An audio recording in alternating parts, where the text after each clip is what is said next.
I believe that Messiah is the Son of God. I don't believe he's God the Most High. To be clear.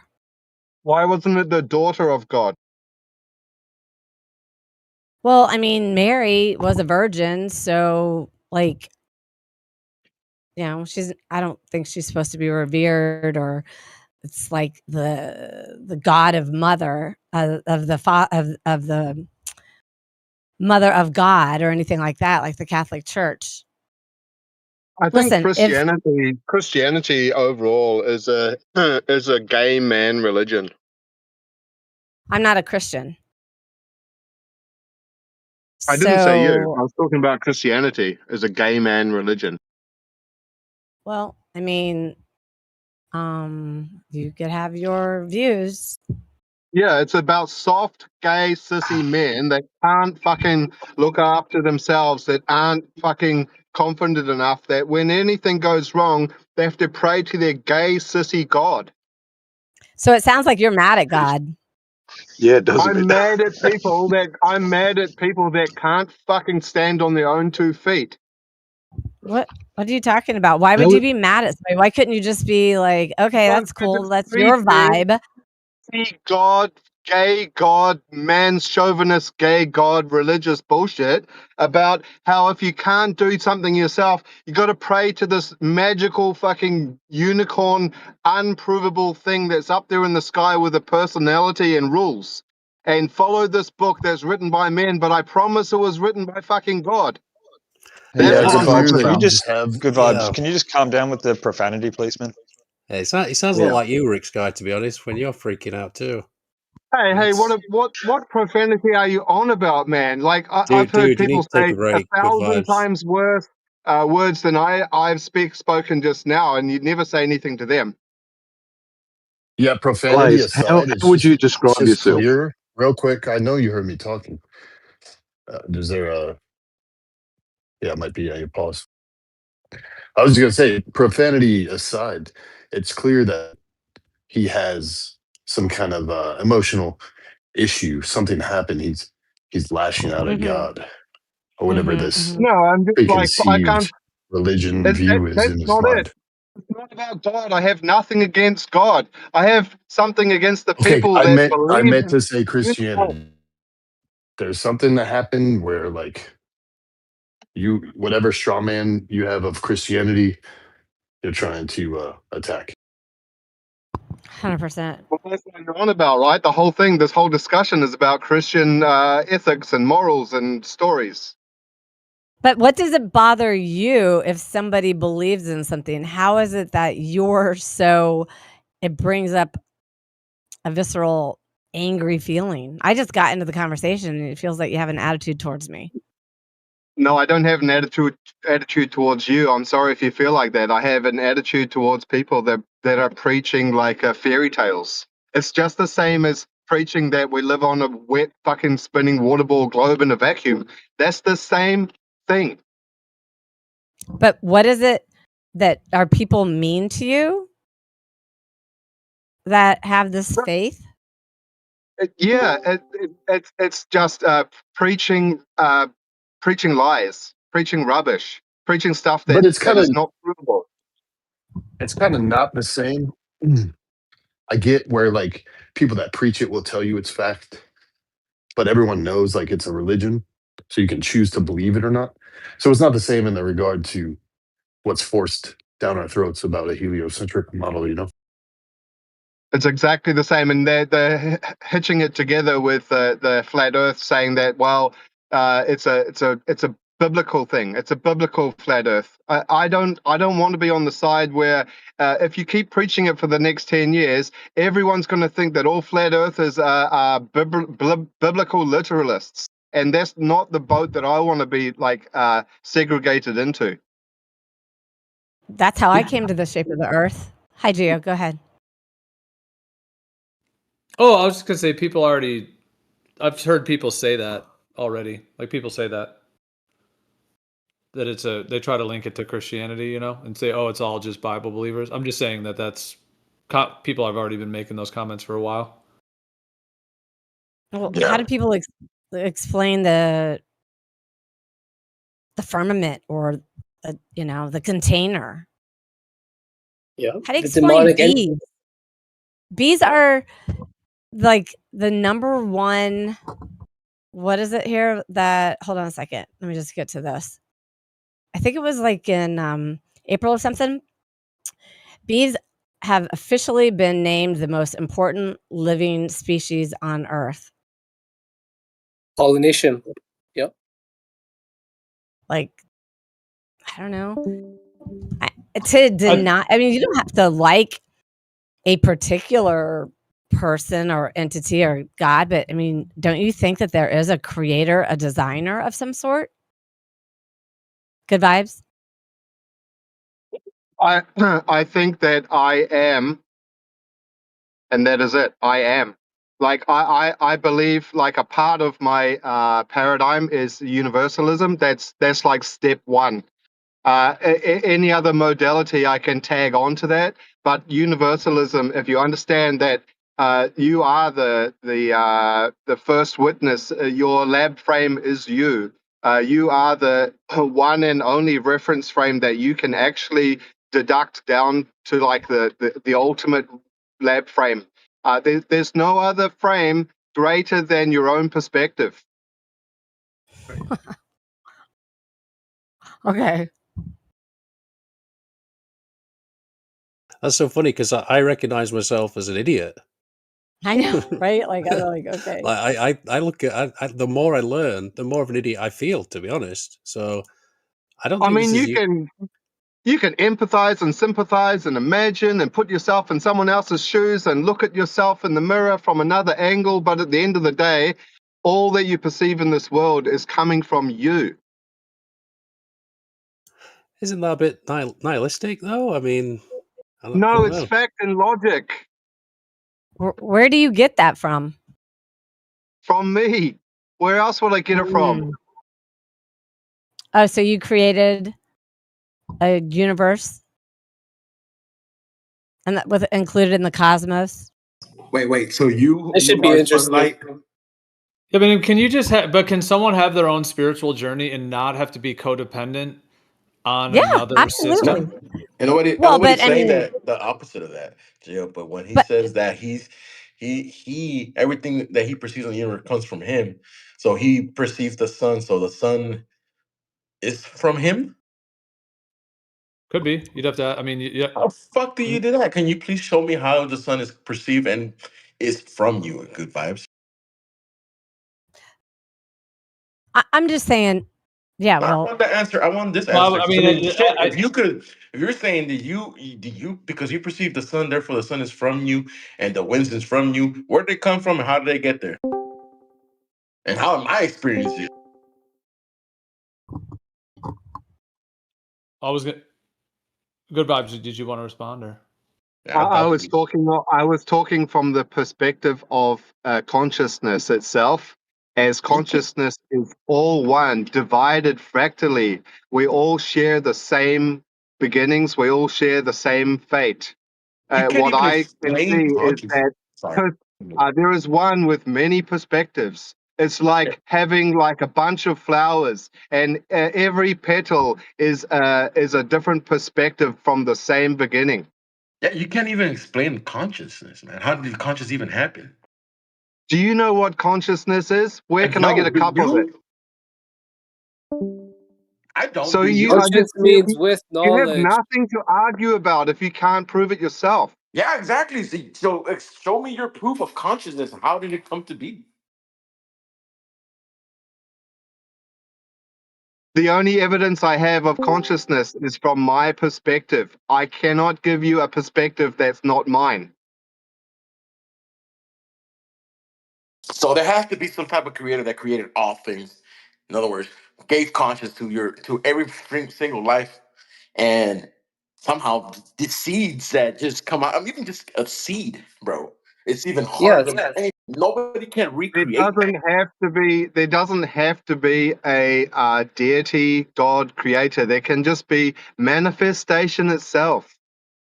Wow. Manifestation of the laws itself. So the laws just manifested like magic. Come on, man. Your God Look is at when magic, we have in laws, my opinion. Your God is no different. but that's beautiful. I'd rather give it to God than to nothing. You'd rather pass the responsibility onto someone else or somewhere else rather than keep it yourself and own No, it. no, no, no. Now we're conflating. I'm saying I want to give thanks to God for creation rather than saying, oh, despite all this evidence, I'm not going to thank God or attribute God. I'm going to attribute all this magic and wonder to nothing. Okay, Wow. so you can thank him for all the atrocities at the same time while you're at it. Maybe the goodness outweighs the atrocities. Have you ever listed all the goodness? I've heard you guys list all these atrocities. Let's start listing all the good things. You guys would probably start Yeah, falling I asleep know, it's before you would nice. finish. It's nice. Yeah, it's nice to always look on the good side of life, right? That's a really good way to look at life. I agree with you. But it doesn't mean that there's a God that's making all the good stuff happen. So you're saying all these good things and all these good laws made themselves. That's what I'm hearing, and that's pretty much that's like someone saying the computer made it. The computer program wrote itself. The judicial laws wrote itself. Come on, man, that's just nonsensical. If someone literally said that in society, the judicial laws wrote themselves, people would be like, this Give me guy needs some help. evidence. I want to see the evidence of God, please, so I can join the club. Where do I swipe the card? Does he take credit card? Wow, so you kind of remind me of the Glober who wants to see. Show me the flat Earth. Show me the map. Okay, so let's go. Let's start with you answering your question. It sounds like you really want to see God. Maybe tonight you ask God to appear to you in your house. I'm 52 years old. He hasn't shown up yet, dude. Can I just I mean, definitely like interesting all people's viewpoints. And the thing is, like, I mean, life is so complex and we all have our own views and our own, philosophies or in all kinds of different layers of reality. And I think I was just going to say overall, I think where like the tension comes up, like for example, with Carlos's position, what he's saying, or if I said my position or Jeremy says his or whoever, we all just kind of share it here and there. But I think with the Christianity thing, there does tend to be like more of there's like a group telling other people that it's the truth and that they have to get on board with it. I just always notice that that's where the tensions come from. It's like the proselytizing or the lording it over people like, hey, we have the right thing and you don't, bringing it into all these conversations all the time, like in a way where it's kind of always interspersed. And then when we're all seeking truth and wanting to get to truth, there is that question of what is spiritual truth. So I can understand that just like a globe earther thinks the globe's the truth, so he's going to fight for his position. Somebody who thinks it's planar and stationary is going to fight for their position, etc. And there is a community kind of compilation that goes on too. And so, but I don't know if spirituality, I mean, I do think there's spiritual truth, but I don't know if it's ever going to be a point where like everyone's going to agree on that part of it. Even if like we absolutely prove the earth is planar and stationary to the whole world and the whole world shifts into that and the globe is gone, I still don't necessarily think that everyone's just going to come to the exact same spirituality because it's just so complicated and we're all so unique in those ways. So anyways, I'm just saying you guys were kind of in a back and forth with the details, and I know I'm kind of giving a meta point, but I'm just saying that's where I noticed like a lot of and I mean it is debated as well. So when I say tension, I mean there's one thing to just debating. Like obviously, people are going to debate the different positions, and there's we were debating veganism versus carnivore the other day. There's always going to be those kind of camps, but like there isn't really a whole group of vegans that are always trying to tell everyone here that veganism's the way. And if there was, I imagine there would be tension. And I just think I mean, I know Christianity is like claimed to be like the world's biggest religion, and probably, yeah, if that's correct or whatever, most people are, or the most people are into that one than other ones. Then obviously it would make sense that it would have somewhat more of an airtime versus some of the other ones that don't have as many of the kind of masses, I guess, or the numbers. But yeah, I know it's kind of a meta point, but I'm just mentioning that does seem to be, and I think linked with Christianity is the proselytizing thing. We all know there's door to door people that do this door to door. There's the whole thing we all know, like being preached to, and we all grew up with that. And there's a whole social tension. So, anyways, yeah, I just kind of seeing that from an overview perspective. Exactly. I come into it by saying, I think this, I imagine that, I've had experience this way and that way, and that's the way I approach it. I don't come here saying, look, it's written in my book, therefore this is the only way it can be, and you must believe it, otherwise you're going to die in hell. So, what I heard, I was here for a little while. He was really coming at the Bible and Jesus. And so I'm like, I don't get a toaster to talk to you or to convert anybody. I really don't. I was talking about, you have to admit there has to be a creator and a designer in this world, and he couldn't even do that. He was his own creator and designer. That's what I heard. So I Yeah, can yeah. understand. So because I don't follow the Christian doctrine doesn't mean that I have to toe the line. Like I'm allowed to have my own opinion, right? Of Like I don't course. come in here, with a book in my hand, preaching it to everyone, like saying this is the only way. You need to follow this way. This is the correct way. Your way is not correct. My way is correct. I don't come in here. I give my opinion. I share my experiences and all of that. But I don't come in here preaching and forcing my doctrine upon you. And every time there's like someone has like some type of an opinion that goes against the Christian way, I mean, they just put down and said that like told that they're following the wrong path and they should toe the line. I don't agree with this. It's fucking brainwashing propaganda. The bullshit is that y'all come over time and criticizing. So when you criticize what is we believe and what we know to be truth, right? Then of course we're gonna speak up. We're just gonna let you just talk all the shit and not give you, well, you're misinterpreting a verse, or you're saying this and that is not correct. That's not really in there. So Yeah, that's it goes both ways. It can go both ways. Thank you, Elbow. I think it can go both ways at times. Yeah, there's people that attack it as well and have, think. But yeah, well, I mean, as you guys know, like I work with the plant medicines and so on. So like ayahuasca, for example. But like if there was a whole bunch of people in here like telling people like ayahuasca was like, the way or the only way or the truth or the God, because when you call it like God, you're basically saying it's the creator. So like if I said to someone right now, hey, God is a guy named Fred. That's what your God is. It is kind of lording it over because you're saying you were created by the thing I'm telling you were created by, this thing Fred, or Yahweh, for example, and that thing. Like, so I think that's where it gets a little bit intense too. Like if I said to everyone, I mean, I would never say this, but if I said ayahuasca created you, it's your God. And then if there was like a bunch of other people that were always like bringing every conversation or like a lot of conversations to ayahuasca or trying to proselytize it, trying to convert people, trying to kind of go, etc. I bet everyone in here would probably get pretty frustrated and and so on. Because I know that I don't think a lot of people are really. Well, I think when the ayahuasca type topic comes up, I don't think as many people in this community are either aware of it or knowledgeable or interested, which is fine. I understand that, but I'm just using it as an analogy.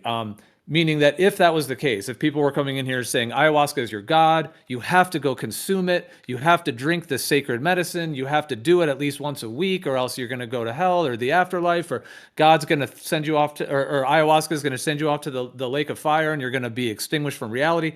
These are like heavy things that are being discussed. And when someone's saying that to someone else, and like just using the example, I mean, none of that stuff I'm saying really goes with ayahuasca, although there are some ayahuasca groups that are also Christian. So there is actually like the whole Santo Daime Church, for example, and there's others, like there are people that use ayahuasca with Christianity.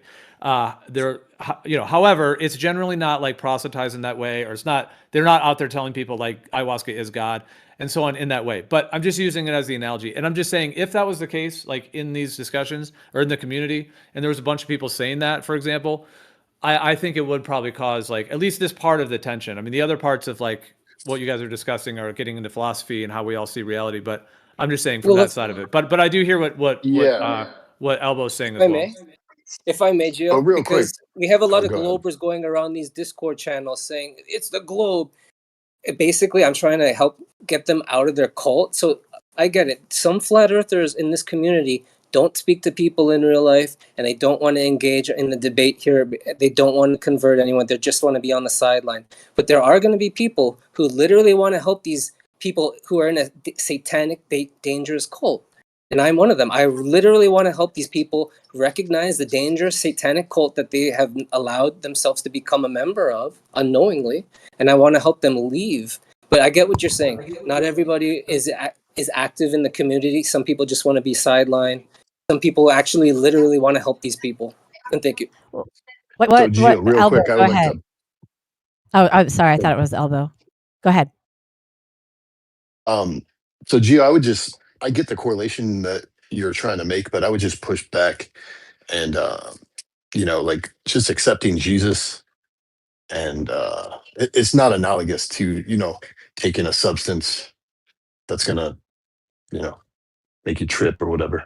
So I get the correlation, but that's why I Well, I think was the just analogy using I fails. was using it as an analogy, but in my viewpoint, ayahuasca can initiate profound, true spiritual experiences, which in my thought, I don't think actually believing in a thing called Jesus as a concept would ever even touch that. Although I do think Jesus is a real entity and can bring healing and healing and is a very high vibrational being. Yeah. So, but at the same time, like I agree they're not the same, but I would even flip it and say that I think ayahuasca actually initiates like powerful, powerful experiences, and it's not just quote unquote tripping. But I mean, there are some people, I don't know if there's any, well, there are probably some people that somewhat proselytize with ayahuasca, like saying that it's the ultimate or whatever else. Although I don't know if it's really as, but I mean, are you trying to just say that, well, I was really only using it as an analogy as well, but yeah, go ahead. Yeah, then that's why I pushed back, because you were just like, well, if I were to push ayahuasca the same way some Christians push Jesus, the only difference is that one, you have to take the substance, right? Jesus, you just kind of accept him in your heart, and you're not taking a physical substance. That was my only. That's why I was like, yeah, it's kind of not All right. I mean, analogous in in that that regard. side, it's in that way, it's different. However, there are stories of people, like especially the ones that use ayahuasca with Christianity. Like I said, the Santo Daime Church is a huge one, and they claim that they use ayahuasca to commune with Jesus and with God. So they're actually using it to actually communicate, because in your ordinary state, like we're all sort of limited. I mean, maybe in a dream, you could maybe see Jesus or have a vision, or it could happen spontaneously. But generally in our waking state, we're going around doing our daily stuff, and you might feel the sense of Jesus or something. But I'm just saying some people actually use ayahuasca to actually like meet, communicate, connect with, and so on, within that Christian tradition. So, but I do hear you. Yeah, I mean, consuming a plant is something different than not, but also these experiences can be activated by just using breathing. For example, you don't have to consume something, but yeah, I hear what you're saying, and it is different. I would agree with that a little bit, Gio. But I want to say something to Eden. What satanic cults are you trying to save people from? Yeah, I was thinking a few things when he said that as well. I'm just looking to see if Eden, he's are you here? Oh yeah, I'm here. Hi, Blaze. Did you have a question? Yeah. I was I heard you say that you were trying to save people from satanic cults. What does that Yes, mean? essentially, from my research, Blaze, the reason why we are in the way we are is because the governments around the world have colluded, and probably the people at the top have made an allegiance to Satan himself, and then they've used basically every tool at their disposal to get people to believe in nonsense, literally nonsense, that the Earth is falling 30 kilometers a second and they can't feel it or even measure it with technology. So literal nonsense. And it's not just nonsense that we could just joke about. This is the same group of people who literally traffic young children and who knows what else, right? We heard about maybe cannibalism. So this is not a joke, and I don't take it lightly. But yeah. And thank No, you, Blaze. There's some I people who I don't understand. care. This is one of the things, though, Eden. I definitely I understand you're devoted to preach. But the Bible also says there's a time for everything, and sometimes you overextend the time, and you're pushing people, and this is what happens. Most of the time, they get annoyed, and that's pretty much what like good vibe and all of them get frustrated at us. But you yeah. know what though? You know what? It all to me, if I get one or two people to convert, that's worth it, because I don't think they were going to convert the people who claim, "Oh, you're pushing me away." I think they're just compulsive liars, Yeah, because I continue to get DMs from people, and one guy, I don't want to give his name, but he had a server and he was gay, if I'm not mistaken. On Easter weekend, I was at his server for like a month, just helping all I was like the only flat Earth Christian there for a month, and then literally, like after I left, he emails me, DMs me a month later, and he said he gave his life to God. I was like, Yeah, amazing. But and yeah, I understand that. I mean, and there's definitely gonna be testimony about that. Remember, but like the parable said, there's always gonna be seeds that falls on hard ground. oh yeah, for sure. And that's when people say, Yeah. "Oh, I don't." Like, for instance, there was a girl named Tay. She was like, we were engaging about it, and then she told me, "Okay, I don't want to talk about it anymore." And then I said, "Okay," and so I move on to the next person. So I kind of laugh when people say, you're forcing," and I don't think that's the case. But go ahead. Well, I think there's a few different things going on. I mean, there's like certain philosophy that goes along with some of the biblical Can I go after you, ideas. Gio? Yeah, if you want to go first. No, I want to go after you because I did ask him the question. So, but Oh, go ahead. sorry. I'll Go go ahead. ahead. Say No, I was no, spacing out a little. Go ahead. no. Go ahead and I I'll insist. remember. You go, because if it was a response, yeah, I'm all good. I'm just sitting here thinking about stuff. Go ahead. Yeah, I do No, it's okay because apologize. no, it's okay because we're all inspired, and I want to hear what you have to say, Gio. Okay, well, I remember what I was going to say. I'll say it briefly. So, just on the preaching part of it, like I was going to say, there's like a lot of different philosophies that go with a lot of different viewpoints, spiritually, that are interesting and so on. And when that's, there's just debate that goes on. But in terms of like on the kind of proselytizing or preaching kind of part of it, I was just going to say, like, my experience of Elbow is that he really never does that. And I just appreciate that. I just wanted to mention Elbow, like, in a lot of ways. And I'm just saying, like, I appreciate that there's a certain like humbleness and respect, I think, that is a beautiful thing when it comes to certain spiritual kind of angles with it. So anyways, I just wanted to share, like, just in terms of Elbow particularly, I've never really seen him kind of do that in a way. And then I was also going to say that there are some people like who want to do the preaching where they'll go door to door and they'll literally like get the door slammed in their face. They'll get yelled at. They'll get screamed at. Might even get the cops called on them through, if they're going to do it week after week after week. And there's obviously people that do that where they literally go to door. And whether it's like, there's like the Mormon thing and there's others as well. I remember when I was growing up, there was a few that, came to our door and it's like, oh, okay, it's like the Christian people that are trying to push the Bible kind of thing, like, is what it was always in our, kind of what it was. And, anyways, and some of those people will keep doing it, like just even with getting the door slammed in their face or having all kinds of stuff. And so I'm just saying, like, it is a certain, like, I guess some people, really have that strong kind of like They have a mission, agenda, right? Look, or they have child sex trafficking going on in the government. There's a lot of work to be done. So some people are happy with putting their feet on the couch. Some people literally want to go door to door to raise awareness. Have you heard the idea of like attraction versus promotion? So like a way to get a message across, you could, like, one way is through promoting it, where you're really going out there and like, that's like advertising, and everyone like hates ads too, of course, but that's the advertising kind of vibe. But then there's attraction, where you just do something strong, powerful, in integrity, speak your mind, whatever, and then people naturally attract, and that's what promotes it. Have you ever heard that idea, like attraction versus promotion? Yeah, that generally doesn't work. That's why you'll see businesses literally spending billions of dollars for advertising, especially at the Super Bowl. They need people need to get the message. If they don't hear, especially imagine just if you want to deny the satanic influence in the world, and if you think people aren't under satanic influence with the music that they allow in their home and the movies they allow in their home, and you wonder why are they Globers and why can't they figure it out? Well, maybe it's because they're under satanic mind control. But I get how people see. This is the thing, Gio. I look at it like this: if you're an investigator and you've got the encyclopedia at your disposal to figure out and take the clues, and then figure it out, and then people are just forgetting to include the Z in the encyclopedia. They'll forget the whole book. They're like, you know what? I got Ada Y. That's good enough. They're not going to have a holistic approach and be able to help those in need. For me, it's I like gotcha. we're Let's in let this. Blaze go. Hold on. Blaze should go, because her and I were she let me go. So go ahead, Blaze. Thanks. Yeah. So, Gio, you were kind of getting there. First off, Eden, you have the sweetest demeanor. You're always calm. And I think pretty much everybody loves you for sure here because you're just so chill. And they can tell you, hey, stop. I just want to say that nobody, like, to touch what Gio was saying, people don't really like to be preached at. Now, there is a time for that.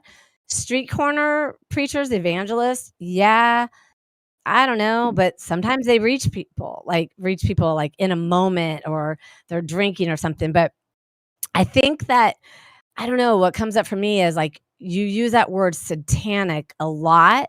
And so I would maybe use like people are deceived, right? Because when you say the word that use the, I don't know, like satanic, like I don't know, you think that they're nobody. I don't think in here is really well. There was somebody yesterday. For the most part, I think that the people are waking up to the government. Really, somebody's worshiping some kind of entity that could be dark, but to go around calling everybody satanic, I don't know, man. I don't think that that serves us, and I think it pushes people away, right? Well, that's Because the problem, Blaze.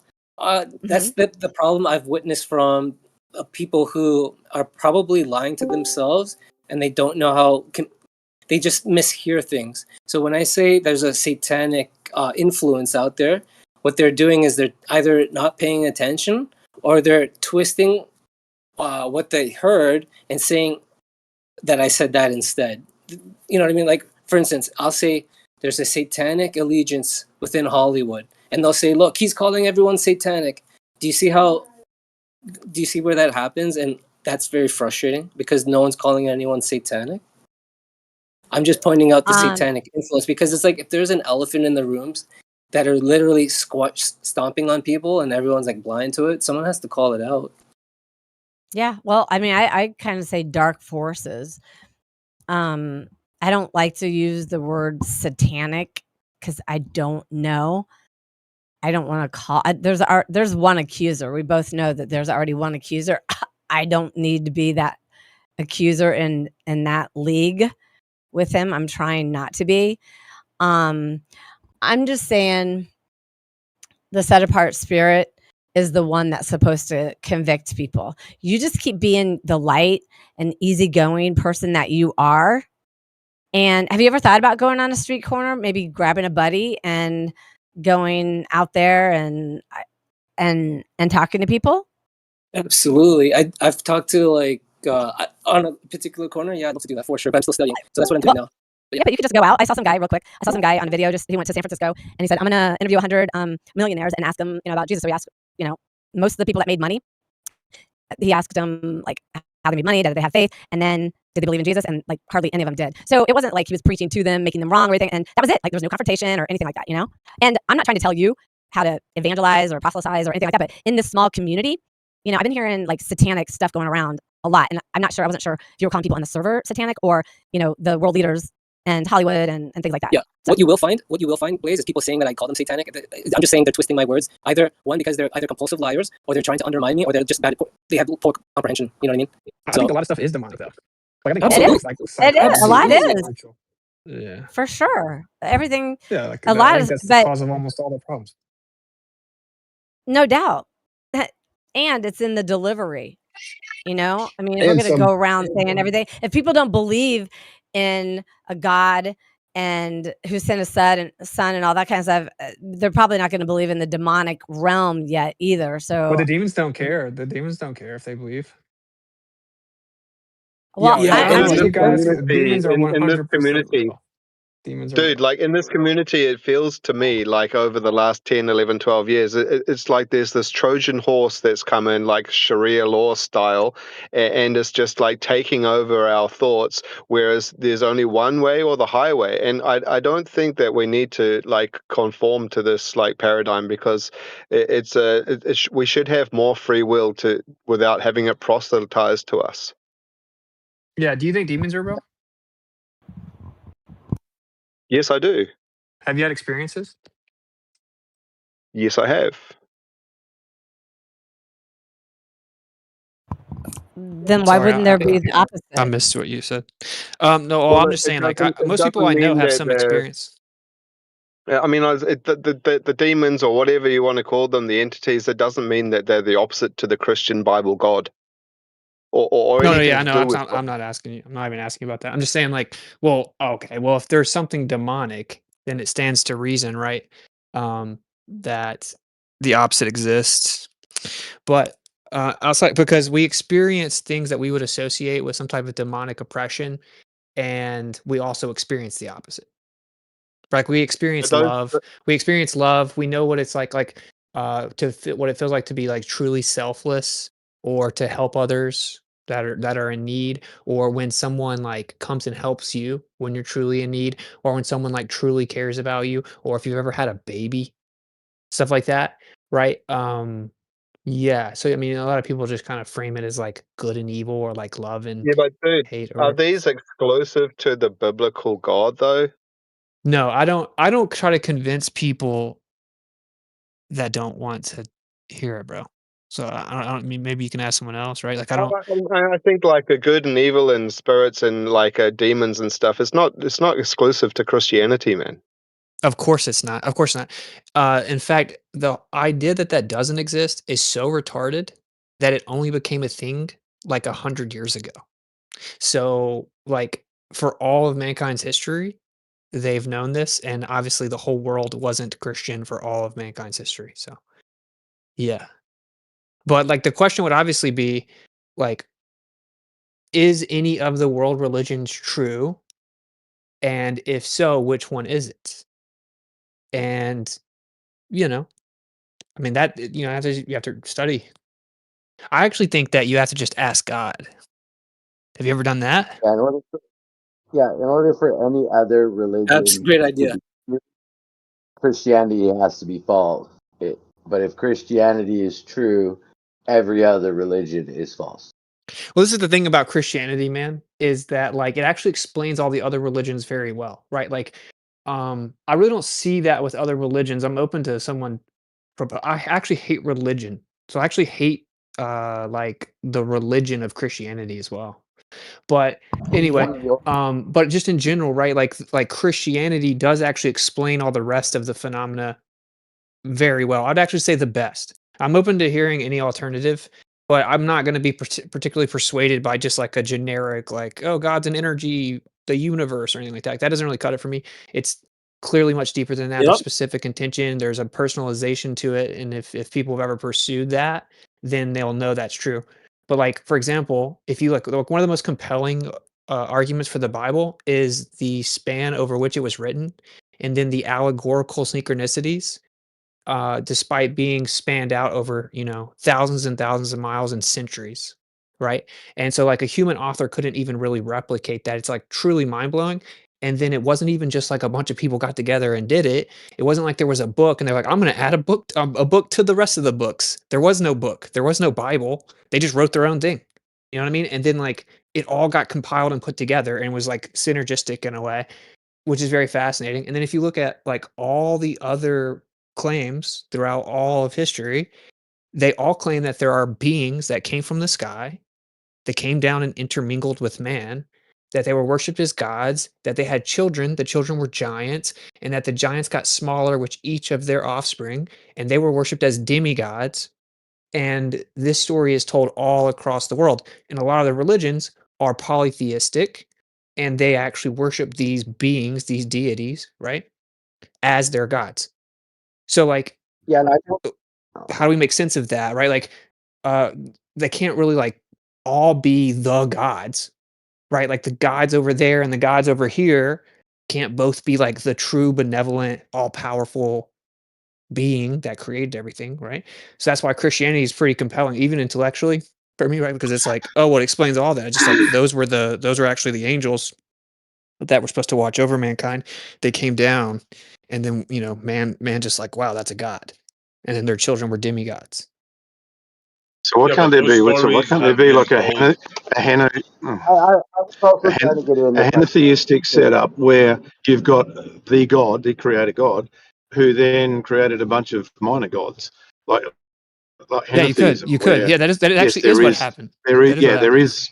there is Yahweh, there is El, there is whatever he wants to be called, but then there are actual gods. They're not necessarily angels, whatever, Oh well. however you define angel. Oh. It's Well, I would say yeah. God. I would say they are gods.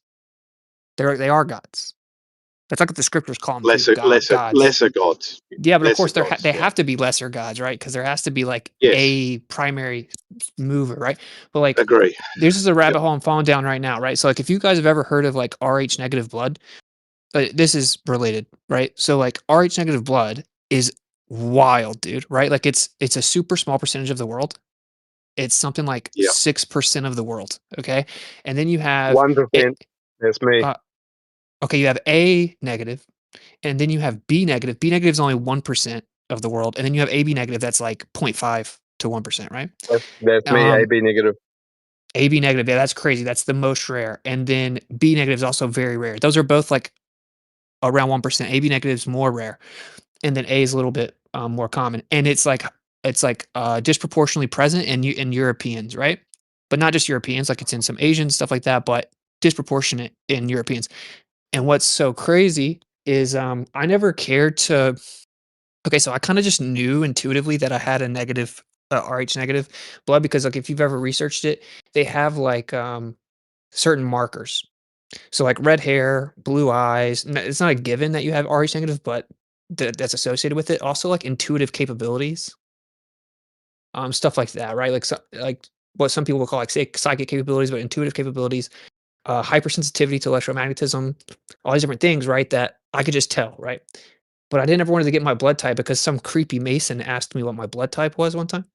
But anyway, just set all that aside. So like, if you guys have heard about how like an Rh negative female, if she's impregnated by a male with Rh positive blood, that baby, like their body will kill off the baby. It'll terminate the pregnancy. And only until modern times where you have like the intervention of an inoculation that basically prevents that process from taking place, can they actually go through with the pregnancy. So it literally requires like the intervention of pharmakia, right? Which is not natural. I mean, or I'm certainly not going to believe it's the one good vaccine, right? So, I mean, I know this is super sensitive because there may be someone in here that literally exists because of that. I'm not, no judgment, but I'm just saying that to me, that's pretty crazy. And so I've always heard, I'm not going to rant here, but like, I don't know if you guys have ever heard the theory, right? That it's the Rh negative blood comes from the fallen ones. And that's why the royal families are so obsessed with their bloodlines and they want to keep them intact because they're Rh negative, whatever. And that never like really fully resonated with me, but I thought that was kind of interesting. But what I currently think is this is all relevant to like the whole like demigod thing, right? It's all relevant. Like if a mother and a father both have Rh negative blood, the baby will 100% have Rh negative blood.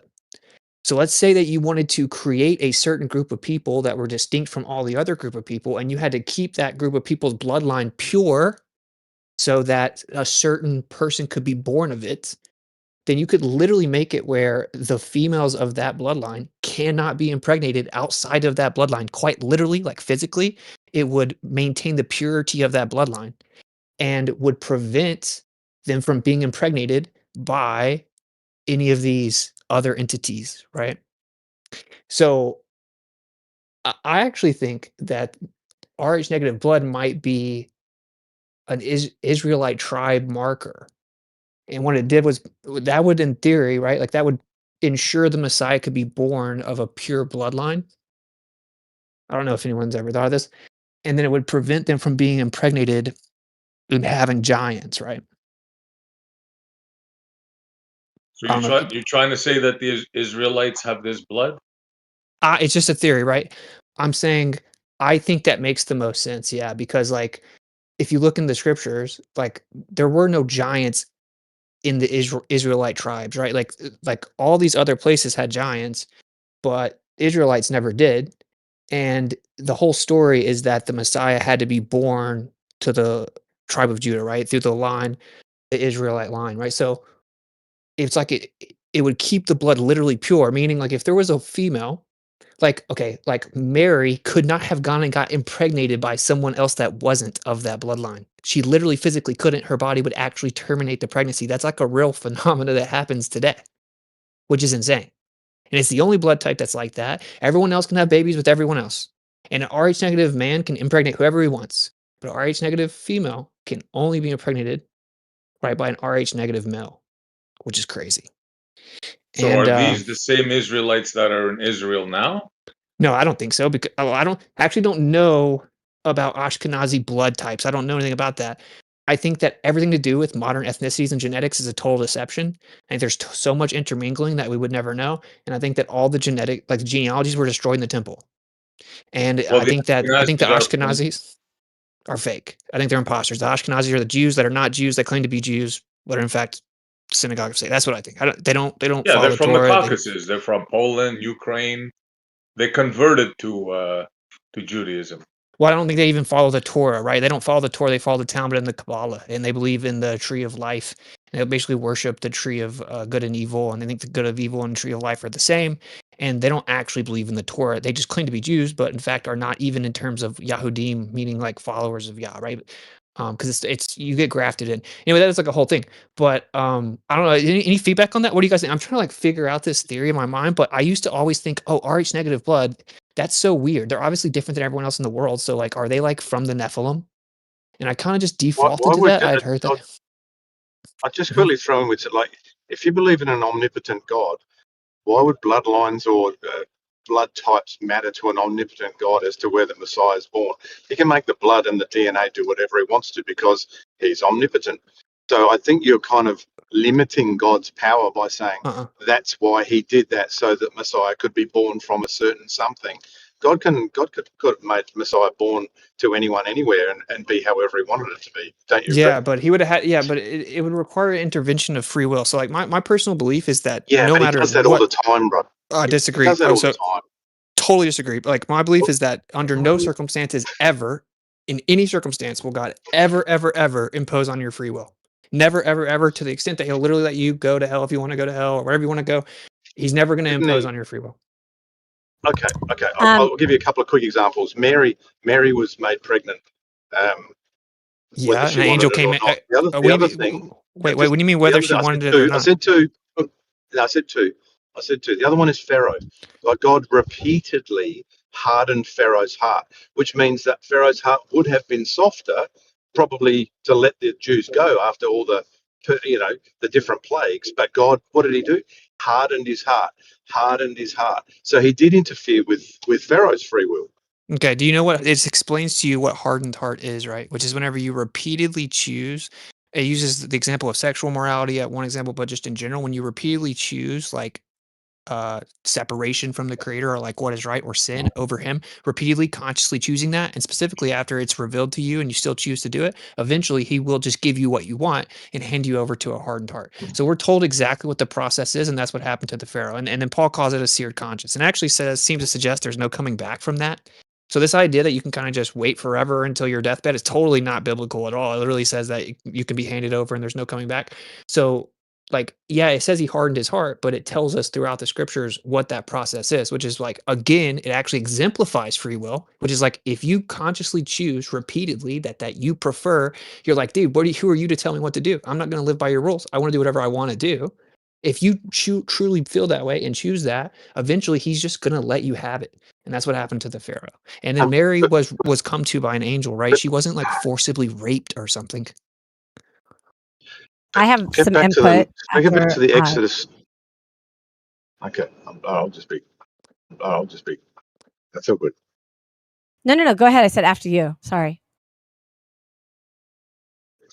No, I didn't mean to sort of huff off. I just thought, look, we're going to go backwards and forwards. I fundamentally disagree about Pharaoh. The story, if we stay in Exodus, the story says that God hardened Pharaoh's heart. Now you can introduce a whole lot of, oh yeah, this is a pattern thing from somewhere else and whatever. I'm just reading what the text says. The story about Pharaoh and the releasing of the Israelites, and God.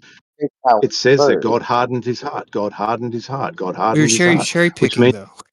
Why would you cherry pick and omit where it I'm explains just how reading the that text. works? It's just reading the text. I'm just reading the text. Just what it says.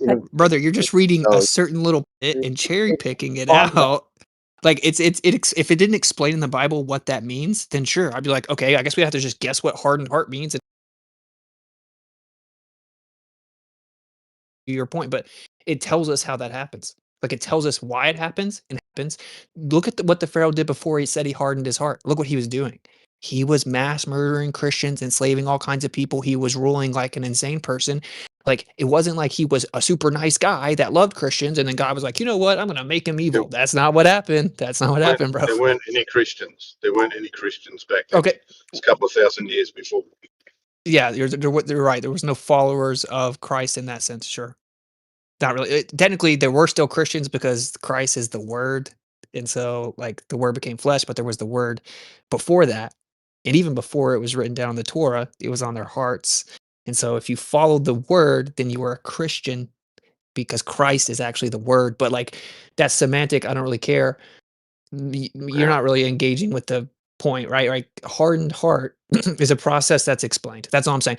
And it actually does the opposite of what you're presenting it to do. It shows free will. The only reason that you can get to a hardened heart is because he respects your free will that much. Meaning it's like if you had a child and you see that they're just constantly sneaking out and partying and smoking or whatever, and you keep trying to ground them and you try to show them, you try to talk to them, but like they turn 18, you just accept, like, look, this is your life. You're not going to kidnap them and lock them up in a basement. You know what I mean? It's like he just Yeah, no, allows you I to be don't know. free. What I don't understand with it is the text says that, does it or doesn't? I mean, maybe I'm wrong. Does it not say that Yeah, God but you need to consider hardened Oz. You like need to an consider action? the Hebrew. You need to consider what the Hebrew says because Yeah, Witsit is for right. sure. When you look at the Hebrew, and I think that's what he was trying to say, is it means strengthen, right? So he was going to strengthen what was already there, fortify it, harden, help. So that Okay, is the so problem. That is the problem but that we but have these days. People don't go back to but that. the problem in that narrative though is that God is reinforcing. God's actively involved in reinforcing that negative thing in Pharaoh's heart. Let's admit, I'll concede that it's there, right?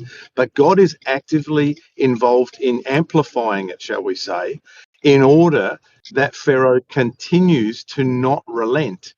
Whereas he may have relented. He may have said, "Oh my God, the rivers have turned to blood. For crying out loud, get your people out of here." But what did God do? God hardened his heart actively and intentionally. So he did interfere, didn't he? No, Surely. I understand why you would think that. I'm not, it's not like I'm saying that that is illogical to think, because if you just pull that out, it makes sense, sure. But we're explained how it works. So what he actually did was just said, okay, you can have what you want so much. And he just finally gave up on him. And this is what most Christians don't tell people. God will give up on you. This whole like, you're good forever thing, that's not what it says, bro. It does not say that. It specifically says once he's revealed to you, and you, meaning you had no doubt in your mind, there was a moment in your life where you had a true experience and you had no doubt in your mind, whoa, the God of the Bible's real.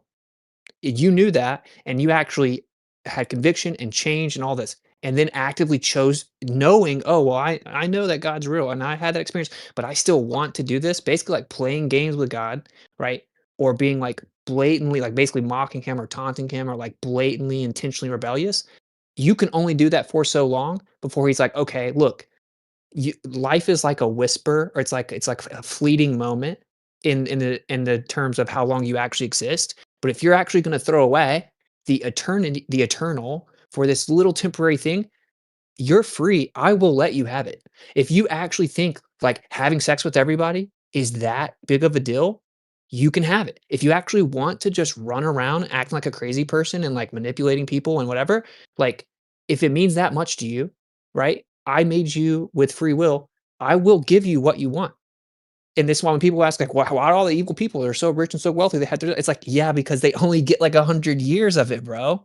So like it makes sense that he's like, okay, well, everyone gets free will. Some people are going to choose to be eternally separated from me. Some people are not.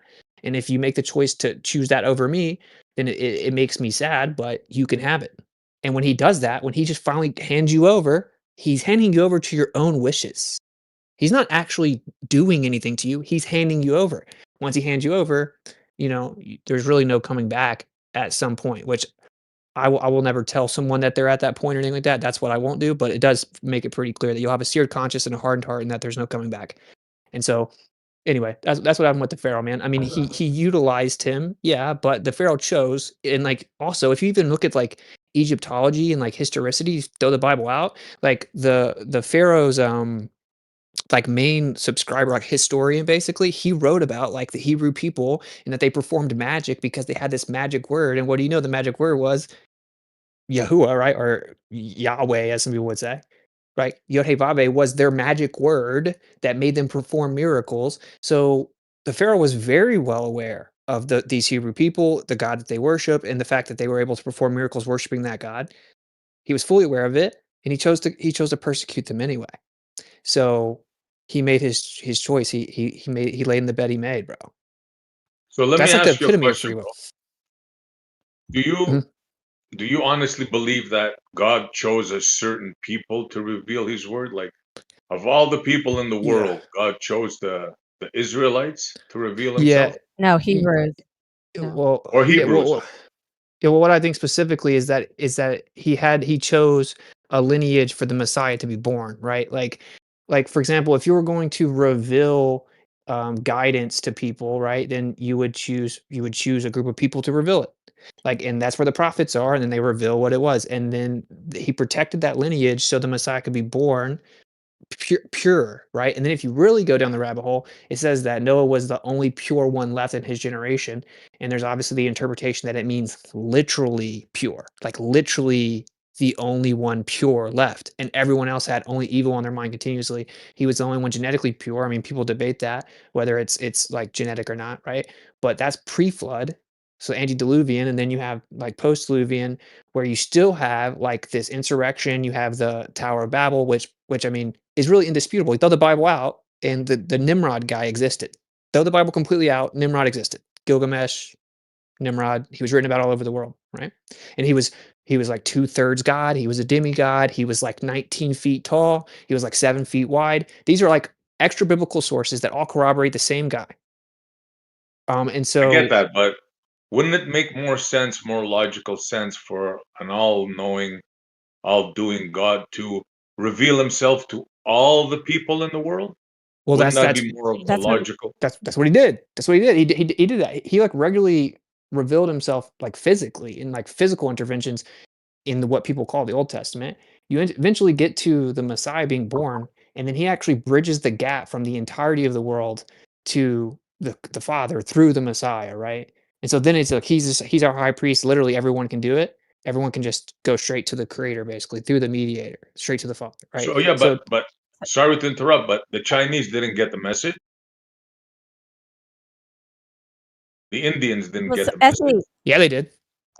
can I jump in for a second? Because I did Yeah, say of I course. did ask Oz if I could go. Okay, so I have two things. I want to talk about the RH, but I want to address this, which I'm sure Witsit can address better than me. But we're missing the bigger picture, right? So the Watchers left their first estate, and that's when they rebelled against God, and they were supposed to come down and teach man righteous government and how to live righteously, and so that didn't happen. So God decided to take people for himself, meaning Abraham, and then through Abraham was going to be the promised seed. We're piggybacked on what Witsit was saying, so that as a people for himself, so that people could go out and say, "Oh, wow, we like your God. This is great. This is what you do. You're set apart." Oh, to be a light to the world, to get people to like him as opposed to, the little g demigods. And let's be real, bro. Like if that happened today, But can like I 99 per but I have one more thing. Mhm. So I don't know exactly when I'm going to say this and maybe we can come back to it. But about the RH thing, it took me a hot second, but I was like, wait a second. Caleb was a Kenzanite, right? So I think he was a mixed multitude coming out of Egypt. So he wasn't really a Hebrew. And then you have Rahab, the prostitute. And then through her, you had Boaz. And then Boaz married Ruth. She was a Moabite. So I think it was like the mixed multitude. So Messiah's line essentially is like a grafted in mixed multitude. So we can put that one on the back burner and then continue with this one that we were talking about. But Well, I that's didn't know when I was interesting, going right? to give Because you a like the chance. mixed multitude thing can only happen one way. In this idea, right? Like only Rh negative males can impregnate the other, like the other multitude of people. So that's why I find it so fascinating. I've only ever heard Rh negative is the Nephilim, right? And that the elite think that they're elite because they come from them and stuff. And like, and I could probably still man that argument and make like one of the better arguments most people have heard and stuff like that. But only recently did I start thinking about it from the other angle. If you need a female that's going to have that pure blood to give birth to the Messiah, how incredible would it be if he literally made a blood type that could only be impregnated by that bloodline, right? Like that's crazy. The body literally terminates the pregnancy if it isn't that blood. And that happens to this day, which is insane. And there's only one like group of people that happens to, which is Rh negative Yeah, women, but, right? Yeah, I wanted to but touch on that too. Is there any proof of that? Yeah, of Present course. day? There's but literally hold a on a second. vaccine that they give women because if they get impregnated by an Rh positive male, their body will terminate the pregnancy, and it actually gets worse and worse in future pregnancies, meaning it'll terminate the pregnancy faster in subsequent pregnancies, and they have to use pharmakia and give them a vaccine that prevents their body from killing them off. So with the mixed multitude in the past, it would have been the men that were sleeping with women from outside the tribe, and that would be a literal physical requirement in the idea that the Rh negative was a marker of the tribes, right? Which is just a Yeah, theory, but right? But Mhm. Rahab was she was a Canaanite. She was from Jericho. And then you have Ruth, she was a Moabite. So I mean, I see where you're going. It's kind of interesting. That's why I had to think for a hot second there. But then I was like, okay, those are two women But that'll that all weren't work in the same theory, right? Like think about like it doesn't matter who gets grafted in, everyone can get grafted in. It's just there's gonna be one special little group, which is like the women from the tribes, right? And like they yeah, can't mix, literally. but but Job, but Ruth was from the line of Lot. That was that incestuous line. And then Rahab was a Canaanite. So do you see what I'm saying? It kind of just like doesn't Wait, what? work in that theory because right, the Moabites and Ammonites, those were from Lot's line, and then Ruth married Boaz, and Boaz was the son of Rahab, the prostitute that converted into the Hebrew faith. And I think that's what's such a beautiful story is the grafting in began earlier. I don't know, like Well, yeah, the that's grafting I in mean, is I agree with this in general. I'll have to maybe look into what you're saying like more, right? Because I agree with this that like there's this misconception, right? It was a mixed multitude from the beginning, and not everyone from Israel was of Israel. So it's like at no point in time was God a racist, which is kind of what the implication of the previous question was, and the way it's framed a lot. That isn't really what it was going on, right? Like there was a mixed multitude from the beginning, and not everyone from Israel was of Israel. In fact, most of the people in Israel like rebelled. But like like it's just Caleb, like yeah. Mhm. yeah, it's just Like like Caleb from there did Judah. have to be. He went into Judah. We agree that the Messiah did have to be born to a specific bloodline, and like what it seems like is the devil was attacking that bloodline the whole time. Like they I would say knew. the tribe, not the bloodline. Because Caleb, you have uh Joshua, he was from the tribe of the Ephraim, and then you have Caleb, who was a Kenizzite. I mean, this did a number on me a couple of years ago. I was like, whoa, whoa, wait a second. Caleb was from a Kenizzite. Wait, okay, so then he decided to be grafted in to the tribe of Judah, and Messiah comes from Judah, Caleb, and so does David. And then you've got Ruth, who's a Moabite from the line of Lot. and then Rahab is a Canaanite, from Cain, Noah's son Cain, that stole that land. So I'm not trying to poop saying, I'm just like, you asked if anybody had any input. And so I had to think for a second. And I was like, wait a second. I love the beautiful story of the lineage that Messiah came through, because God used these people that changed their heart and decided to follow him. So just to clarify, you're saying that like the Messiah came from people from outside the tribes originally. Well, I'm saying yes. I'm basically saying that they got grafted in early. I mean, I'm not making this up. You can double check on me, please do. Mhm. Because I want to get it right. I'm not about being right. I just want to get it right. So yeah, just look it up. Like it's kind of a beautiful story. And I I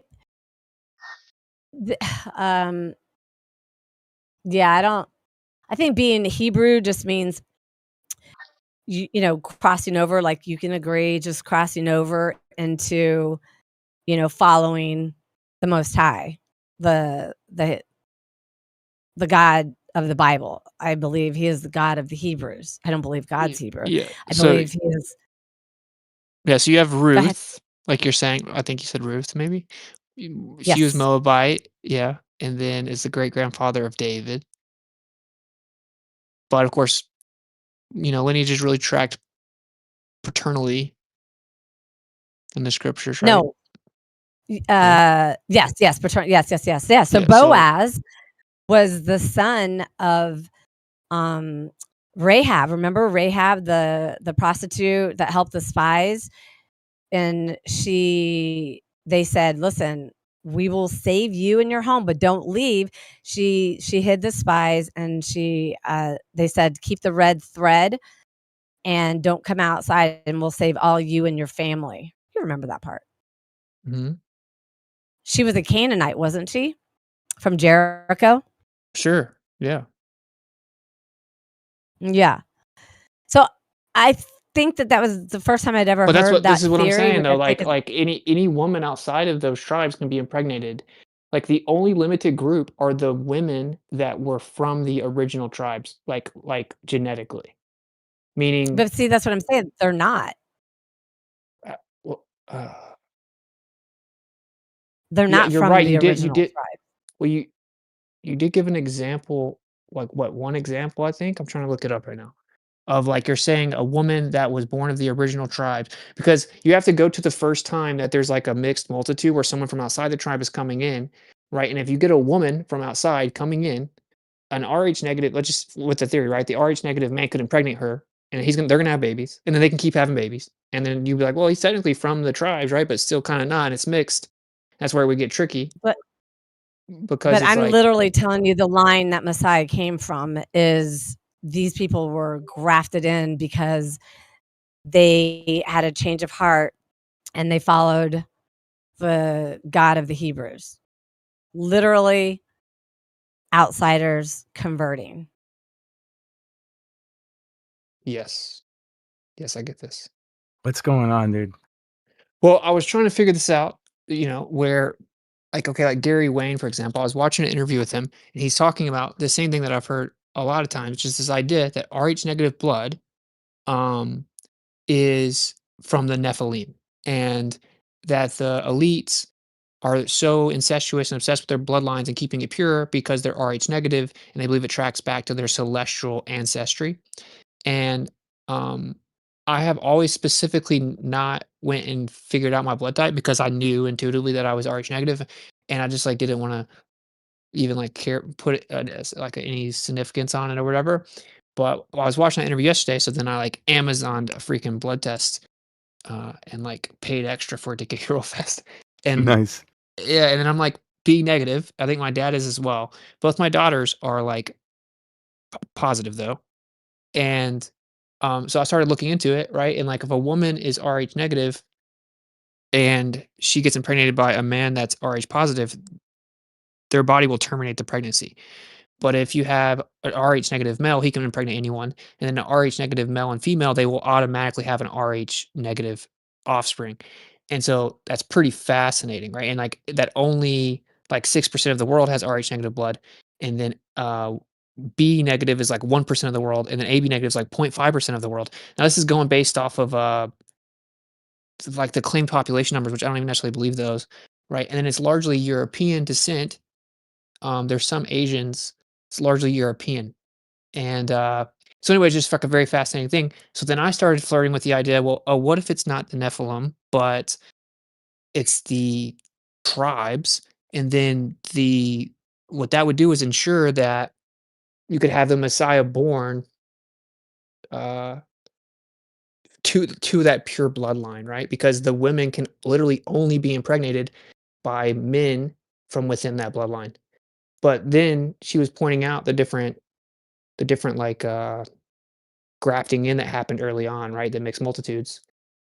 And yeah, I'm just trying to track it all back because Oh yeah, it's I was like, tracking all that, dude. But and we get that we got Ruth, Rahab, and then you mentioned Caleb and Job. These are all basically people that were grafted in, men and women.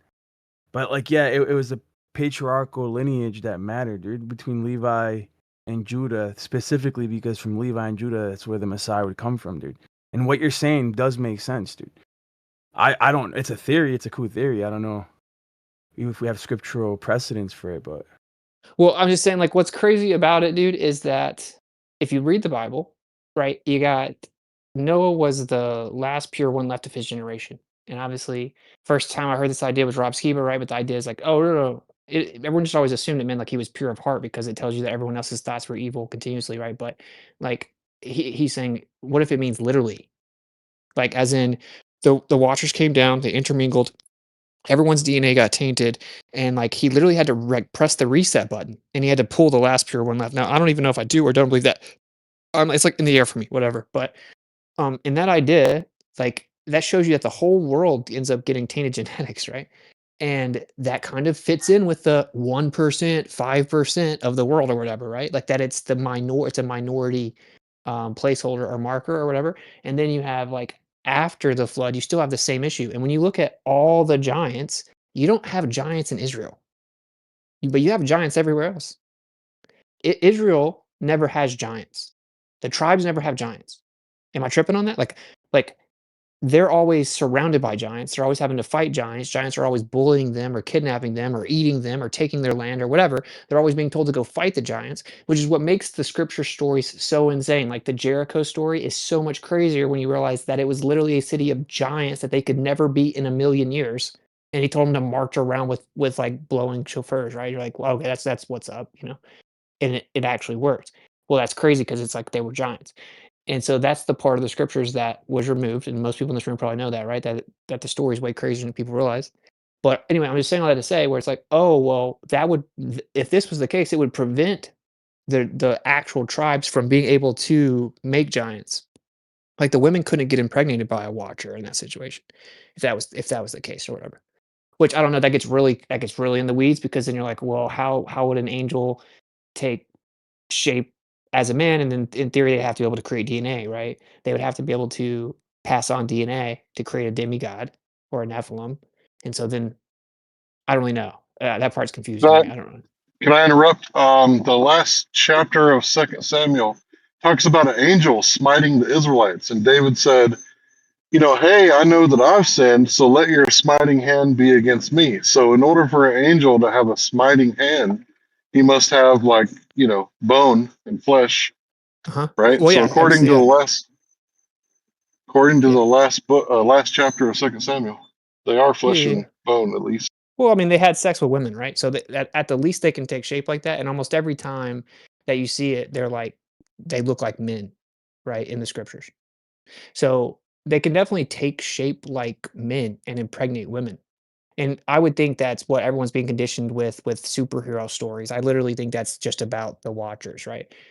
The superheroes are watchers. And like, bro, look at all the scuzzies out here, dude. Are we gonna be surprised that women would line up to sleep with like Captain America or whatever? Like, of course they would. So That's what I think happened, right? But like outside of that, it just is kind of fascinating this idea that he's like, oh well, I'm the creator, so obviously I can put a little safety mechanism in here. You literally cannot impregnate this specific group of people, and that's his chess move. That's his like checkmate in the seed war. Right? So there's obviously like the take that this is all about the seed war, and it's like it does pretty much say that. And it tells like the hill is gonna crush the skull, right? Like that's what the whole thing's about. It's a seed war, bro. And obviously Satan, he's outnumbered 2 to 1. So when he's preparing for this battle, he knows he's outnumbered 2 to 1. He has to get the whole world on his side. And they rebelled and they found out they couldn't go back, according to Enoch. And they're like, well, I'm taking everyone down with us, right? So like with that context, it's like, of course he wants to taint everyone, and they were specifically trying to make sure the Messiah was not born. Right? This is what Herod was doing, right? On behalf of Satan, right? Like literally they were trying to prevent Jesus from being born. That was the whole thing. They knew if he was born and he actually got to live and then was actually killed and then was actually resurrected, they lost. Which is why the first thing he did was go down there and be like, "You lost. It's over," So that was like the whole war. It was like a seed war. It was like an actual war. It's Yeah, it's still crazy. going And on. it's like the only way they can hurt the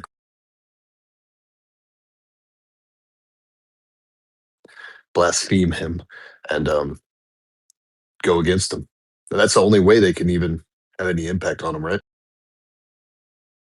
Yeah, they were trying to like spoil his plan and prevent the Son of God from being born, and it just didn't work.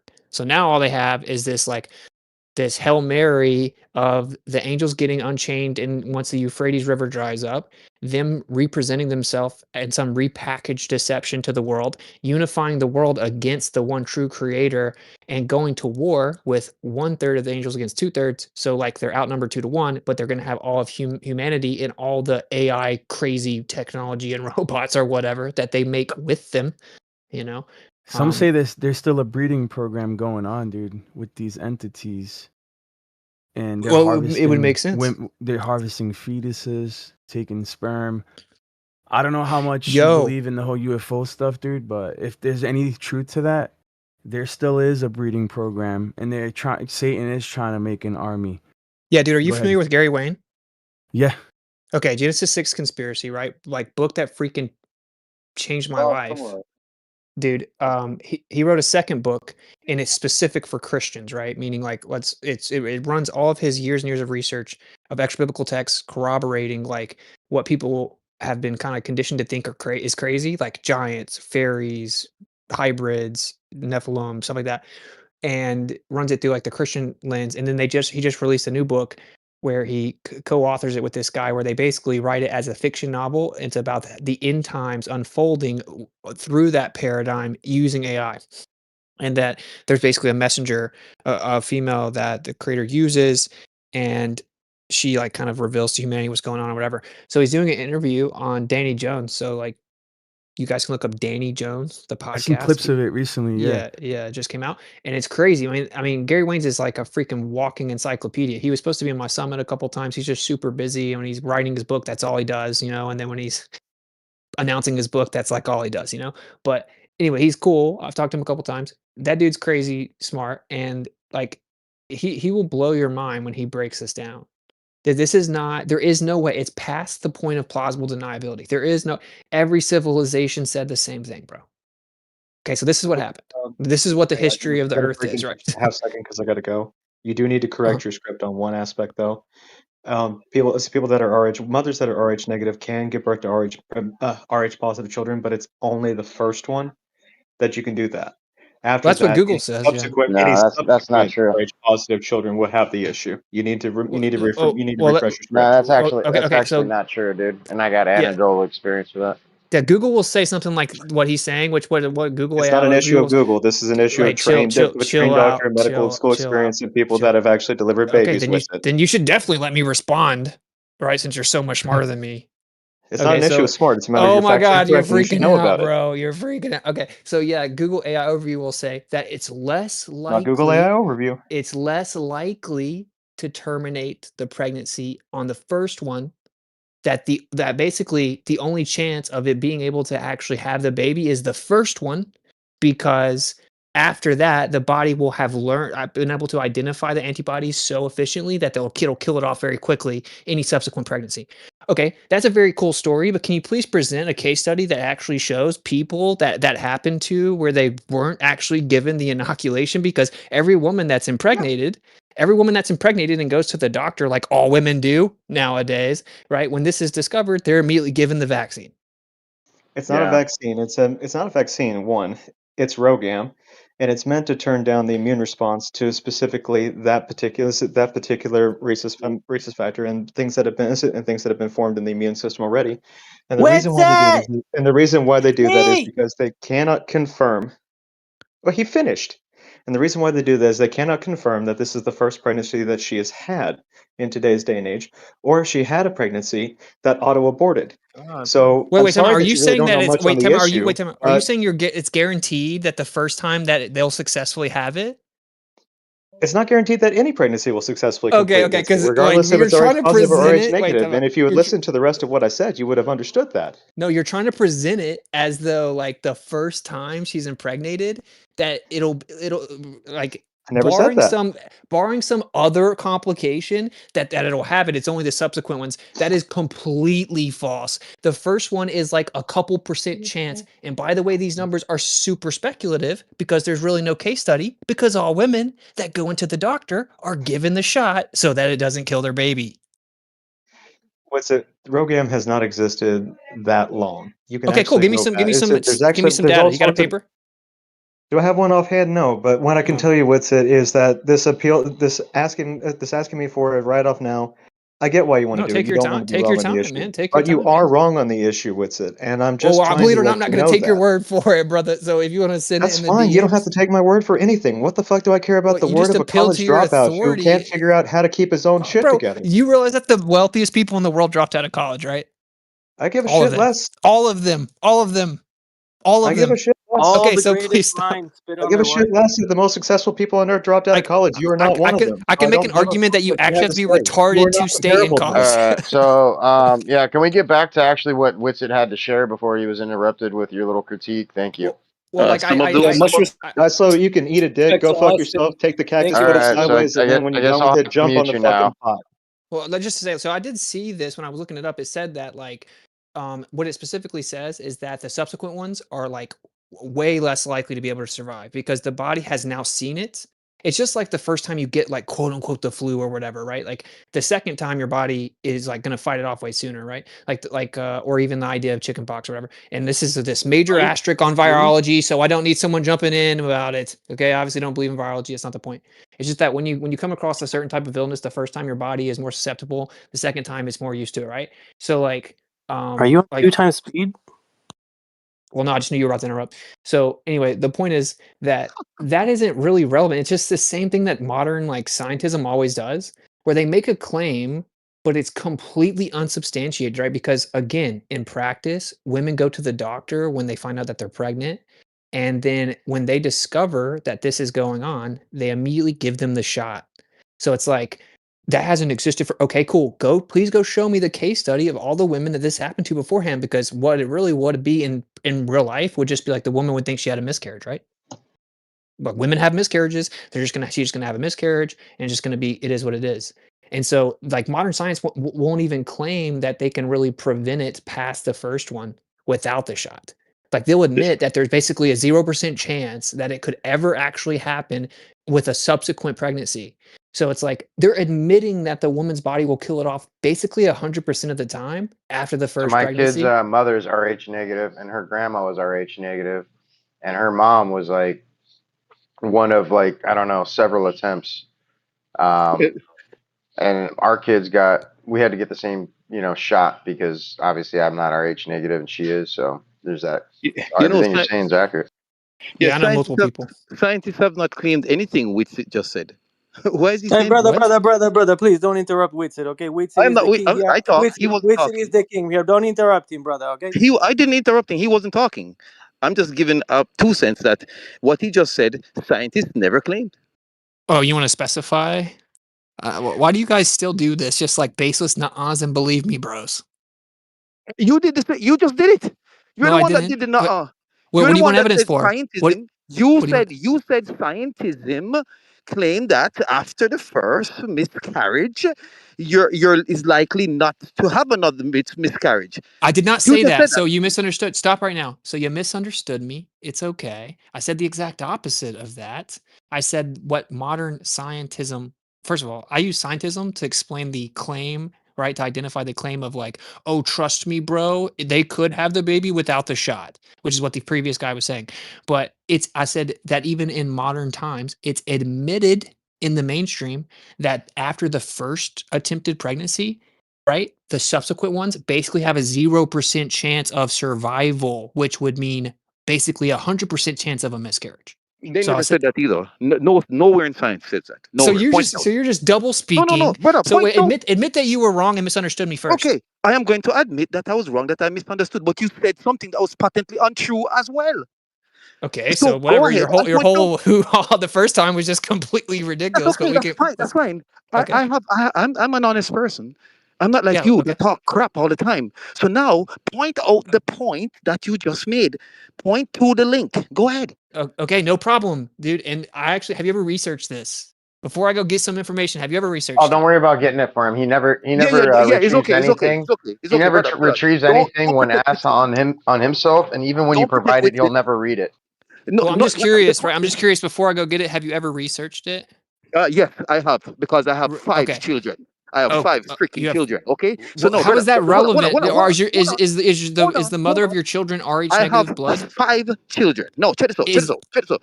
Hold on, He's hold on. Let me Jamaican, say bro. something. Let me say something. Let me just say something. Just relax. Just relax. The first projections? point I made, scientists, there's nowhere that's written.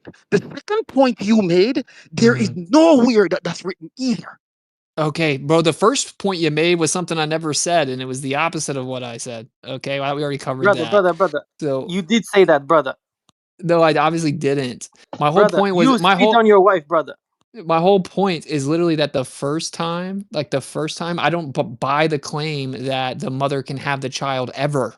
It's literally just a made up claim, and there's no evidence of it because in modern times, a woman's going to go to the Brother, I doctor, have they're going to 5 discover children, it, brother. 5 they're going to children.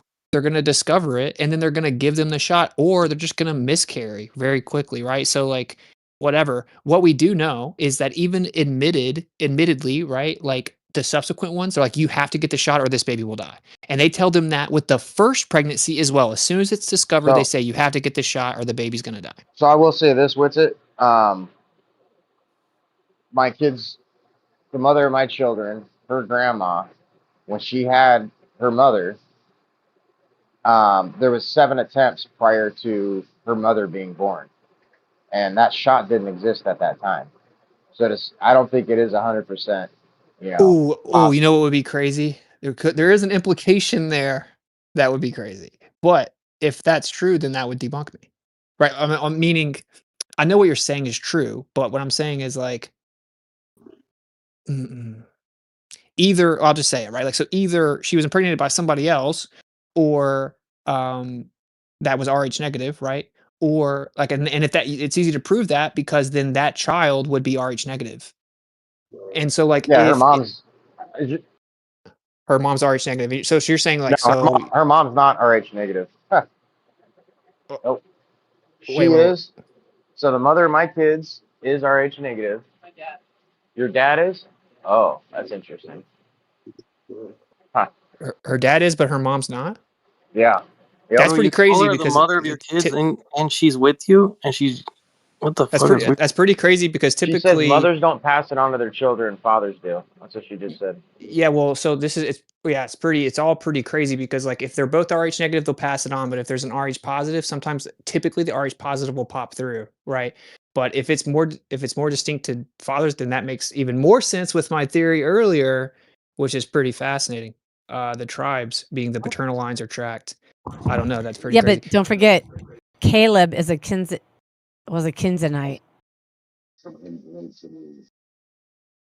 This is pretty anti-Semitic. Pretty anti-Semitic. Oh. Okay. Yeah, I don't know. It's yeah, I'll look into Caleb because I'm trying to make sense of this, right? Because like, dude, Trust me, I've been there a couple years ago. it just Yeah, makes perfect sense. It makes perfect sense that it would prevent the Israelites from ever having giant offspring. It would prevent Hold the on. Messiah's Blaze, your bloodline mic. from being. Blaze, sorry, Blaze, your mic is echoing. Go ahead. It would prevent the mother's bloodline from being tainted, meaning, I mean, from the Messiah's bloodline from being tainted. So it would literally be like a physically built-in parameter of creation that would ensure the Messiah could be born of pure blood, and that the Israelites could not have giant offspring, which is kind of crazy. Yeah, because like I can't even really make sense of the situation other than that, right? Like the whole like it comes from the Nephilim, that doesn't really make sense. Or why would it be a minority of the world? And it's also crazy that it's like disproportionately found in Europeans. Like like the vast majority of it is found in Europeans, and then Europeans are like it's something like 14 to 16% will have Rh negative. Just What were you insane. gonna tell us about what that guy said though? That the story the guy gave you. You said it was a profound story, dude, and you were gonna break it down, and then you got interrupted. Gary. Mm, You remember? oh, Some smart dude you were saying. oh well, I was just talking about Gary Wayne's in general. I mean, I don't know what specific thing story I would be saying, but he just explains the totality of the story, right? Meaning that he has like dedicated like 30 years of his life to studying every extra biblical account, like all historical accounts about giants, the celestial beings, the entities that came down and visited man and then took women as wives, and like cross references all of them. And it's incredible, right? Like for example, the Nimrod is an example where it's like it's named Nimrod in the Bible, but then you have the Epic of Gilgamesh, and then you have Osiris, and you have it's just the man of many names, and he's always defined as this like part man, part god, giant that was a mighty hunter that ruled the world, all this. But then when you keep looking into it, you find out that like all these different stories, they describe him as the exact same size, 19 foot tall, exactly, using the royal cubit, and he was like 7 feet wide, which is insane. And you know, his bed was like however much feet taller or whatever. So my point is just that this guy, like when he like breaks it all down and shows you how like literally every civilization and all of the ancestry within all claim beings came from the sky. They were worshipped as gods. They taught them all kinds of secrets. They took women as wives. The wives had children that were giants. Most of them died during birth. And then as they had children, their children got smaller and smaller and smaller. And this same story is told across the whole world. It's pretty fascinating. But that's where, again, like I guess I only brought him up just because I think it's a fascinating podcast to listen to if no one's ever heard of any of this stuff, and maybe consider getting the Genesis 6 conspiracy book and then his second edition or whatever, like the follow-up book. But also he presents this idea that Rh negative is like from the Nephilim and of the royal families. And it's like, I don't know if that makes sense. I'm trying to make it make sense. Because like I don't care either way, right? Like I feel like I feel like it doesn't actually matter what my blood is. You know what I mean? Like I don't have like a bias here or something. Like I think if you believe in the creator, you're grafted in. Not everyone from Israel is of Israel. Like it's just what it is. But So is there a reason you're not researching and practicing like flat Earth stuff, and you're just like going down this like controlled op like Christian, garbage history stuff? you just saying the words Is it controlled going to get you op more money, doesn't you make think, it or any is it real. part of the plan? Like, What are you talking about, man? Control. Just saying something's controlled op doesn't make it real. well, Don't worry, Christian is Witsit. like the most He'll run modern, away in like 5 minutes. religious and historical like position, so it's obviously controlled op to have like the, It's the most. It's the most historically corroborated position. Oh, that's circular. The books on the globe are talking about the globe too, so that proves the globe. What? No. Like when you're talking about history, you have to go by the standards of historicity. You realize that that's the only thing you can do. That's like saying that the only thing you can do for spirituality is within the Bible if you think that only history is found in books. That is nothing like saying that. It's a totally different non sequitur No, point. it's the same thing because there's It's literally architecture not. everywhere. There's architecture everywhere. That's a very profound, astute observation. What's No, your that's relevance to real that? evidence. The books can be written by the Jews in however they And want to buildings write can be them. The built by architecture Jews. can you can't fake a pyramid. The pyramid is left there. That just substantiates the story, though. The fact that there are pyramids all over the world that have the same type of architecture substantiates this story.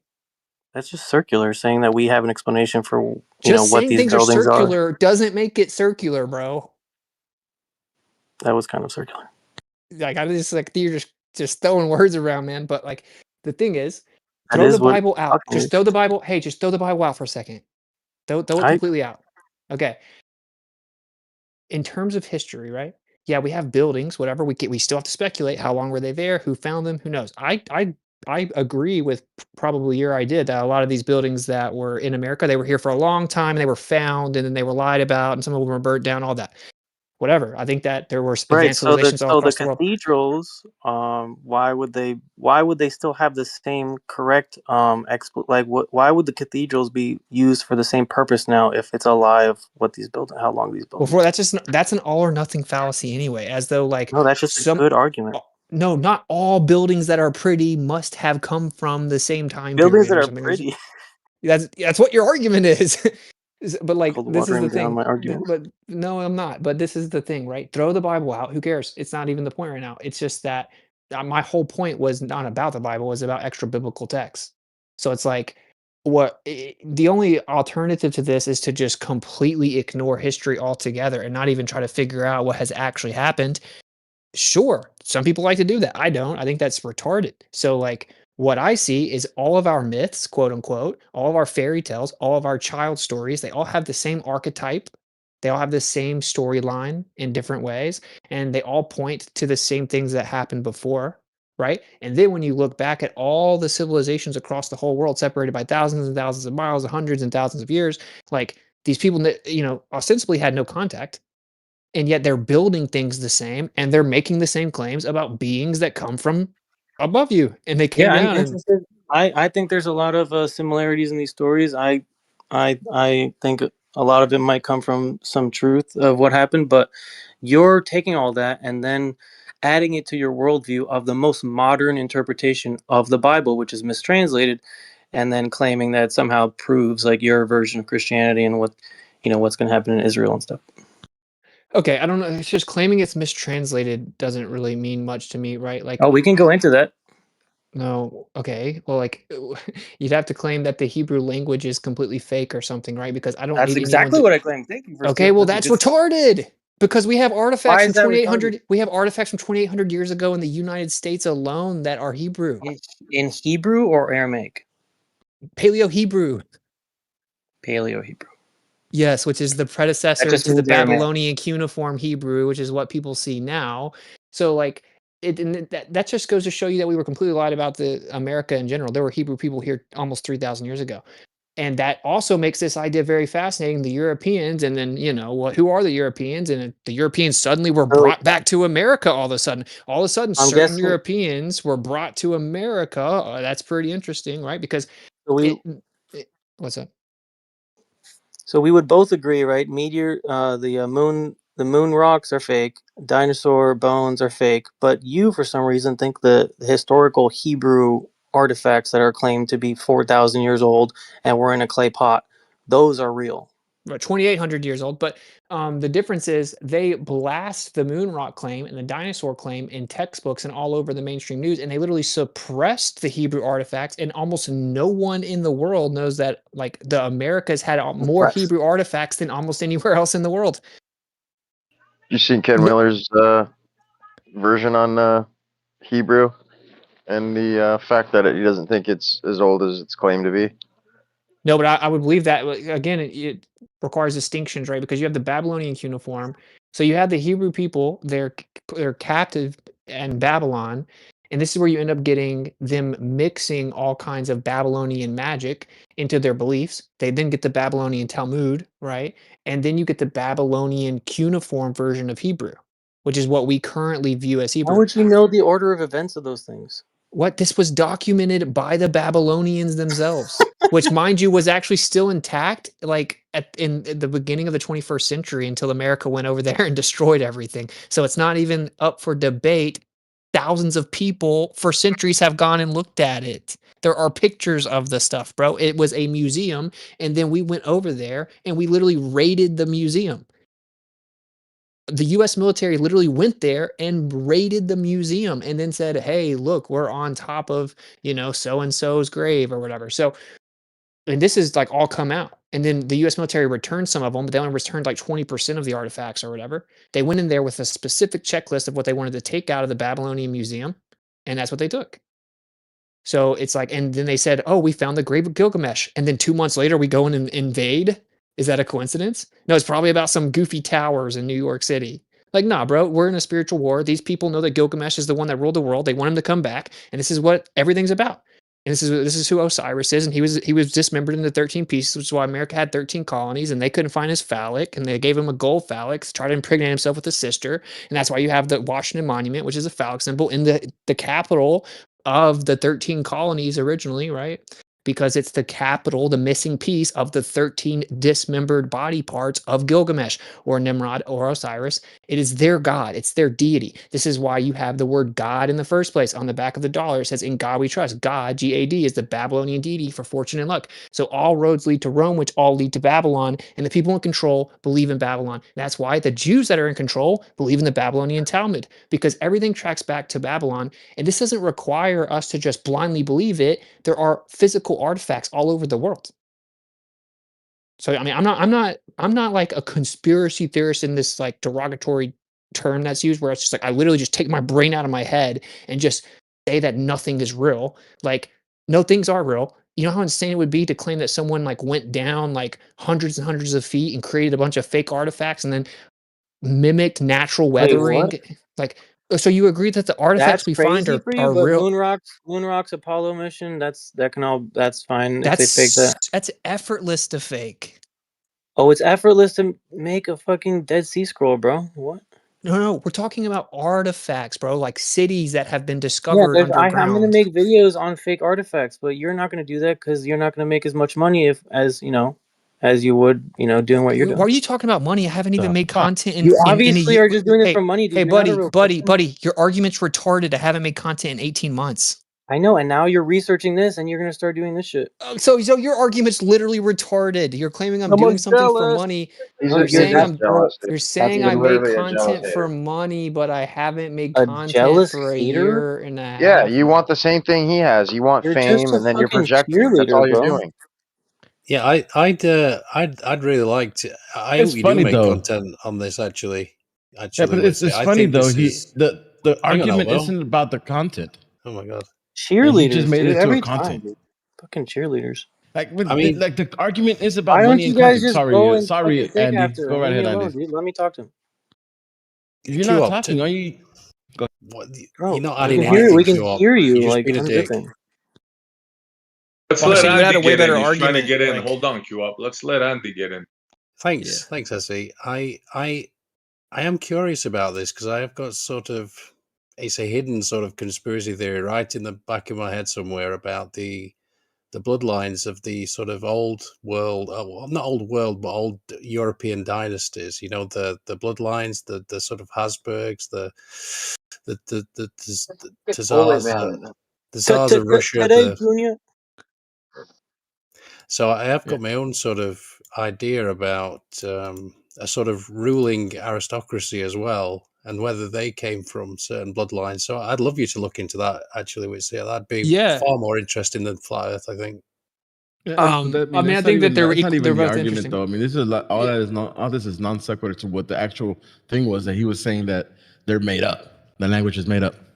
Yeah. Well, we'll just And then pause that for a second. you Because brought that to. You brought this to what the which is looking into this because of money. What? Yeah, which is just retarded. But like, this is the thing, Yeah. right? Like if I sold out for money, dude, I would have came back from Antarctica, said the Earth was a globe, and then went and jumped on some freaking Blaze TV network. Okay, which I was literally offered. So you're saying? Are you saying that that's what Jaron did? Nice. I'm not. I'm actually don't think Jaron did that. I don't think Jaron did that. But I'm just saying I was offered things. But like, here's what I'm saying though. Set the Hebrew thing aside. I've always kind of thought, like, if you look at the European ancestry, right, they have coat of arms. If you look at the coat of arms, like the family crest, they'll have like a dragon, a bear, an eagle. Well, that's 3 of the 4 like cherubims types of angels. Like, I've always thought, like, yeah, these royal families. Types of angels. Yeah, types of angels according to the scriptures. So I'm like, I've always thought, like, okay, these bear? royal. Yeah, like Yep. the angels will have like a bear head or a lion head and stuff like that. And then you have the seraphim, which are basically like feathered serpents, which most people don't even know the scriptures say that. You see this like On human fire. with wings. That's not even in the Bible, bro. Like it talks like it, that's why they say do not be afraid. According to the scriptures, the angels look crazy, a lot like the stuff you see on Egyptian artifacts, for example. So Oh it my makes a god, lot of sense if they came like down. You so can say, "Oh much my like god," but if you just believe in nothing, then your point isn't really relevant. But like okay. So I have a question. So Dead Sea Scrolls, right? You say they're hiding this stuff. They're trying to keep it away from us, but they like every Christian brings us up. This is in museums. I never said Dead Sea There's Scrolls a at all. whole library, miles of libraries underneath the Vatican that we're not allowed to see, but the Dead Sea Scrolls are being shown When to did us. I So say why? Dead Sea Scrolls? That's one of the oldest, biblical That was Hebrew. found in the 40s, right? Like I specifically that would be the easier one to fake. Although faking the actual parchment would be very, very difficult because it's hard to superficially or synthetically imitate the aging. But they Ironically, control who gets to ironically, look at them no, no, and no, no, test them. no, no, no. Wait, now your argument is that they haven't been seen because you can go see them. So like No, I didn't say the see. I meant tested. Obviously, they control who tests them. Okay, I'm just letting you know. I've actually, ironically, probably looked into this idea a lot more than you. It's basically impossible to artificially imitate the aging. So unless you want to present some mechanism to do that, then you haven't even formulated a hypothesis You're just yet. claiming it's impossible. Like, why No, would I, it s- be I impossible? said largely impossible. So do you want to present an option? I'm not saying I know for a fact it can't be done. I'm saying I looked into it, and there are many chemical reasons why you can't just easily do it. Because the things that would actually expedite what appears to be aging, so ostensible aging, actually damages the paper at such disproportionate rates that it wouldn't even be legible. So, like, to actually get the artifacts that we have, those texts were written a long time ago, dude. It's natural weathering. You cannot imitate natural weathering. You act like you actually give these people way more power than they have. That's my opinion. But like setting that all aside, look, you're a human. You have He parents. They tends to had do that. parents. They had parents. They had parents, and it goes a long way back. Okay, and people lived on Earth a long time ago.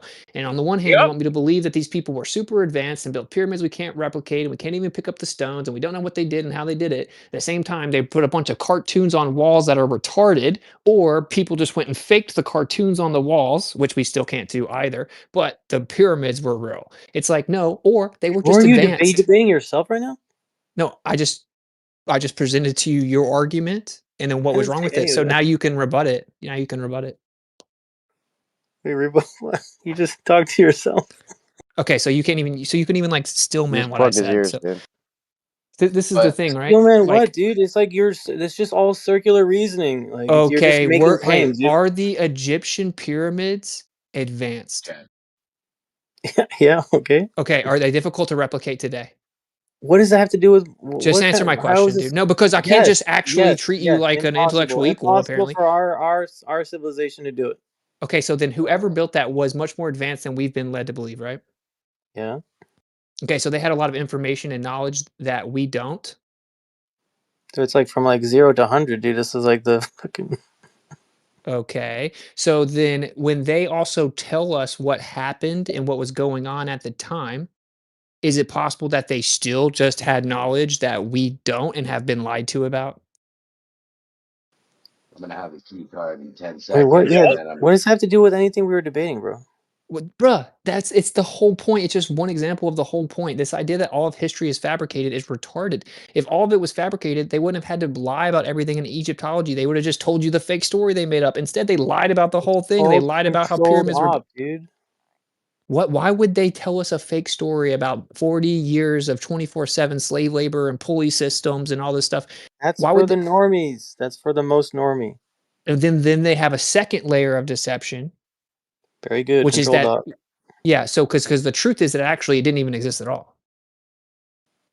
What didn't exist? Egypt. What you think of Egypt was like in America or something, or it just No, didn't I'm exist? asking you. So wait, so Egypt did exist. So are the Egyptian artifacts real? So, um, it depends what you're talking about. Like, there's real ones and there's fake. Usually, the fake ones are the ones that have writing on them, and how they translate the hieroglyphs in cuneiform. I think probably incorrect, and just they Well, could say whatever I they can want. agree with the latter part. That's a totally separate point, right? I mean, you think that people couldn't write things back then? You realize that the languages were pictographic. Okay. So they just drew pictures, brother. They absolutely can draw pictures, right? And they don't translate them as like what the even picture is. So it's I think that there is a valid point there, but that doesn't mean that it's not real. Okay. And anyway, like the point that I'm making is pretty simple, which is that even when I travel the United States, the number one thing I was shocked at, and I realized that the average American would have no idea, even if they've traveled to a couple cities, right? You would never notice this unless you actually traveled like the whole United States and you went to like every capital city and then you went to every Capitol building. And we did that because that's where we would do our activism a lot of times. We'd always go by the Capitol buildings at least, and we'd find whatever Freemasonic lodges were there and we'd whatever. So we saw like all of the architecture throughout the whole US. Every capital city, we did not find one exception, has tons of esoteric symbolism and it has hybrids. Like if you go to the Rocky Steps in Philadelphia, if you go up the Rocky Steps, it has the entire ceiling, like the whole like top part of the building is covered in like Egyptian hybrid gods. And this is all over the United States and they all have how does what that looks make your that makes my that's more fits my model better than your historical model. how my model is that there were Yours is beings all that just came from. Christian bullshit. See, so you can't do this. You can't do this. So my idea is that I said throw the Bible out. My idea is that beings came from the sky, and they take many different shapes and forms, even what people would call hybrids. They were worshipped as gods. They took women as wives and had children and offspring that were giants that worshipped the gods. They're basically their parents, and they were also worshipped as gods, and they were demigods, right? And this happened all across the world, and every civilization wrote about it. So Okay, but then in your belief, Nephilim didn't come from the sky, correct? Their angels came from the sky. yeah, so the lowercase gods came from the sky. So you think angels fuck people? Yeah. You You think know, an Witsit, there's angel something that couldn't doesn't add do up for me. that? What's up? Maybe I'm missing something, but you're saying like, we came from our parents, they came from their parents, yada yada yada. So like history is accurate, and if that's the case, then how come we don't know how they did it? If that's the Oh, to case, clarify, then I'm not saying history is accurate. I'm just saying history exists, right? Like, I'm just saying that I'm not satisfied with the whole like, oh well, because we're limited with history, where we can't like empirically observe it, right? Because it's not like here with us presently. Therefore, we can know nothing about it. Like, I don't resonate with that at all. Like history, but we all know Same history here. is real. History is real. We've been lied to about all of history pretty much, but history itself did happen. And there are real physical artifacts of the people that really did live here. And then it's kind of our job to try to figure out what actually happened. But so that's what I'm saying. I feel like maybe there's a balance to it, but you can't like they're antithetical. The idea that we don't have the technology, or we like the technology surpasses ours, that which existed before, but also that we can rely on the stories or what have you that were given to us in the past. There's those are two contradictory things. 'Cause Well, if we no, I can don't think rely on so. history, I don't then we think would so. have the same technology. We'd have that. It would be a I reliable don't. transmission of information. I don't think so because the transmission of information was done by mankind, but the actual supernatural beings are the ones that did all of the miraculous technological feats. Does ad It hoc? isn't like they had like a New York City. So like it's like they just understood the ether. They understood metaphysics. Like there's no reason that you shouldn't be able to lift like a crazy heavy stone and it should be effortless, He made a really good right? No, I argument, hear dude. you. I hear I you. wish But I wish I had where's made that that story argument, dude. aside from None of the the history has hieroglyphs? anything about any of this advanced architecture being made. That that isn't even true, actually. There are civilizations that claim that the gods built the pyramids specifically. Well, um, yeah, I mean, but that's not in the history books. That's just like what the Aztecs The talked history about. books are retarded goyslop. Why would I care what the history books say? I'm talking about Okay, history so the itself. artifacts and the history books they present, No, Goyslop. no, that's the thing. If you've actually looked into this, well, what's always happened consistently is mainstream history tries to tell you some super retarded story, and then they tell you the Bible's fake, and then the Bible claims all this stuff existed that mainstream history claims didn't actually exist. And then they discover what the Bible said existed. And it happened dozens and dozens of times until eventually there were a couple people that were anthropologists that weren't retards that were like, well, I can make way more discoveries than everybody else if I just follow the Bible. And they literally started finding everything the Bible said was there. And so that's why there's a Harvard Bible isn't a Harvard Harry Potter college. It's historically valuable, Bro, undeniably. it's literally it's just like Einstein's relativity. It's all the math, like it's all post hoc. All the math is made to explain what we have around the Earth or what we see in the sky. It's the same thing. It's exactly the opposite of Not relativity, which is just completely retarded and logically fallacious and has no proof or evidence whatsoever. This is, hey, book says this exists, and then you go physically find the literal physical proof and evidence of I that know, but existing. you think the book is old as fuck, and if it's not, then it's very easy The to book fucking it's write the book. Or indisputable that different copies of the book, which is actually a compilation of texts, is old. I and how just do you prove explained to that? you how, because you can't even present a mechanism to replicate and imitate the aging process that wouldn't Bro, severely damage the text. And if you say you can, I would love for you to just show me how, because I researched this like 7 years ago. Right? You can't do that. oh You well, can't take. science isn't done researching the internet, bro. Do you understand that you're just blindly believing something's true despite the fact that you don't even have Believing? listen, yeah, you're blindly believing that I know something is true. nothing is like nothing. Almost nothing is impossible for you to say. You can't make a paper look old. Yeah, see, that's like the most retarded rendition of the argument that you could present, which is called Right, papyrus, sheepskin. straw man. Like, Yo, Witsit. yeah. So when did history stop being reliable? Like when did it start turning into Goislot? Well, I think. That's a good question. I mean, looks like the biggest, like tripling down on that is like early 1800s. Because like if you look at people even in the 1700s, and even in the 1800s, but the mid 1800s, the Royal Society just went crazy, right? But like people in the 17 1800s, they regularly referenced these historical claims that are now classified as myth. So the whole shift in dynamic is just like, well, instead of believing these like these goobers in lab coats now that think they came from rocks or whatever, I'm just going to believe the ancestry. And the ancestors make claims that sound crazy, but so do the lab coat losers, right? Like they claim insane things, like giant lizards were living 300 million years ago, and blah blah blah. So it's like whatever happened here is kind of crazy, and the reason we think You it's just said crazy you is because believe it in a isn't bear currently angel, here. dude, and you think the dinosaurs is crazy. The only reason we think it's crazy is because it isn't currently here. So it's like it's just we don't have a standard of comparison, right? And like, yeah, I don't think dinosaurs as they have defined them are real, but I do think dragons and stuff existed. But all that aside, my point is just like, bro, let's just use common sense. This is just a logical argument. This is not a scientific argument because this is history. History is not No, it is science. scientific. No, history is The not evi- the science. the artifacts could be tested, but we are not allowed to. But we can go see the architecture because it's all scattered everywhere. Okay, but that isn't science. Okay, like It that, is. like You no, look at it. You go to a cathedral. There's uh-huh. no Jesus. There's no Jesus on any cathedral anywhere. Because literally it tells you I'll bet not you to. It tells you not. $10,000 you won't It find tells an you not original to. cathedral stone with Jesus in it. It tells you not to make an image of Jesus. Okay, but if there's nothing. Okay, there's nothing Christian. There's no cross in any cathedral, like of the stone of the cathedral. I don't even know if that's true, but the cross is also I've never disputed. found anything The scriptures don't Christian say in anything the about a original cross. stonework of a cathedral. The scriptures don't even say anything about a Just, cross. just to let you know, if you just look at the floor plan of most churches, you will find it's Yeah, actually in a that crucifix. has nothing to do with Christianity.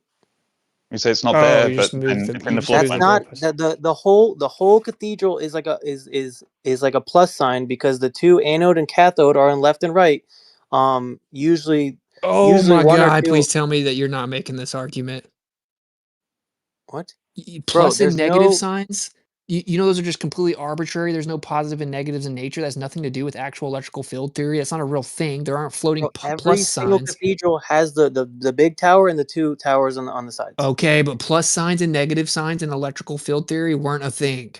Okay, Those are but just there's totally no. made So up. there the cross the geometric sacred geometry of the cross is in everything electric. Our power lines all are crosses. Um, there's no crucifixion cross anywhere in any cathedral except for the new little You statue. mean with Jesus on it? Yeah, with Jesus. Yeah, because you're not supposed to make images of Jesus, bro. But like setting all that aside, you're not even addressing the point, bro. Yeah, we have buildings that doesn't give us any information about who was there and what they did. You have some theories about it. Yeah, Cool. you Trust do. me, The I front watched has the a Tartarian gigantic documentary cymatics 7 pattern. years That's ago, what it's dude. about. There's I watched the organs in it, Tartarian. and there's a cymatics pattern. It's Brother, showing you I what know it's all about. that. I know all that. Yeah. So what? The Christians Okay. cared more about portraying cymatics on the front. What first of all, if there was a civilization that was more in tune with how reality actually works, then they would understand that literally everything is sound, everything is vibration, everything is cymatics, everything. Like I agree with you on that. Like the No, you ancient guys believe civilizations. everything is Yahweh and Jesus, so that's more important for them. What? No, actually, Jesus, Yeshua, right, would be the word become flesh. It would actually be like the voice itself, like the literal speaking, the word, the sound, right, that comes from the primary source that actually becomes manifest, which is insanely profound because that's literally cymatics. That's literally how you can create matter, right? Like you can literally manipulate the material structure of something with sound. So yeah, of course. This is just like when you look at the Tesla will tell you that light's nothing more than a sound wave in the ether. Like sound is just the medium of air moving. So if you were to have like vibrating, basically, so if you were to have a vibration or frequency within the ether, then it would manifest as matter. So yeah, that's the fundamental building blocks of everything. And the idea of Jesus literally perfectly fits within that. So does the creation story. The creation story perfectly, It's just so perfectly matches. circular, dude. I could say my DMT explanation of things is correct because DMT I used vocal cords and cymatics to say DMT. Like it's ridiculous. It's circular. Okay, well, no, I just debunked your claim, right? When you said that it was just, well, I say that it's just Yahweh and Jesus and everything. I'm like, well, no, that you're saying that as though there's a distinction, but there actually isn't because Jesus is the Word. But we can set all that aside because you keep on, you're the one obsessively integrating the Bible. I can confidently not do that because I know it all leads there anyway. You know It why? doesn't lead there at Because all, it's dude. just the truth. It's just the truth. So like, I Oh, I nice. don't care. Oh, you win. It's just the truth. No, well, I'm saying 100, throw it out. Austin. I'm saying throw it out. 100. Yeah, Just throw it out. Hey, Throw it out. That's a can I good ask idea. Witsit a question? We're going to throw the Bible out completely. So please don't bring it back up the next time you say something. You're the one that keeps bringing the Bible up, right? I'm not doing that. Maybe he likes the Bible. I know, but this is the thing. It's because his spirit knows there's something true in the Bible, which is why people that don't believe in the Bible Stop. always All right, bring up let's the not be Bible. gay. Can we not be Whoa. weird? It was gay. Yep. It was gay as fuck. That's true. People that hate it the most Hey, bring it up the can I most. Oh my god, the gayness. Please. But you don't can I actually ask you hate a it. You don't question? actually hate it. Witsit? Q up. Can I ask you a question? If It's in just theory, gay. I don't hate it. The Bible hey, is funny. It's funny that you If guys what? hey, worship an What? ancient pedophile that was crucified, got fucking That's caught Damon in the Hill. Garden of He's a Gethsemane with pedophile. a Of naked course he boy. was Nia lying. Niscos. East means little. That's Little so boy. funny. oh my Little God, The guy naked who this is started boy making in this just. the up, Damon garden. Hillman, who's been like thoroughly Yeah, debunked, yeah. was Oh, look how actually angry accused of Taylor like is. he was Look how removed from Someone's his angry Taylor is. firing. university She Hey, one at a for memorized so time. many stalking fucking girls. attempts at fucking Like arguing this. literally, he was accused of that. It's Shut funny how up, he was dude. accused of Men are that. speaking. Men are speaking. You're supposed to be Christian. Let the men Ladies speak. first. That's not how that works. That's not how that Ladies works. first. She Oh, doesn't have to. modern She doesn't fucking have to feminist yield to Witsit. you. You're not a believer. It's devolving. Oh, We're women did devolving apologetics in the right Bible. I can now. give you multiple Ma'am, verses for please, that. Yeah, of ma'am, course. But I'm please saying like, wait with the she other doesn't. women outside. Q up. She You doesn't have guys, to can we, dude? yield to you. It's been going really good. Can we keep it chill? Okay, Q-Op and Witsit, we're going back and forth. Do we want? Are you guys kind of doing a one-on-one? Do you want to continue going back and forth? Because if other people, Well, I don't come want it to in, be a one-on-one. Austin and someone else, well, just to please. finish out whatever you're back. I mean, I'm just trying to get it back to something. You guys were going back and Yeah. forth. Like, is that completed or we? Yeah, let's just try Well, to. well, I don't care because look, Q up. I'm saying right now. I'm saying it very explicitly. I am not going to engage with you in this like hard on you have for your Bible theory, right? Like I've heard it. That's cool. Some of it's interesting. Whatever. Disagree. Agree to disagree. I don't want. I don't care. I'm not making that point. Throw the Bible out. Throw the Bible out. Like this is the whole thing, man. If the Bible's true, you shouldn't even have to go to the Bible. All the If the evidence is just Bible gonna is true, is just doesn't make sense, dude. It needs to be translated first correctly to know what it even says. okay, but I've actually spent many years looking into the translation, and believe it or not, I happen to know the things you say about it are factually, patently incorrect, right? The Like strongest what? Like argument what? against, I can make the strongest argument against the Bible, and it's nothing of what you're saying, dude. Okay, like Can the you strongest be arguments more against the Bible specific, is the please? is the Jesus is a myth arguments. Okay, I never, no, I'm I just never telling you really that's said that. actually the strongest arguments against the Bible Oh, is okay. that Jesus was Well, literally a what? myth. So, He's an what is the archetype that argument the Jews against he's an Jesus? archetype that the Jews built for the Goyim to Dude, why believe are that you they could debating be yourself grafted in. again, dude? But then why would it say the Jews are like a synagogue of Satan? You know, if Wait, it was time out. if Can that someone was mute Q true, up, please? Yeah, I Yeah. know. Really? Just the trolling. Like, let's not do that. So just to clarify, right? There's a book by Richard Carrier where this is presented.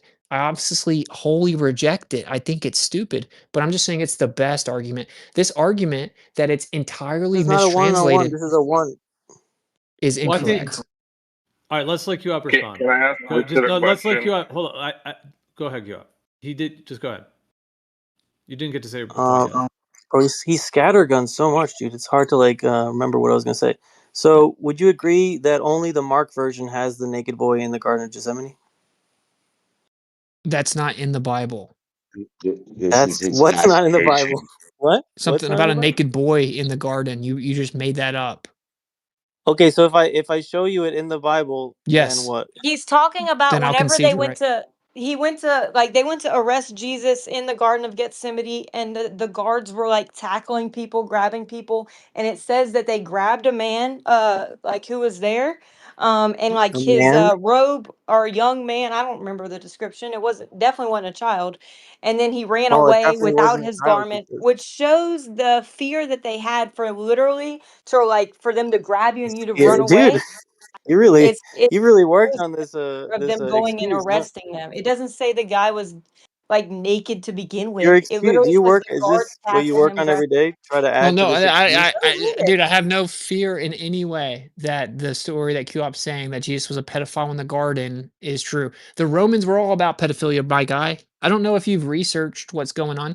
The reason that Okay, yeah, Jesus no, was I killed totally agree. Yeah, I totally agree. So from a materialistic he wasn't perspective, crucified for bro, you just see being a this, like, pedophile I though. really don't appreciate it being framed as though I'm interrupting him because I'm not. And I'm also not scattergunning. The only reason that the conversation's all over the place is You're because doing both, he's but whatever. scattergunning and I'm keep addressing what he's saying. So can you just chill? I'm Because I'm not just responding to what scattergunning at all, dude. you are. I'm just responding to what you're saying. That's all I'm I doing. am. So And That's Christian. if so it's like true, it would have been validated in the the, Talmud, which it's not.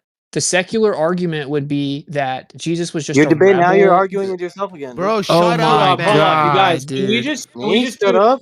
Q-Op? Can we just do it like a tennis match, dude? How about if no one else jumps in for Bro, the if it was a moment? tennis match, I could kill Witsit with a tennis ball. Well, just chill. I know, but we just want to hear the both sides. We just want to hear what's being said at the very minimum. So maybe everyone else can just chill. I'm kind of maybe suggesting a one-on-one. You guys don't have to, but just so you can finish this out. Q-Op, just don't interrupt, bro. Let him say his full thing. You say your full thing. Me?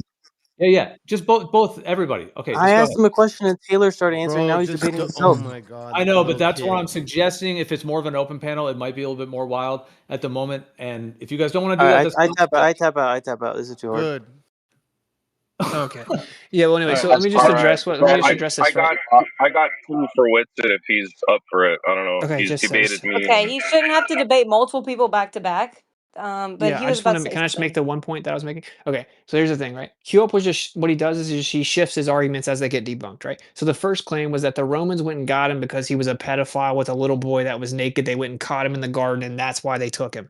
Okay, that's a joke. The Romans were all about some pedophilia. Like the secular argument against Jesus is that he was basically a rebel, right? That was bucking the authority of the Romans, and that's why they killed him. But the historical record does not reflect that either. The Jews demanded that they kill him. Okay, so he was giving the Romans trouble. The Romans were stalking him. They were trying to find him because a lot of people were following him and he was teaching them different ways. But he did say, render unto Caesar's what's Caesar's, right? He didn't actually lead a revolution. But anyway, the Jews gave him up, right? And all of that's outside the Bible. And so this is like, if we're just going to be truthers like we always are, like, why can't we just have the same standard we always have? That's what I don't get about it. Like, whether it's the Bible or not, if there's tons of corroborating extra biblical accounts, even if you just view the Bible as like a history book, it's like, okay, cool. I mean, it's just corroborated everywhere. That's all I'm saying. Like, it's weird for us to all of a sudden like throw the standard that we always apply as truthers out because we have some type of like spiritual bias against the book or whatever. Right? Like, you cannot resonate with the spiritual claims of the book and still recognize like its historicity, right? Like, those are separate things. So I wanted to ask you a question maybe No, about that if Bioman, I could. don't. Another troll. Another troll. No. The thing Really? is, yes. The thing is, he just keeps getting derailed. That's all Q-Op's doing. He's just derailing the whole thing. Just please stop doing that. Yeah, this Austin, Well, can all's we gonna move just chill. carry on with what you were talking about. move Yeah, this will forward? never end. This is Oh, a it's up to non-ending everyone else, man, because conversation. I've been talking a lot, right? The idea that I presented to the room was the idea of Rh negative blood, how it's only 6% of the world, how it's largely European. I just found out on B negative, it's like 1%. Finds out that if you have Rh negative blood female and male and they have a baby, it's automatically Rh negative. But the Rh negative female will kill off the pregnancy if it's from an Rh positive blood, which means 96% of the world can't really impregnate an Rh negative without some pharmakia injection, right, to circumvent that, which I find fascinating. And I'm like, what are the implications of that? Because one theory is the idea that these royal families, they believe they come from the celestial lineage of their ancestry. They think they're actually the lineage of the Nephilim and the gods, and that they concentrate their power in royal families, like all throughout Europe, etc., right, in the whole world and all throughout history, because that's why they're incestuous. They keep their bloodline pure because they literally think they track back to the star people, to the gods. And this is what I've believed for a long time. So I'm now entertaining a shift in this idea that, whoa, what if the Rh negative is actually a marker of the tribes, which would prevent the tainting of the bloodline the Messiah was born through, and it would not allow is like women from the tribes to be impregnated with Nephilim, which would literally be a physical marker that would physically protect the tainting of that bloodline until the Messiah was born. I just find that interesting. I don't know. Has insane implications though, because it's largely European, which would be like, wait, are the Europeans a big portion of the tribes, blah blah blah. That was the point. And then the other from the other angle of it, it's like, well, look, if you look at the coat of arms, it talks about it shows a lot of things that are really represented as these angels or these gods. And if you throw the Bible out, right, because most people don't know the Bible actually describes angels as being like they have bear heads, they have lion heads, they're feathered serpents, which are seraphim, which is where you get the serpent in the garden. He wasn't like a snake; he was a feathered serpent god. Okay, that's what it says. And so when you throw the Bible out, although you understand it makes those claims, so did everyone else. The only difference is they worshipped them instead of them being coined as something evil or rebellious. They're framed as gods that were benevolent that they worshipped. And then look at like Egyptian gods. You see, like you have Anubis, right, which is like the second in charge, Anubis, and he's like got the dog head. Then you see the pharaohs with the eagle head, right? This is all throughout the United States, all throughout our Capitol buildings. It's all throughout the Middle East. It's all throughout the Eastern quote unquote hemisphere.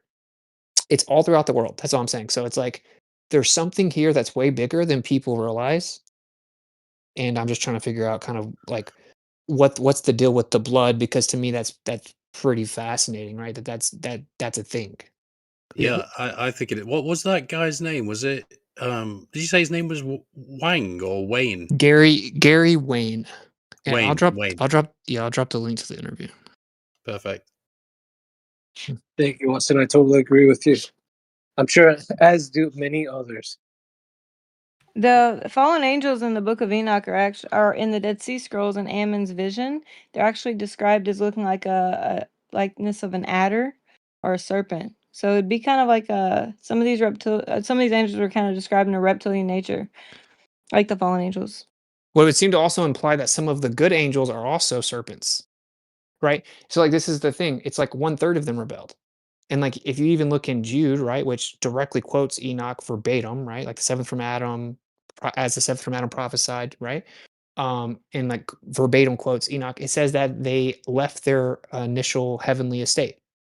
So it's like 1/3 of them. So then again, if you zoom all the way out and see the spiritual war, these beings came down. They took women as wives, worshipped as gods, thought they could go back up, found out they couldn't go back up. Sent Enoch to basically ask for forgiveness on their behalf. He said, no, not only am I not going to forgive you, I'm going to make you watch your children kill each other.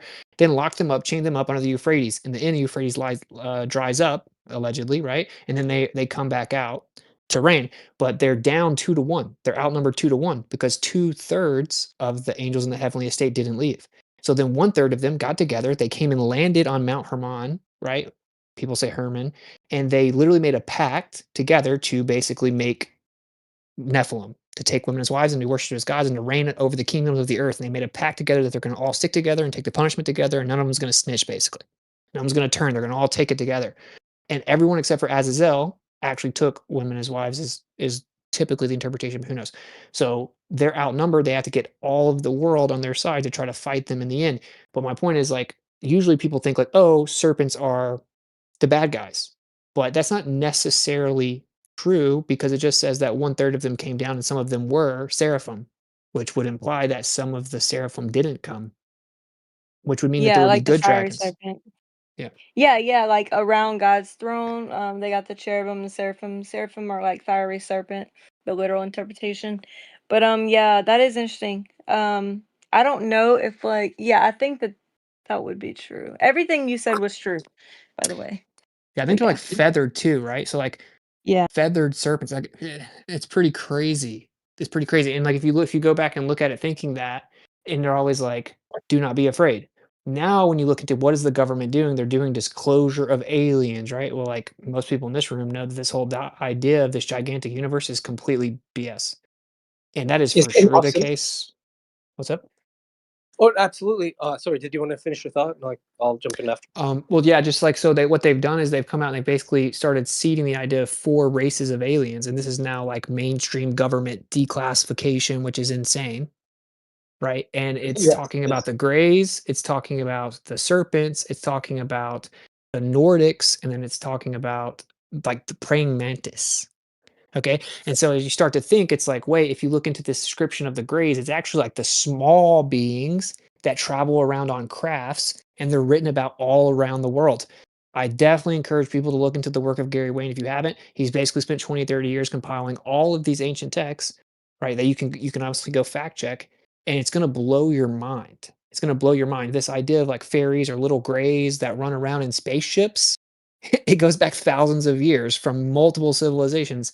So it seems like what the government's doing is getting the world prepped for their return, their disclosure. They've named a couple of the different types of beings that there are, and they're just using kind of the cover of aliens to seed that into the public. But what they also did was they pulled in a bunch of spiritual leaders and they prepped them. People in the Trump administration literally reached out to spiritual leaders of like mega churches and then debriefed them and had them come tell their congregation to prepare for it, this disclosure, and to not let it shake their faith, and that they think it's interdimensional or demonic.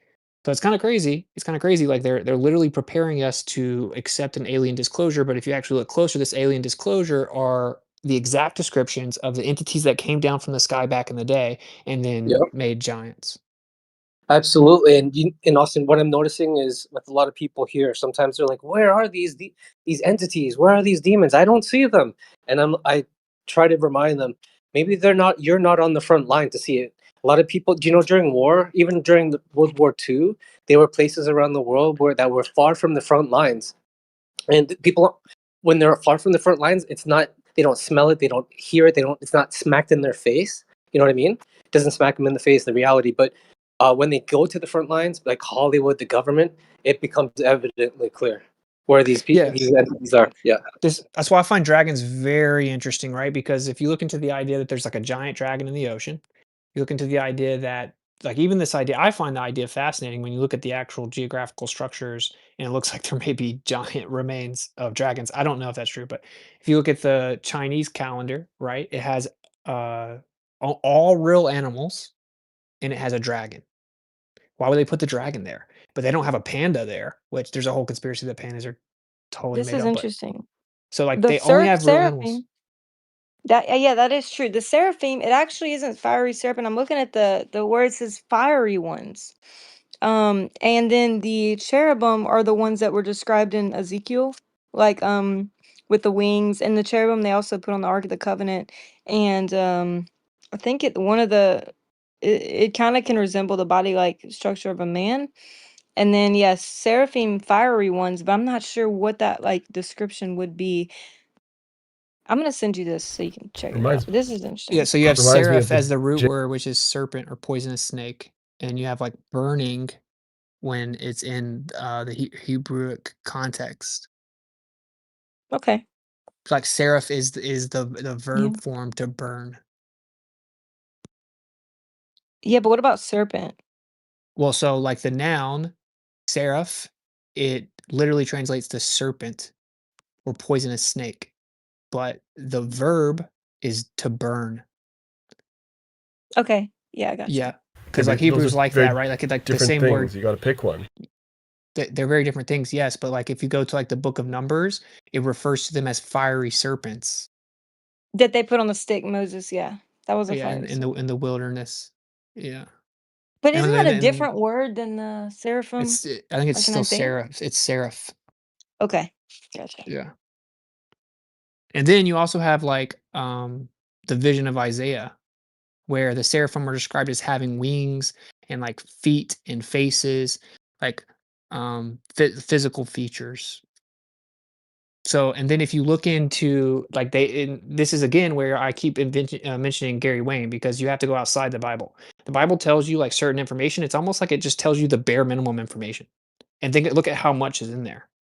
But like, it's not like they're going to glorify these beings. These beings are not supposed to be worshipped. Like what has happened throughout all of history, the world keeps worshiping these things, and if they come back right now, the world's going to worship them again, bro. Okay, so like I can actually understand why the It Bible's sounds maybe like they going. can shapeshift. Well, yeah, I would think so because they're presented as man a lot. But like, if these things present themselves again, I mean, I can understand why the Bible wouldn't just like overly describe them, right? Because it's like you're supposed to reject them. But who knows? But if you look at extra biblical texts, like say Eastern mythology, then you're gonna see like winged serpents or dragons that have human features as well.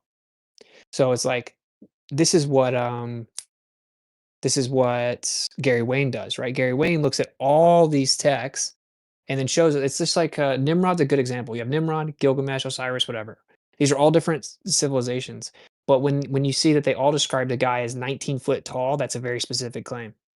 And then they say, well, look, there are cubits and there are royal cubits, and the giants are measured in royal cubits. And so you look at it, and it's like, okay, it's like 3 centimeters longer than a normal cubit. It's 19 feet. If you look over here, you do their metrics, it's 19 feet. It's like, okay, so multiple civilizations are claiming that there was a giant that was 19 feet tall, 7 feet wide, that was partial God, partial man, that ruled over the world, and like actually like ruled over the whole world, was a just ruler. Like all these civilizations referred to him as just, like a just ruler, and he was a mighty hunter. He was known as the mighty hunter that no one could wage war against, and he was known to tame lions. Basically, lions were like his dogs. So that's very specific claims for it to exist in all these different places. Now, if you have to step back and be like, okay, seems pretty likely that something like that happened, right? Because all these people claimed it. And that's kind of how I approach the whole thing. I'm not like I can't prove anything in history, bro. I wasn't there. But like, you know. Witsit, what does Wayne say on the Templars? Does he talk about they had like Gnostic roots or anything like that? Yeah. He Like does? in excruciating detail, dude. Yeah, his And book is like 800 pages long. Does he make any connection to modern Scottish Rite in Yeah. particular? Yeah. Oh, yeah. Ah. Yeah, dude, everything about so like the Scottish Rite, modern Freemasonry, like the foundation of the Illuminati, the bloodlines within, like the 13 bloodlines, the additional bloodlines, the royal families. He goes into like excruciating detail about like what their historical claims are, what artifacts that they've maintained, because that's like a big tell, right? Like if you knew it was in the Vatican, you would know it's important to Rome, right? Like if you know what the royal families keep in their museums or in their houses, you would know what's important to their family belief. And so, I mean, I just don't think anyone could ever do it the way he does it. He's basically like he's up there with like Rob Skiba. Like it's just like he's just the guy that did it. And it basically requires like life devotion. And I have not read his second book, right? Like I've only read part of his second book. But it's Yeah, basically like an encyclopedia of mythological creatures. So I was watching this guy the other day. His name is Timothy Hogan, and he claims to be a Templar, a 33rd degree Grandmaster, Knights Templar. And he goes into the origins and all that sort of business. And I just found that interesting because when I put it to ChatGPT, because I had my own theory that they came from the modern Masons. They literally, because they got disbanded, they got banished, they killed that Jack de Molay, whatever his name is, in about 1307 or something like that. And I'm convinced that they fled to Scotland and Ireland and places like that. And he sort of goes into a little bit of that, but I'd never made that Gnostic connection. But that's interesting, isn't it? Because Terence McKenna often talked about the Gnostics as as quite a kinky bunch. You know, he said one of the things they used to say is that they didn't want to have they didn't have the type of sex that produced a baby. This is why he accused them of being a kinky bunch, and that's what they got accused of in France. Of course, the mainstream will tell you that, well, no, the king owed them lots of money because he'd borrowed all this money, and that's why. But if you look at the because they were tortured, basically, the things that they admitted to under duress were this is where they'll say, well, they don't count because they tortured them, so they're just going to say whatever they had to say to stop them being tortured. But the things they admitted to were all spitting at the cross, denouncing Jesus, sodomy, and all this sort of business. So yeah, it is Isn't that interesting. interesting? Isn't that interesting that they always like, why do all these people want us to hate Christ, right? Like, why is it like that one that they take a specific issue with? Like, They use his name as a curse word. The only one. dude, it's literally was like one of my first red pills. This was like before I even like would like have fully called myself a Christian. It's just like it is always that group, like it's like that belief system that they have such like vitriolic hatred for. Yep. And like even if you look at Freemasons, right, where like they'll have a Bible, a Freemasonic Bible. But the thing, it's not the Bible, bro. Like, yeah, it's got some of the Bible in it, but it's got like all the ancient gods in it. So like it's just very fascinating, right? It's like whenever you go to Hollywood, you sign a contract. This is real, by the way. Like if you sign with a major label, it will literally have in the contract that you cannot say Jesus. But that'll be the only religion it'll reference. It'll say you can't say Jesus. Why? Why? Freedom. Well, but I can't say Freedom. Muhammad either, right? Or something. Or like, Yeah. no, you can say Muhammad. You can say Buddha. You can say whatever you want. You just can't say Jesus. It's like that's Well, that's weird, bro. easy because the Jews control Hollywood and they hate Jesus. Yeah, but the That's not hard. theory, but the whole theory is that well, the Jews would hate any idolatry, right? But They like hate the Muhammad too. Don't they hate the yeah, Muslims? yeah, but the thing is, right? Like the theory is that the Jews supposedly created Christianity to deceive the Goyim, right? And that they just created this character called Jesus. And that way, these people that weren't worthy of Judaism, they weren't actually Jews, they would believe that the Jews were the chosen people. And so that They should have Christianity is taken a like a lot of trick. things out of the Bible that condemns the Jews. Yeah, like that they're the uh, enemy The of synagogue of mankind. Satan, that God divorced the Hey, Jews, and they started worshiping Baal, that they sacrificed their kids. I mean, they They're should have literally taken called all the this out. enemy of mankind. Yeah, I hey, mean, it's crazy. look, the Hegel's dialectic thing, though, basically puts forward that they don't care whether you love or hate something. Essentially, even if you hate it, you're believing in it stronger. And so, what's Hegel did not your write thesis? anything about that. Okay, my dear. So, what's the thesis being put forward? That because they deride him, Jesus, the figure, therefore it's more likely to be true or something? Yeah. I mean, that's common sense. Like, if they make a distinction about that specific religious expression, then there has to be a reason that they distinguish that from the rest. They have a vitriolic hatred for that one, and that they put so much time and resources into suppressing and preventing that one from being represented. Like, if it's Okay. just like why? Because if it's just fake, Well, like you would but encourage Like people flat to Earth. believe it. You would encourage people to believe it. the If I wrote it to trick you, no. I want you to believe it, bro. Like that's why I wrote it. They did this. They did this with the globe when it was first brought in. They derided it and pilloried. They call it heresy, essentially, and that is actually the means by which they manifest this into like the psyche of human beings by You mean They actually should have like pillaring taken that it. out the So Bible too. That wait, it's wait, not wait. When did they do that with the moving. globe? I mean, I know there's like the story that they did that with heliocentrism for a second, but that's actually all a lie. Like when you look into it, Galileo was like his house arrest was a freaking giant castle with tons of maids and like women and like yeah, I know that it's not a true. It's not a true. It's a whipping boy. It's not a true persecution. Yeah, but they do that in the public eye in order to sort of. yeah, that Sorry. would make sense. I understand your point. That would make sense. But like I'm saying, like when you go sign a Hollywood contract and sign a music label, in that contract it'll say you can't say Jesus, and you only know that because certain people have turned down the contract and come out and said it. Right. And it's like I guess these people could be lying, but I mean, these people are like small people, like they're like not even big platforms, right? And it's like way too recurring, in my opinion, that it would just all be fake. But um, if you think about it, look at the top Billboard 100, you're not going to hear the word Jesus, bro. Right? I mean, that's When why did they do that with Kanye the is such a like globe? anomaly. It's a good question. I've been Well, I looking was into gonna that. say, Like, yeah, when did the Kanye Jews did. make up the globe? How did they do that? You know, is there any evidence on that one? Pardon? Because I'd like to have What it was that, myself. Taylor? I was thinking about some. You're jumping in. The Sorry. Jews on the globe, the claim you made, like, The where can we Jews find on that? the globe? Yeah, When you did I said talk that's what about they the did with Jews the on globe. You said Well, that's he's what they saying did yeah, he's with not the. saying the Jews. He's just the saying like idea of the them in globe? yeah. Well, yeah, but yeah, when did that happen though, The right? Because you Romans. have the Greeks putting that out supposedly, right? And then you have like 1492, the first globe made. All I'm trying to show is like essentially if you're using the the logic, this premise that because they deride it or they speak against it, it sort of vindicates or validates it. Then if we go looking around and we find that the globe, for example, is being used in a very similar manner in order to manifest it into the social psyche, they deride it and they punish it, then I mean, it just sort of makes it less Well, valid, this idea it's that just overly simplified. It's overly simplified and not particularly analogous, right? Because I'm talking about a distinction amongst the other religions, like not like the idea of a globe is an independent idea. Like, is it a globe or is it not?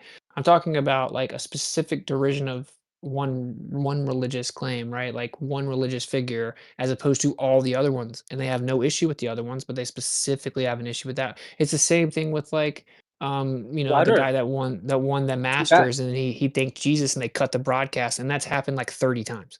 Like people that say something about Jesus, it'll get cut a lot of the time, right? It's just weird. It's weird that they hate Jesus because I've entertained all the ideas. The ideas that the Jews created Jesus in the story to trick all the non-Jews. Okay, I understand it. I can still man it because it still points to them as the chosen people. Whatever. Doesn't make sense. It doesn't make any sense. Like it just doesn't work. And if it was true, they would want everyone to believe it. They would push Christianity on everybody. And people like to claim that that's the case because they have an Amerocentric view, and Christianity is so embedded here. But actually, what's the number one like rendition of Christianity in the world? It's Catholicism. The Roman Catholic Catholicism, Church. exactly. Go look at what they did. Orthodox. Go look at what the Romans did. Well, Orthodox is not nearly as big as the Catholic Church, and go look at what the It Catholic was in the Church has past, done. but The Romans, if you look I back at what mean, the Romans did, it's insane what they did, right? It's insane what they did. They literally killed the real Christians and they forced them to convert. Then they are the ones that started picking and choosing what was going to be in there. They started making up doctrines that you had to believe. They said that nobody could read it on their own. The real believers were having to run away from these people. Then they integrated it with all their belief systems. And then they went in, they took the menorah from the Jewish people, right? The quote unquote Jewish people, even like the Nazarene and stuff like that. They took their menorah, they put it under the Vatican, and then they like tore down the temple, just like the Messiah predicted. They burned down the temple, and then they like completely subverted what the scriptures say and had like a monolithic control over it and burned people at the stake if they tried to read it by themselves. In what yeah, world am I going to call that a Christian? It's like the opposite. I mean, I don't know. You accused me of presenting an overly simplified argument or something, and I mean, I'm not talking as much, right? It takes time to unpack these ideas, so I just find that a very weird accusation. In Do you amongst remember like what, bro? Oh essentially my like god, dude! You're gonna have to actually say what I said. You can't just say stuff like that's retarded. I said the analogy is overly simplified to talk about the globe because that's just like, is it a globe or not? That isn't analogous to a no, specific religion. That's what I Yeah, I said. think the analogy would have landed better, Ricksky, if you saw that the parallel between Jesus being attacked and flat Earth being attacked. Well, if no, there's any I'm evidence once again, whatsoever that this I'm was trying made to up, get back into the idea of how how these things are manifested into social psyches, and then just pointing out Hegel's dialectic, which apparently Taylor thinks that like she knows better that or is something. not what Hegel wrote about. Go ahead. Look, they've got to manifest that like this is the yin yang essentially. They take positions on both sides. And just simply saying that like, because they deride Jesus makes it like inherently makes it more valid. I find that to be, Why are I you don't know, not I find it engaging with lacking. my response though, right? Like you keep saying both Hey, sides. you're saying That like doesn't. 50, 100 things. Oh How am I supposed my to respond to god. all of it? No, actually. No. Like, you just didn't respond to it, so then I made a separate point, right? Like, I'll say it again. Like, it's not both sides. Like, the globe, there's both sides. It's globe, not globe. That is not what the case with this. It's Christianity or Hinduism or Judaism or Islam or like, there are many religions. So there isn't both sides. That's why I said it's oversimplified and not analogous. Yeah, I'm talking about one specific religious claim and all the other ones that they don't care about. That isn't the same as just an either or, a problem reaction solution, a dichotomy that they play both sides of. That isn't the same. That's just subjectively not the same, right? Like, It is between like the dynamic between sort of, let's say, like the Abrahamic battle that's going on. Admittedly, though, it's like you can't even break that up, man, because it's, what is it, Muslims, Christians, and Jews. Mhm.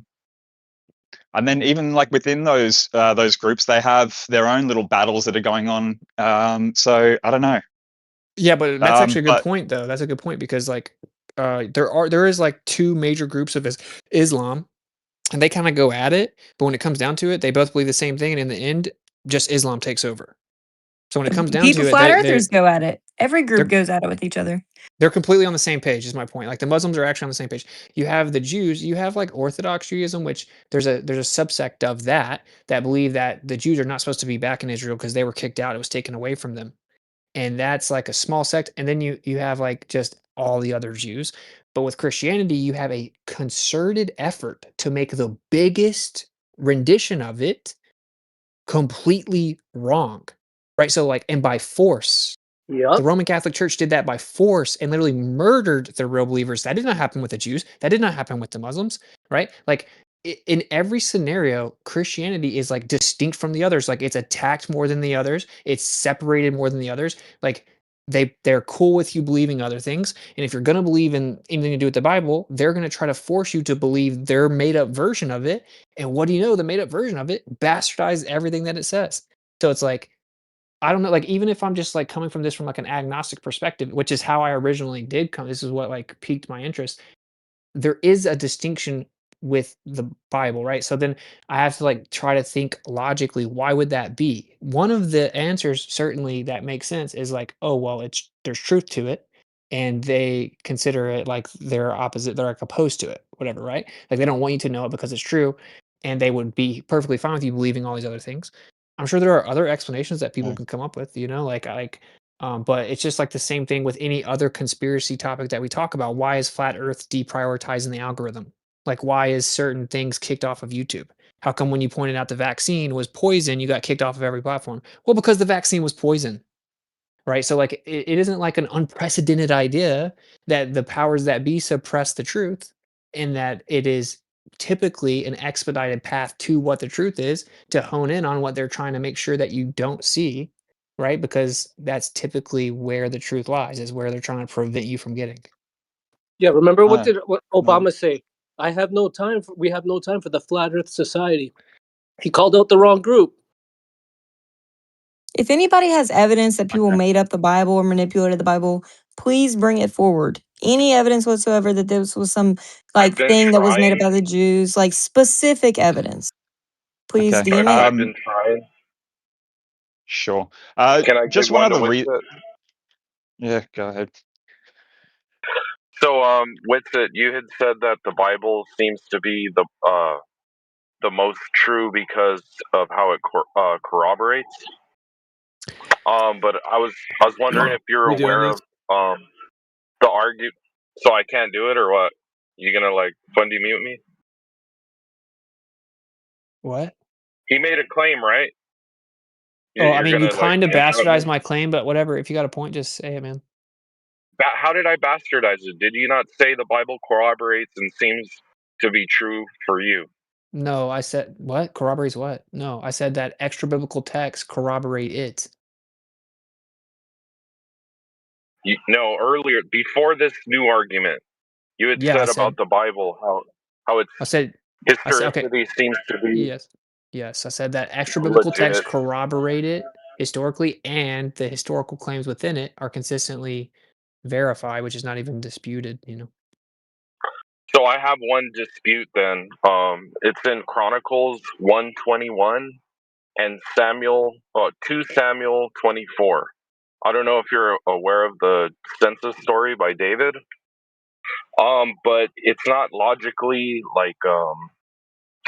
it's logically contradictory because it's uh 2 separate books of the same account, and in one there's 2 differences. One is the number of the census was wrong that David took in both books, and there's another instance where it doesn't logically follow.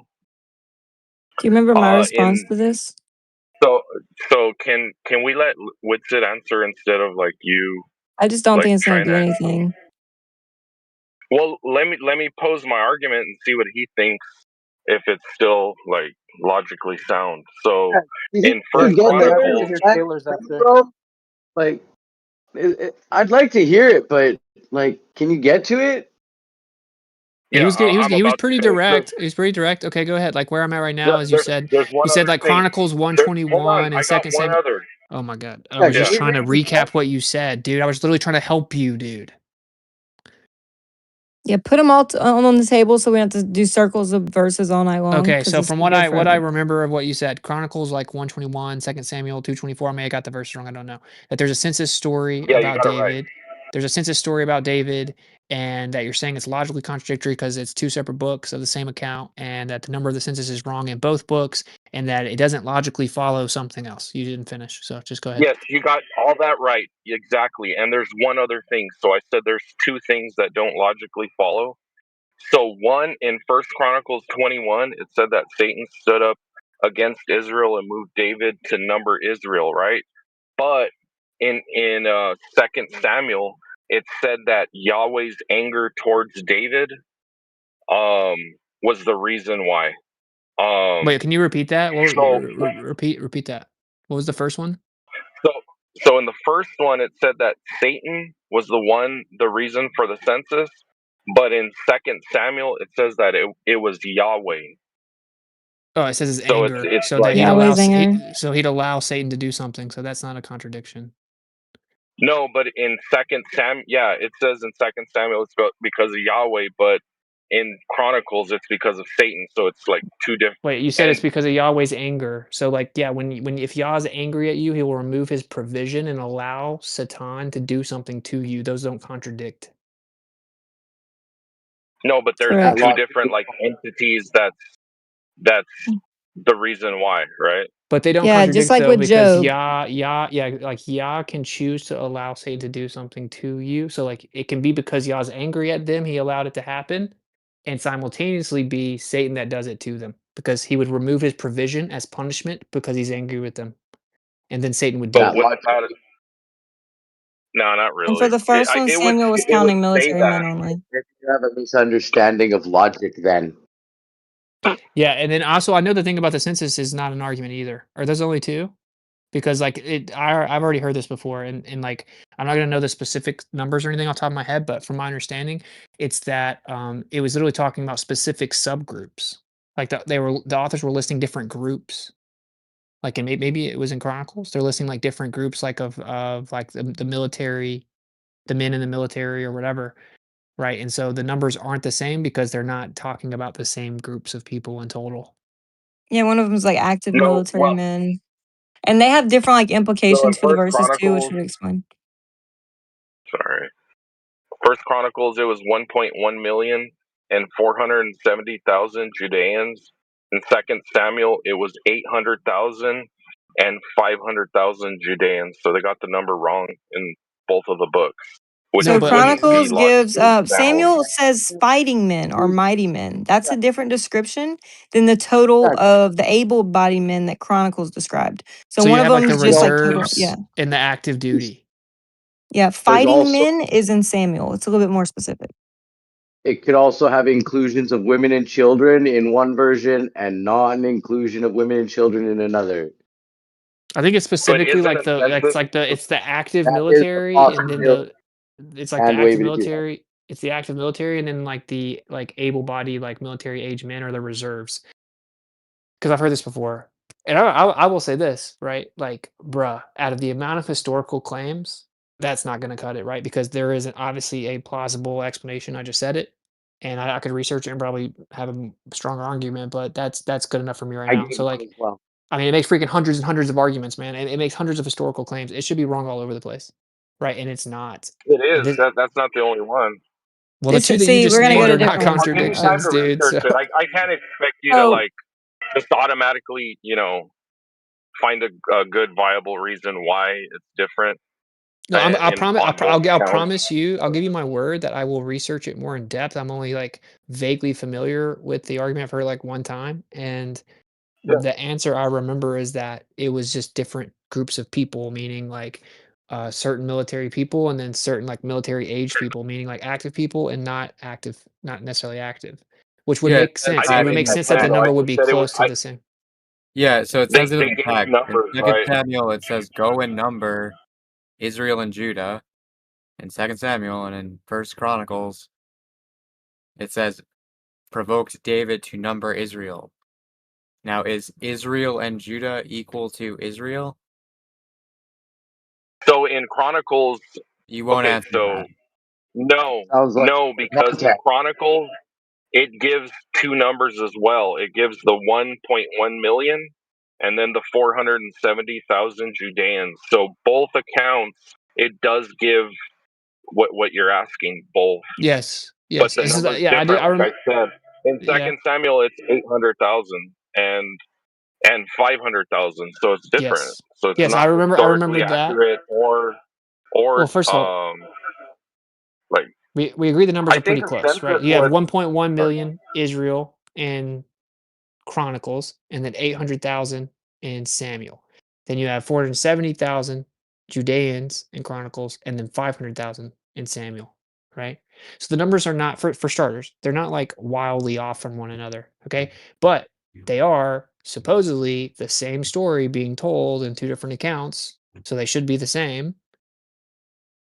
And that sounds good until you realize that there's a difference in the description of what they're counting, and the specific description difference is that it's talking about active military and then totality of people that can be in a fighting army, which is different. Just like it's different here in America, we have reserves and we have active military. So if I was going to count the Right, amount of but active military in the US military right now, and then I was going to count the total, including the reserves would be a number that's slightly bigger. both asked for the Judeans and it gave a different number. If you want to make that other argument for active military, I don't know if it actually says that. I'd have to go back and I just have cliff notes on it, basically just little notes. But like as far as the details, like you guys are saying, it's accounting for active military. I don't know, so I'll look into it more, and maybe you should too, instead of just guessing. Well, Because right I just now we're started just guessing, started right? Googling it. I'm not just guessing, first of all, because if I was wildly off, then someone would have corrected me. I didn't make this up. Like I've heard this before, but I did start Googling it, and it's saying pretty much what I said to you. It also says here, the authors were listing different groups. First Chronicles 21:6 explicitly notes that the tribes of Levi and Benjamin were not counted. Like I don't So, see why would it be a different census but why did you that's omit what's that? the goal. Omit what? That I see two different numbers. but it explicitly notes that the tribes of Levi and Benjamin were not counted in one of the accounts. well, in Samuel, they're both Israel and Judah tribes that are being counted. So it's just like Second Samuel describes like valiant men, mighty men, which could be why Samuel's numbers are lower. But if they were to fake this, like, if this was like something that was just made up, like, wouldn't this be like definitely the same exact number? Like, if it was faked, like, this is crazy. Yeah, of course, that's actually No, I true. would That's expect it to be like the same. I would expect it to be the That's what same. she's saying. If it was just a fake story, then they would never just make blatant numbers like be different, right? It's the same argument as to like the story of the Gospels being that Jesus first presents himself to women when back then women's testimony was considered nothing. So it would literally be the last thing you would do if you're going to author a fake fairy tale story about this Jesus guy resurrecting. The last thing that you would ever do would make the primary witnesses of his resurrection be women. women's testimony was considered literally worthless. It wasn't even admissible in court. But the argument can then be made, well, that's actually the evidence as that they weren't making up the story, because they would, if they were making up, they would never put that detail in it, right? But they would put that detail in it if they were just telling the truth, if it was a true story, and that's just really what happened. It's the same idea. It's like if they were just making up this story, like why would they just have different numbers? Especially why would it last this long? Someone would just go fix it. But it's because no one changes it, because it's not all fake. And that's what's actually incredible about the Bible, is that it's been here for so long. It's so many different compilation of text, so many different authors, so many different geographical separated positions and different points and times in history and different authors. And that when they're all placed together, they make an insane amount of claims, claims that were laughed at, right? That were claimed to be proven false historically and then consistently proven to be correct. With the amount of claims that are made in the Old Testament alone, the Bible should be so thoroughly debunked at this point that it's not even a mainstream religion anymore. It makes I like mean, we just found this 500,000 one times though, like more right claims than here. every other religion combined. Instead of saying like, "Oh wow, that the numbers are different," oh, they're just counting different like men or whatever, then it's not accurate. Then like the story in itself, like what they're counting is different. Then it's not the same They census, don't or is describe it the an men the accurate same. census? Wait, It the doesn't say text like a total itself number in the says alphabet. they're One of them counting says mighty different men. groups. The text itself says they're counting different groups. One is valiant men that drew the sword. One is all they of Israel that drew the sword. The valiant men that drew the sword, 800,000. All they of Israel that drew the sword, 1.1 million. So Yeah, Yeah, like one's valiant. engage with that directly, because with those descriptions, Sure. obviously one number is expected to be higher than the other, which is exactly what it is, right? The number that we expect to be higher is the one that's reported as higher, right?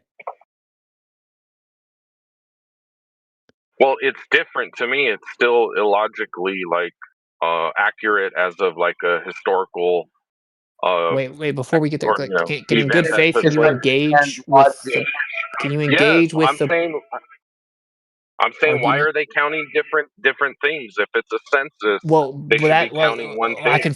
I can flip this back at you and be like, why would it be in there two times? Why do you have to tell us the number two times? Oh, because you're telling us two different things, right? Which is like Not two different the times. It's two different books of the same account. So well, no. the That's what you're saying. the Yeah, account that's what you're should saying. be.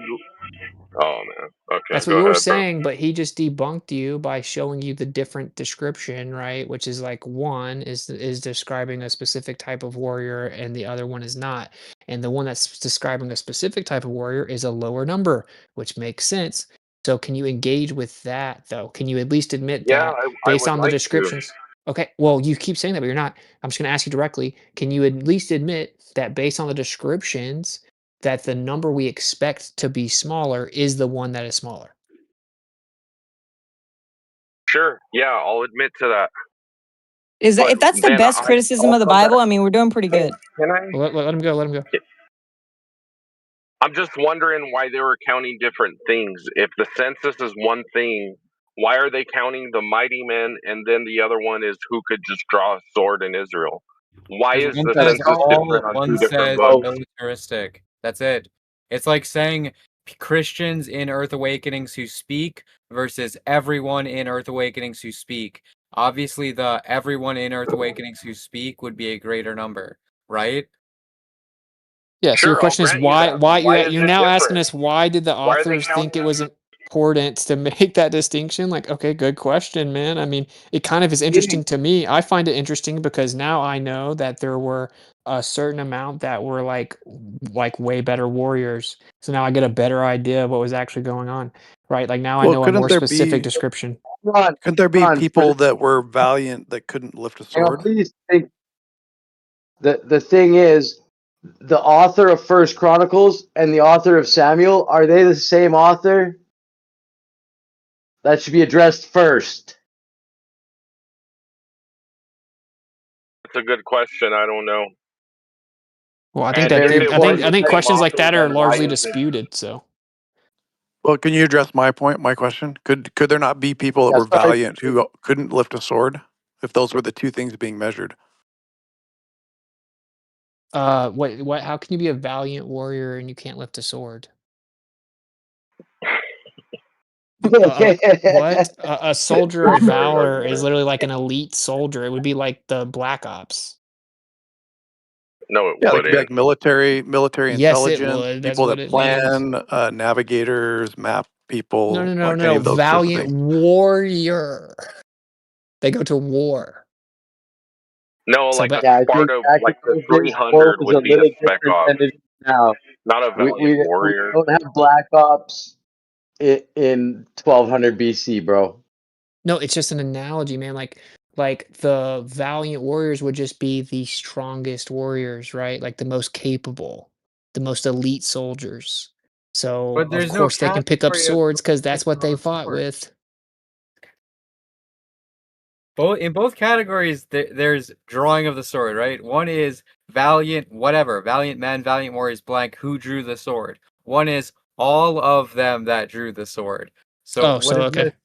So It's it like, actually says it in both. yeah, I both didn't ways. realize they both said it. Yeah, no You can worries. just retract the statement to begin with then. No, it's all good. He admitted it. So like, yeah, I mean, they're different authors. So this is the thing, right? It's like that makes even more sense because if you still man what the scriptures say, it's basically that there were authors that were inspired to write down what the creator wanted to reveal. And so one author was told to do a specific description and one was told to say like, look, not only was there like 1 million people, but 800,000 of them were badasses. So look, No, man, it's not even that complicated though, Witsit, because it doesn't refer to both numbers in either book together. Each author was just inspired to write what they wrote. They didn't have any But knowledge of they're what the other different. guy was gonna write, Yeah, but and they're that's different. irrelevant. That's my whole That's why. point. That's when no. The When you Judean shifted the number is different, bro. when you shifted the goalposts from there's a contradiction in numbers to now why is there a contradiction in numbers? You'll have to take that up I with the never creator shifted any himself. goalposts. Yes, yes, you I did. didn't You shift asked the why. goalposts. Why I'm was comparing the one? two books of its logical soundness of a historical event that took place. Because an Yeah, you accounting, can't. like a census You of can't though. people, that would be like something like physical or placed, intrinsically and like numerically accurate. all right, Yeah, check if this. I That's This take a says this different. census says right now, this right? says First You Chronicles want 21 needing to speak explicitly. proof versus of all the those needing census? to speak. This says First Chronicles No, he 21 wants proof explicitly of the includes census. groups that. The census isn't counting trees, bro. It's counting Wait up, wait heads, up, wait up, bro. wait up. This one says First Census. Chronicle 21 explicitly includes groups that 2 Samuel 24 leaves out. First Chronicles 27 reveals that there was a standing army of 288,000 men, 12 divisions of 24,000. So if you take the 800,000 active soldiers from 2 Samuel and add the 288,000 standing army reserves, you get roughly 1.1 million, the exact number listed in First Chronicles. One author reports the base military draft pool, while the other reports the grand total, including the standing army. There's a difference in reporting criteria, not a logical contradiction. So, there you go. Is that a coincidence that if you actually take the 12 divisions of 24,000, you get 288,000? If you add that to the 800,000, you get 1.1 million? Of course, it's not a coincidence. This has now done what every single argument against the Bible does, flipped on its head, and ends up actually showing the Bible is more legit. And it's like, bruh, What a blessing. that's kind of my point, bro. I'll have to research that. That's pretty good. But what about the 470,000 number of Judeans as different to the 500,000 in 2 Samuel? What Either does one it of say them's about that valiant.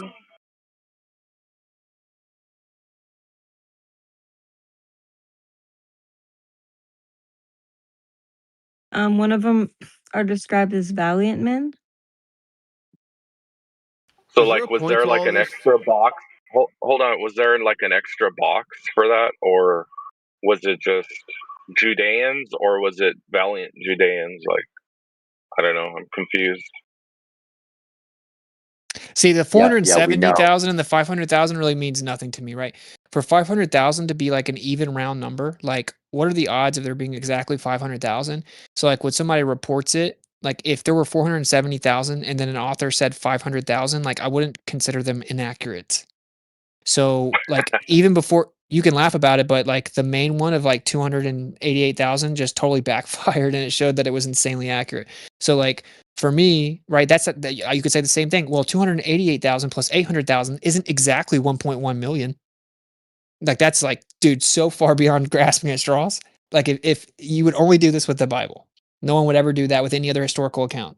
Like if we saw two historical accounts talking about the Greek army and they were like off by 10,000 or something, you'd be like, okay, well, yeah, it's just like a slight discrepancy. Or if one of the authors said that there were 470,000, one of them said 500,000, they'd be like, okay, this is actually incredibly accurate, in terms of historicity, and one of them just rounded to the nearest even number. And that isn't even the argument that we're making, though. Like from my understanding, right? Like there's a different distinction in the type of soldier that it is.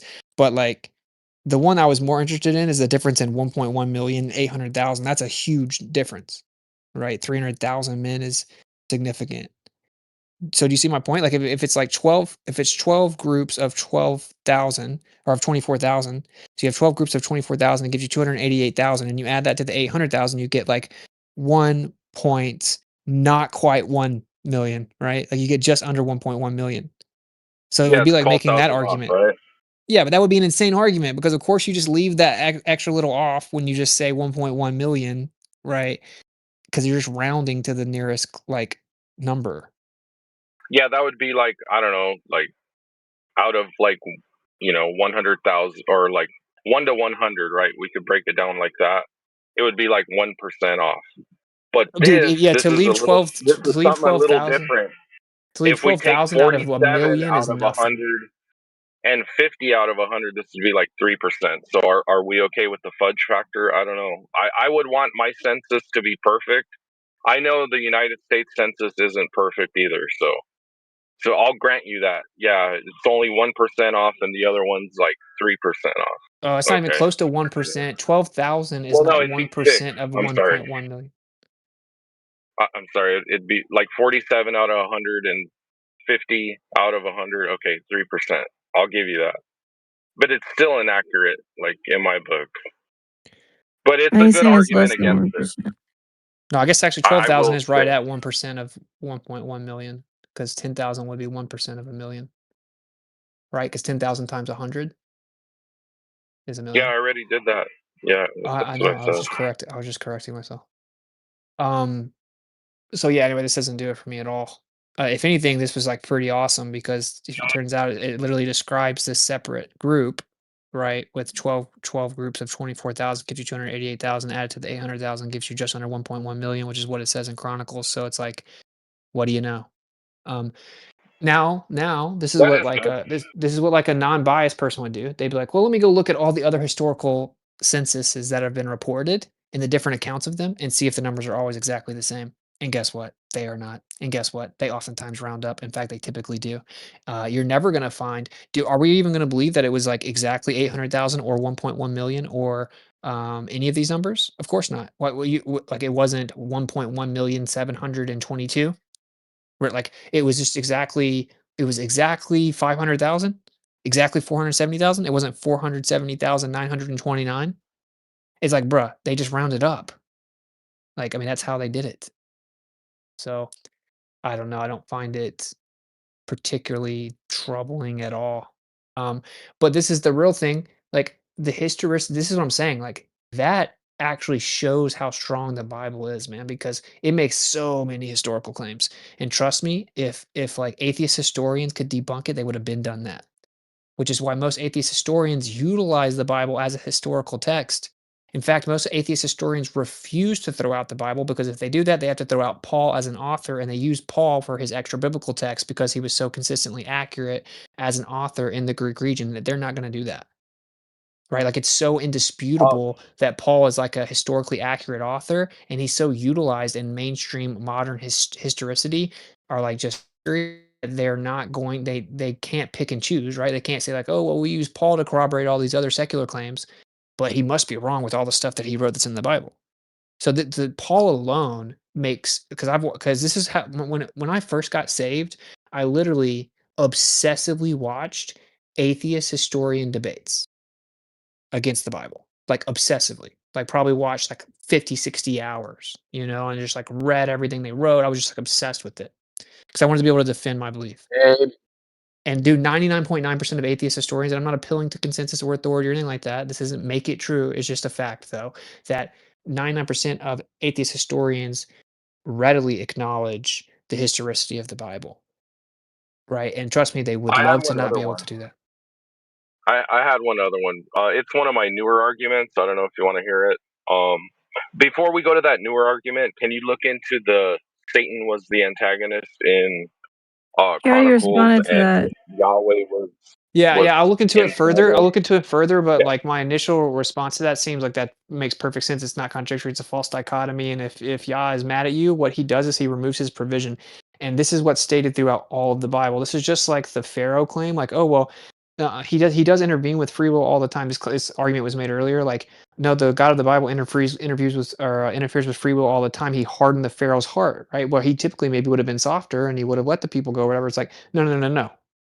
That's true if we live in a vacuum and you cherry pick it, right? And you could say the same thing about what you're claiming right now, but we're told how it works all throughout the Bible. A hardened heart is a personal choice that a person is making with their free will continually. It's typically after the Creator is revealed to them. They know He's real and then still choose their sin over Him. And at that point, there's a certain point where He'll hand you over to a hardened heart. You'll have a seared conscience, and there's no coming back. That's what He did to the Pharaoh. He just removed His provision off of him and allowed him to make his choice to rebel against the Creator, which results in a hardened heart where you no longer have conviction. You no longer can even tell what you're doing is right or wrong. Like you no longer even feel convicted about sinning.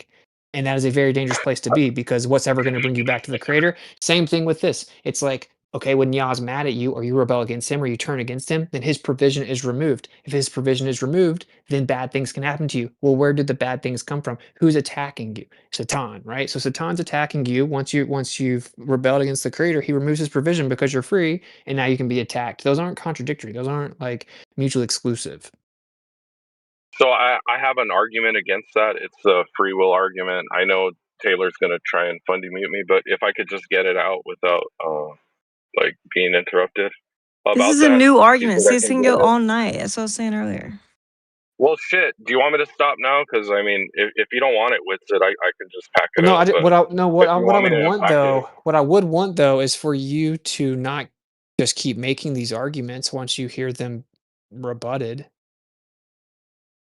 Like we've okay. been But through this personal argument like over 5 times. My only question You is know? like, would you come back tomorrow? Like if someone tomorrow asks you, like, what is your evidence that the Bible's not historically accurate? Like, would you bring up these same arguments? Because like you were just shown like pretty indisputably sufficient rebuttals, right? Like intellectual honesty would dictate that you at least include those rebuttals and revise your position, because I have no issue with answering people's questions or whatever, but I do have an issue with people like not engaging with the answers in good faith, because then I'm kind of just, you're kind of like running game on me in a way.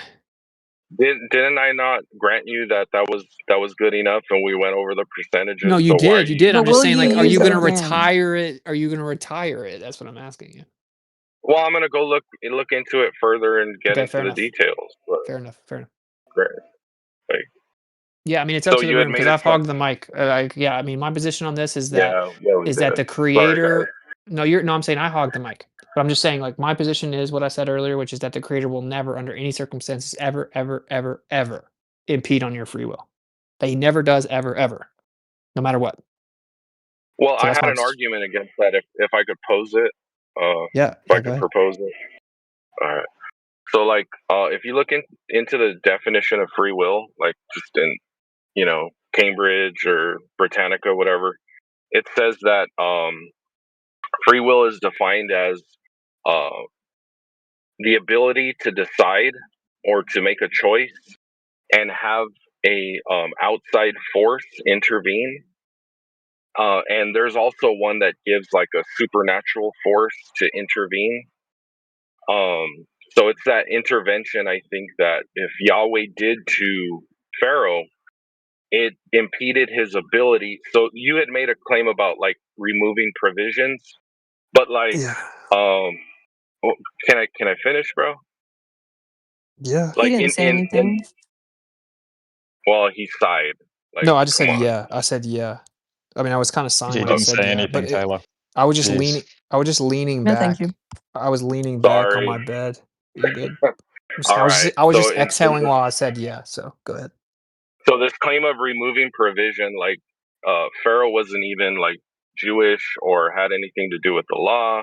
He was, they were basically they had their own gods, and he was like a god. So like Pharaoh, like didn't have any provision. So by hardening his heart, it supposedly intervened in his free will to let his people go, but instead it was Yahweh that said, I'm going to harden his heart that way he can't let the people go, and I'm going to continue to send evil spirits and plagues uh just so I can show off my power, basically, is what it says. I think in Exodus 9, I think it is that was the reason for Yahweh to demonstrate his power, that because he was angry that the people were worshiping, Pharaoh and Mhm. or other gods, right? Because he's a jealous god. Um, it was Mhm. that's why he wanted to show off his power, basically. Yeah. Yeah. Can I Well, ask that you a all that question? can. This is really important. Did Pharaoh harden his own heart first, I don't based on think the so. Bible? Bioman. No, Did I Pharaoh think what harden it his says own is heart that first? no, I think in like the first, even before the first plague and like through the subsequent plagues, like it said that Yahweh kept hardening his heart. Like I Wrong. think it says it Pharaoh in a hardened few his own instances. heart 3 times before God. It ever says God hardened his heart. Yeah, and this I didn't even need her to say that to know that, and neither did you because this is explained in the Bible explicitly repeatedly, right? This idea that he didn't have provision isn't true either. It says that he's always knocking at the door, he's waiting for you to come to him at all times. Everyone on the earth can go have a personal relationship with the creator. They don't need a priest, they don't need a man, they don't need a religion, they don't need a building, they don't need a book. And it makes it very explicit that that's the case. Like you just have to humble yourself, seek the truth, pray to him, ask for him to reveal himself to you, etc, and he looks out for you periodically throughout your life. He'll give you signs, he'll give you blessings, he'll try to steer you to things, he'll try to pull on your heart, he'll try to like I'm not making any of these claims, just the Bible makes all those claims. So it's like, Well, yeah, that's there more was for like still the there. New Testament side, right?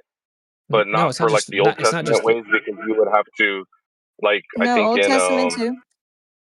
well, no, Taste and there's see yes, for yourself there that the is a Lord is good. there is That's a in Psalms. distinction in terms of the priesthood, yes, because the Messiah is the priest and now he is the mediator for all of mankind and it replaced the Levite priesthood. But it says that all men are without excuse. Like you could have been born on an island, never heard the book in your life, and it would be the truth would be revealed to you. And that all men are without excuse because you can just look at existence itself and know there's a creator. If you humble yourself to that inevitability of a creator, he will reveal himself to you. So it's like yeah, I mean, it's like once you know, and if you have access to the priesthood, then you're supposed to, follow the The laws are Torah written on your within the heart. Even the exactly. So, Gentiles have the law written on their heart. Everybody will be judged based on what they do. The law is written on everybody's heart. Even if you never hear about the Bible, based on the Bible, you're going to be judged by number one, how you judge others, what measure you use to others. Number two, the law that's written on your heart and your conscience bearing witness, according to Romans. And it's written on everybody's heart. So even if somebody never heard the Bible, they still will be judged based on their conscience and how they judge others, the measure they use to others.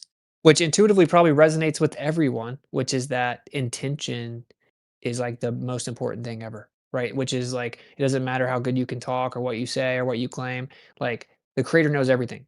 Like he knows the real reason you did everything. He knows what you really did. He knows what you're really thinking. You're basically naked in front of the creator. Like there is no hiding anything. There's no playing games with him, whatever. We all know that. Intuitively, we know that. If there's a creator, he knows everything that I'm thinking, everything that I'm tempted to do, every time I'm trying to manipulate someone, every time I start, if I do something wrong or hurt someone or lie to someone or whatever. Like we all know that. We intuitively know all these things. We all intuitively know that like hurting a child or misleading a child is like one of the most evil things that you can do. Like we just know these things, right? I don't yeah, and that's what's so interesting about the whole thing, right? Is that like we all know it. This is why I think that like people that obsessively bring up the Bible and it's under the auspice of like they hate it or whatever, like they really don't. They're just frustrated because they part of them feels like they're drawn to it, but they have like unresolved contention. Like they're basically being drawn to it naturally. Because dude, I never hear people jump in these servers and just go on these crazy rants against Hinduism, bro. It's never happened.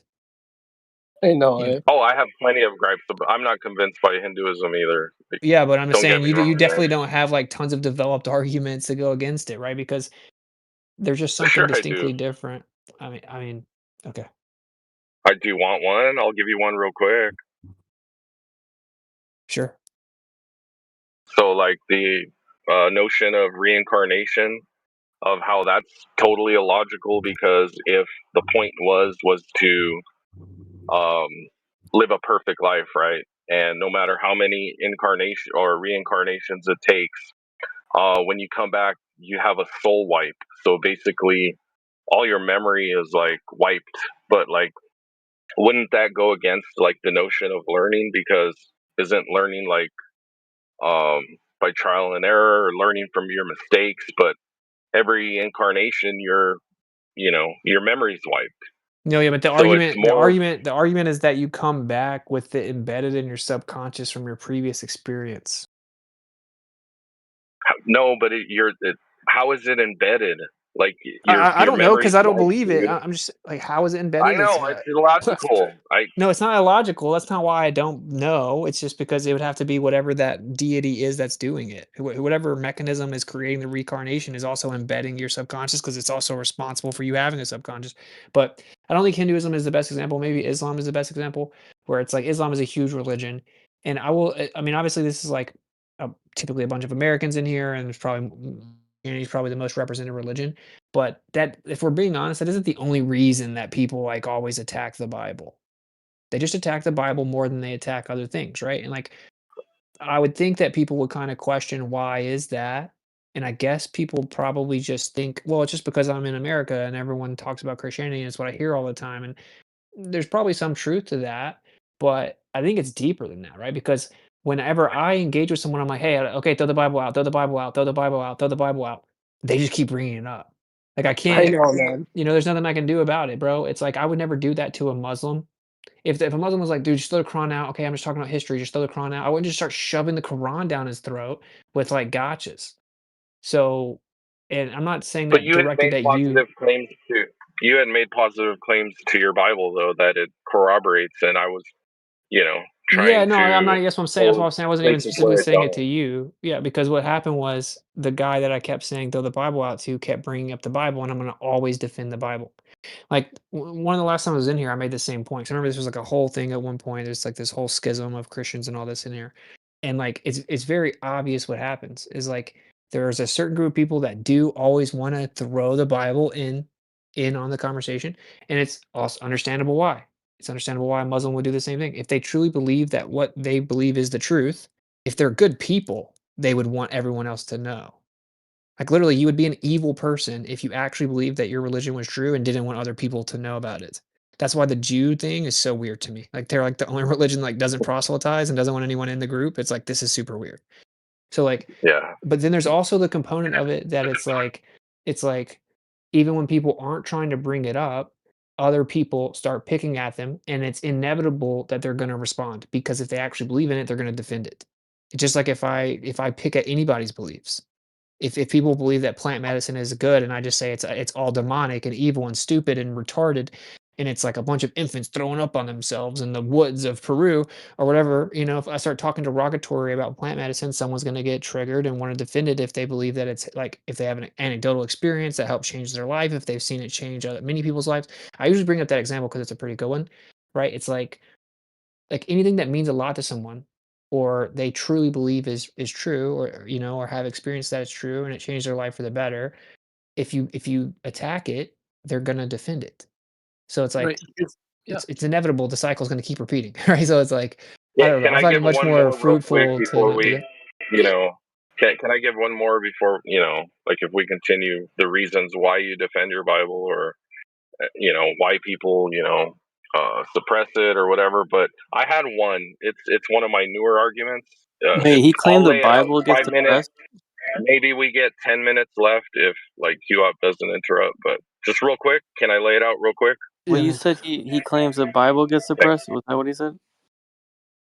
What? Oh man, can we just continue? Yeah, what's up? So real quick, Witsit. So like Genesis 1:3, it talks about on the first day that God made light and that He saw that the light was good. But then it continues on in that chapter onto day 4. That's where He made the sun. So like my question was, if God made light on day 1, but yet on day 4, He hadn't made the sun yet. How was there light? Like on He's the Genesis source of light. 1:3? He's the source of light. That's what I say as well. Yeah, but what it says is like He said that He said let there be light, and that He saw that the light was good. Mhm. Like that would somehow like differentiate Him as like being there, or like Well, he changed it. I guess If it's he's the possible source of where light, it would mean he changed his state to some extent, either his surrounding or his state. I would actually Ad say it's hoc. his surround. It was, yeah, because it requires some type of logical explanation that isn't written explicitly. That's not ad hoc. It's literally ad hoc, dude. No, it's not. Define ad hoc. It's after. It's garbage you made after the fact. Okay, Laughing at it. dude, he's asking me a specific question. It's not ad hoc. Your explanation, your excuse is ad hoc. No, it's not. Yeah, because you're. If it said that Okay, he's ad hoc like, is something that's if it like was made more on the specific, fly. you won't be able to say that. It's just an excuse. It's something that's made on the fly after the fact. I didn't even That's say what I what I was said. saying because you That's interrupted. literally what I said, and then you laughed. That's You not just said what what I'm I said before, and doing. you laughed. Okay, Q-Up, you do this every time. Q-Up, can I be very blunt with you? You're terrible at debating. If you were good at debating, you wouldn't have to do this. 100. Because I Dude. have a fucking life, and I don't do this all day. I don't get paid by You do Freemasons this. to You fucking do. Why do you debate keep people why all do you keep day. talking about me getting paid? I haven't streamed in 18 months. You just sound like a weirdo. I sound like a weirdo. Yes, you sound like a weirdo. You keep talking about me making money supposedly on content. I don't even make content. Like, what are you talking You're about? How many obviously people have gonna to make tell you this, money on Q up, content before you again. just sit Oh, down until you're you're ready obviously to going to do it debate? one day. So what have I just like panhandled for the last 18 months? Come on, guys. Q-Up, can you Okay. just take 5 or like lay back? Just let Well, can I just give Witsit you my deal with answer? his Can I give you thing. my Dude, you answer? are so Yeah, I'll just give okay. you. boring, Yeah. dude. Guy, you're Q-Up, just chill, bro. so Chill. boring. So just my opinion that he's the source of the light, right? Like it isn't explicitly stated, but this will go like far into what I think about like even the ether and all that, right? Like I think that the ether is the medium, and then when it's excited in a specific like spectrum, that's when you get visible light. So that would mean that like either he changed his state or emitted a certain frequency that actually caused the ambient ether, right? So like the encompassing medium to be vibrated or excited into the visible light spectrum, or it's like he himself changed his physical state.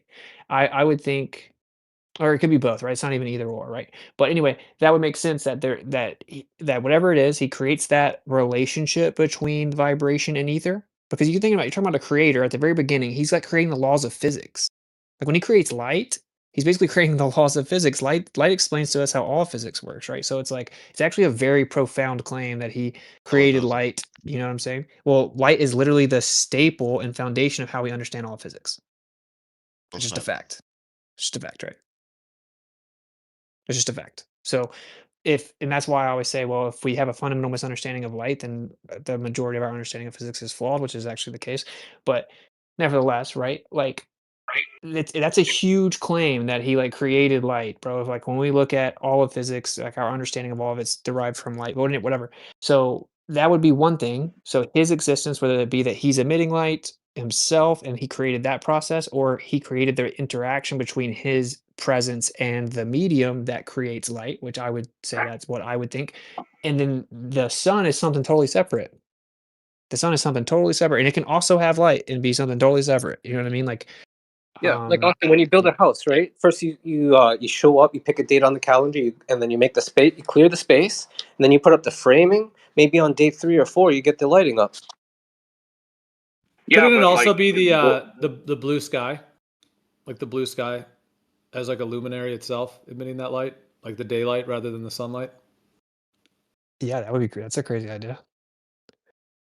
Like that it just is like in and of itself lit up and moves. Yeah. Yeah, And that's then the crazy. sun, and then the sun was placed within that potentially. Yeah, that's a trip. Well, this is the part that's crazy about it. Like, what does light mean, right? Because um, really, we're making the assumption that it's talking about visible light. And it says he saw it and that it was good, but there's light in every square inch of existence, even the darkest cave, the darkest part of the ocean. It's like there's technically light there. Like, actually, visible light's a tiny, tiny little spectrum of that. So, is it talking about like literally light? Like, I actually don't know what the Hebrew word is. He says he saw it Yeah, and that it was good, which would imply visibility. But then again, we're talking about the creator. He doesn't have our eyeballs. He isn't limited to our visibility. In fact, we know that he has like a much wider spectrum of visibility, and we're limited to visible light where he would not be, right? Because he's not limited to the corporeal material body that we have, much less our eyeballs. So it's like, what exactly does he mean by light? I don't know. I have to look at the Hebrew word. I've never even thought that deep into this. But because it's like there's always this misnomer of like light. I remember like I got in that debate with Oakley one time. They thought they were dunking all over me, and I'm like, wait, what? Like you're just talking about visible light, right? Like there's light everywhere, right? There's EM everywhere. So like I don't know. I mean, that's like another component to it, right? Like, are we making the assumption that he's saying that he created visible light? But then again, you would think I think it's a well, reasonable assumption, right? Because Earth was created for man, so who knows? I mean, well, if you like look well, like if you read further, it says like, well, it has a chronological like significance, right? Because it says day 1, day 2, day 3.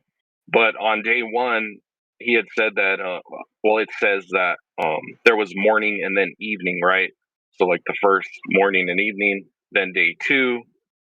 But to make a morning and evening, I think the only way we've known how to do that, or it's done, is by the sun, right? So that's kind well, of where no, I thought it no. didn't logically follow. That isn't the only way we know how to do that, but, Okay, how do we make mornings and evenings like oh, well, I'm right saying now, like we create light all the last time night? without this. All I'm saying is we create light all the time without the sun. You agree with that? Like for And before everybody it was on Earth at created, it the was same thought time, through. But wait, I'm just geographically like located, it's the sun. wait, but it doesn't The say sun that. makes It the doesn't say morning anything and about evening. geographically located. And I just looked it up. So the word is pronounced or in Hebrew, and it means illumination, daylight. So illumination, I mean, does kind of seem to denote visible light. Well, like you agree we have like flashlights. That's not the sun. So like there's a No, but I'm mechanism. saying for everybody at the same time, because like for it to be equal, like everybody, there's 8 billion people supposedly. Like for all Yeah. those people, like last week, the only way the morning and evening was made was the sun. Wait, what? No, like if there's a primary source, right? Then if he emits light, he would be the primary source of all light, and there could be additional subsequent sources of light, such as the sun and the stars and the planets. Yeah, but he did that on day 4, and that's not my argument. What I'm saying, well, you had posed an argument there could be a different source, and I'm Yeah, saying like the last creator week, himself. day 4, it's been the sun, right? Like it's the only way you can make a morning and evening, and you're saying no, you could use a flashlight. That doesn't make What? any No, sense. wait, what is your point here? Like, even if the My sun point is is the making cause of morning the and evening, dude. Morning and okay, evening okay. for So everybody. what? Even It's when the the sun is sun. gone, even when the sun's gone, we see light. I see light before the sun comes up. I see light. There's actually technically visible light hours after the sun goes away.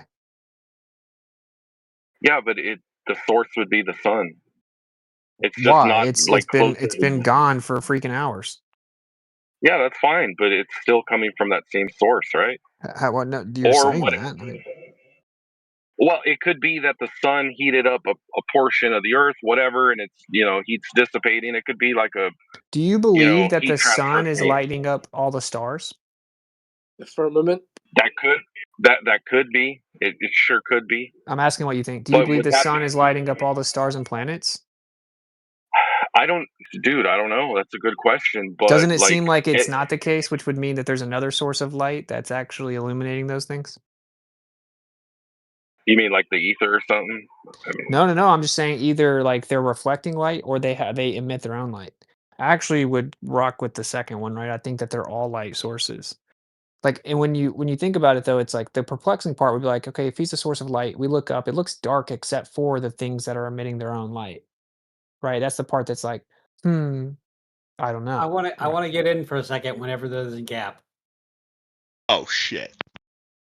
So, I have been told that I didn't say anything. No. that Van de Graaff generators are anti-gravity. Well, this Has is anyone here heard this? anticlimactic. That's for sure. Has anyone here heard that? Well, can me and Witsit just kind of like finalize our little talk and Okay, well, like give our No, closing I've statements never before we heard move on to. I've never heard that. No, but we can move on. you have never heard it. Hey, I think what that do you is think of that argument pretty though? honest Like, for you, actually. Which I've never said that. I believe it's honest. As honest as you know. Well, yeah, it just That wasn't the manipulates word it manipulates the phenomena of gravitas. I never said anti-gravity, but put that in the here. vector nature. It just manipulates that phenomena, which is intrinsically electric. So when you manipulate the electrical input, you manipulate the outcome. It's pretty simple. I mean, in fact, so simple I could draw it in crayons probably. What do you have a final remark about the light? I don't know. I've looked into this. This is a very perplexing idea, right? Like we're talking about the genesis of creation. I don't know, man. I don't claim to know, right? It says that there was light on the first day, so let there be light, which makes sense. Kind of the prerequisite to any subsequent creation would be visibility. And then he just starts making the stuff, and one of the things he makes later on is a local light source for the earth. And I don't really take issue with that. I think that he also illuminates. I think he's the source of light. I think that light's the most confounding phenomena that exists. I think this is indisputable, even in like mainstream modern physics. It's readily acknowledged that it's the most confounding and perplexing phenomena that exists. I think that visible light's a very small spectrum of the full spectrum that is light. It comes into the nature of the medium itself, which actually seems to be what light is, and that's then therefore the building blocks of everything else. And if that's true, I'll land the plane there, right? Like if that's true, like from an ether framework, that there's a all-encompassing medium, and light is nothing more than the excitation of that medium. The visible light's a specific excitation of that medium. It's a very small spectrum, but there's a huge spectrum, right? You have radio waves, that's light. You have microwaves, that's light. You can't see that. So you have this huge spectrum of light, which is actually just the vibrational displacement of the medium, which is all-encompassing. And if that medium, the primary substance, is what light is, it's also what matter is, it's also what electricity is, it's also what static electricity is, then therefore, right, it's like the primary building block of everything, which means it would literally have to be the first thing that he made. He made the light, he saw that it was good because that light, the medium, is what ends up making everything else. Literally everything else is made out of it. It would literally have to be the first thing that he made, and that's distinctly different from the sun, which is actually made from light or the medium. And when you look into Hashemayim, Mayim is the root word of Hashemayim, which is typically defined as the heavens. Mayim is water, which is the root word, right? So the heavens being water or like a fluid-like background medium, Hashemayim. But if you actually look at Hebrew, it's the unseen existences, which sounds like the ether to me. So it's literally talking about in the unseen existences, a fluid background medium, what we refer to as light is then it's the prerequisite prior to all other creation. So it actually makes a lot of sense within my like understanding of things, right? But I can't prove all that, so yeah, I know, but like the claim of like God's emanating the light by His own emanation.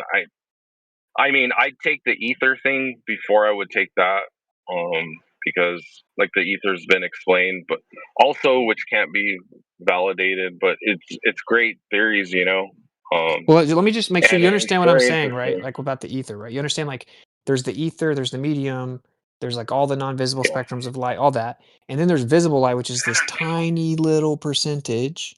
And if the creator was like, yo, let's make it where, people can see with illumination. And he created a specific little spectrum of the vibration of the medium of the ether that becomes visible light. And he's like, oh, this is good. He saw it and like, this is good. People can see it changes things, whatever. That doesn't even require him to be the source that's being referenced. Yeah, that's possible too. Like, so the day one was like the ether light, but then day 4 was like the sun.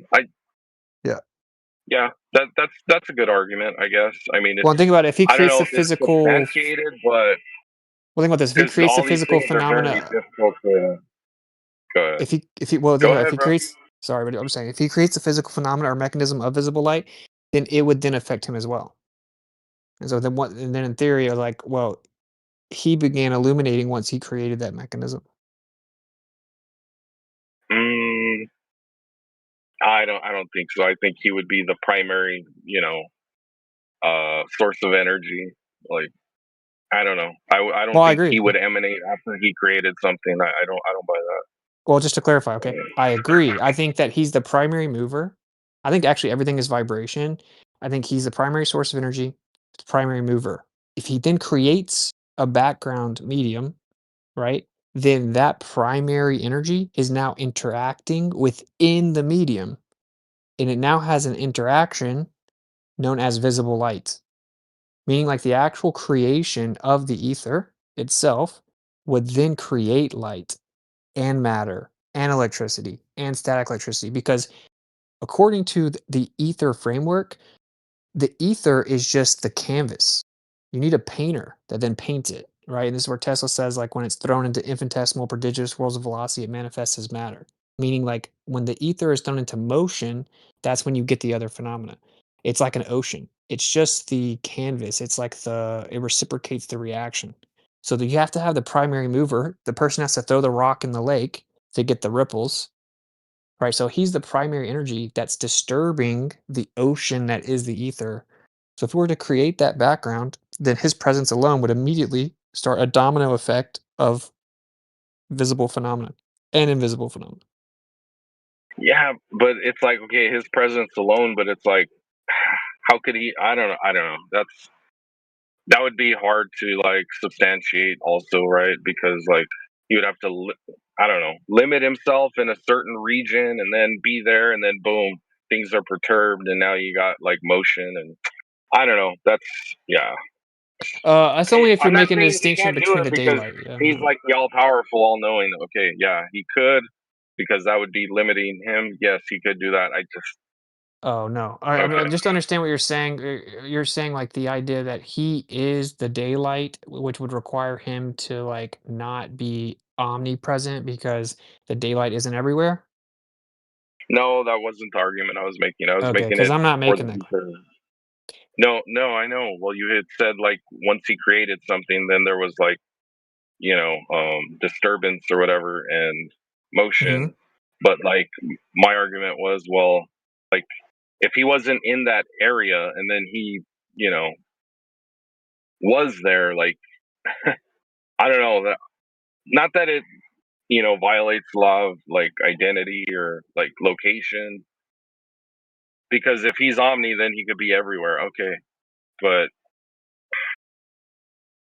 Well, yeah, but I mean, he would have to be timeless and spaceless and in general, right? Like the primary source of energy, it has no limitation.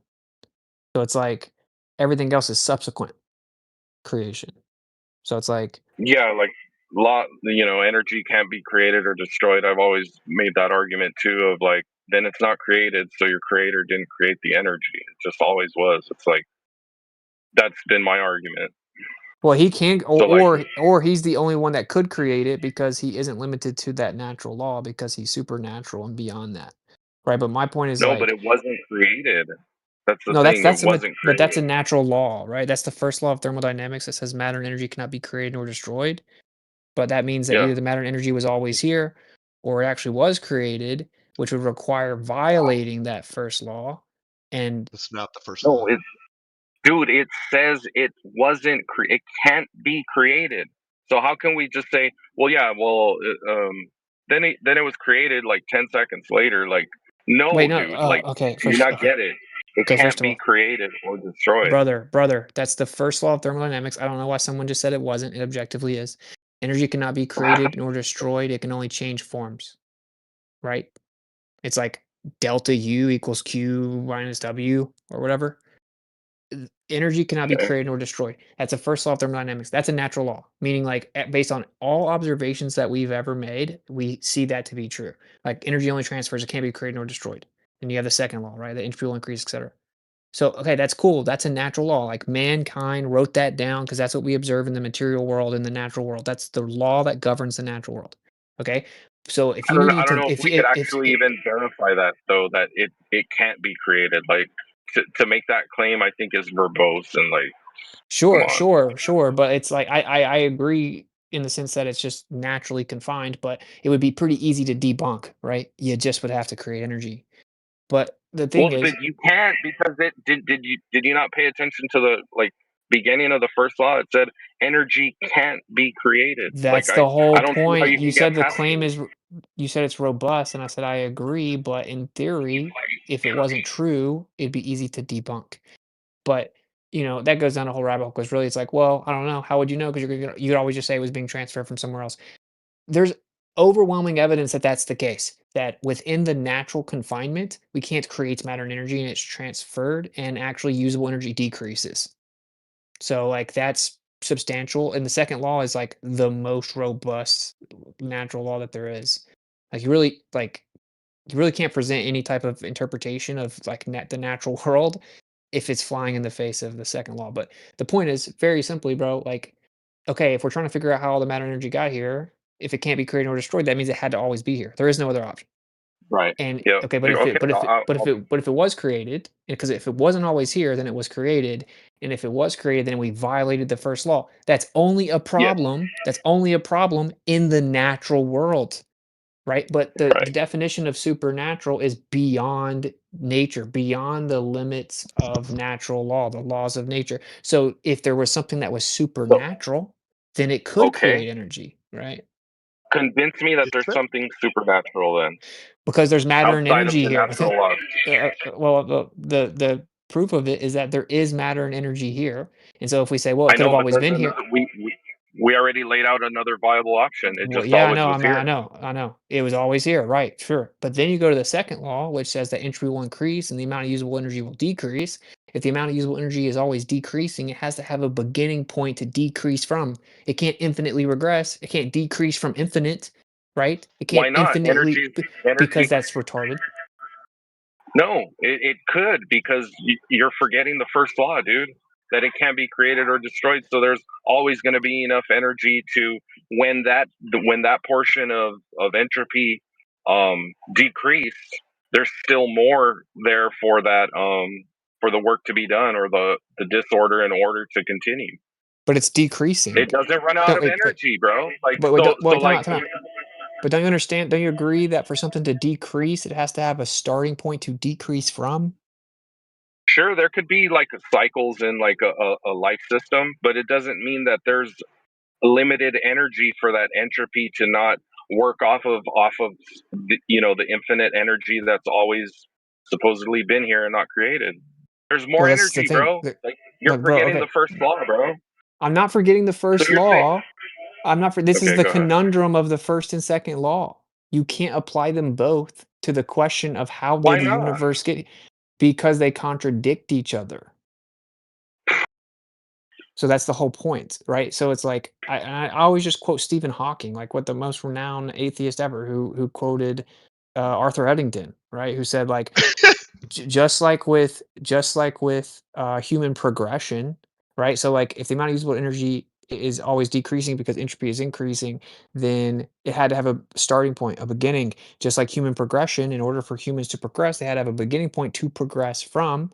And just like Arthur Eddington said, you can propose many theories and they may seem to be wrong in the moment, but that's okay because we always end up making more discoveries. But if your theory is in contradiction or conflict with the second law of thermodynamics, then it's basically destined to be futile, right?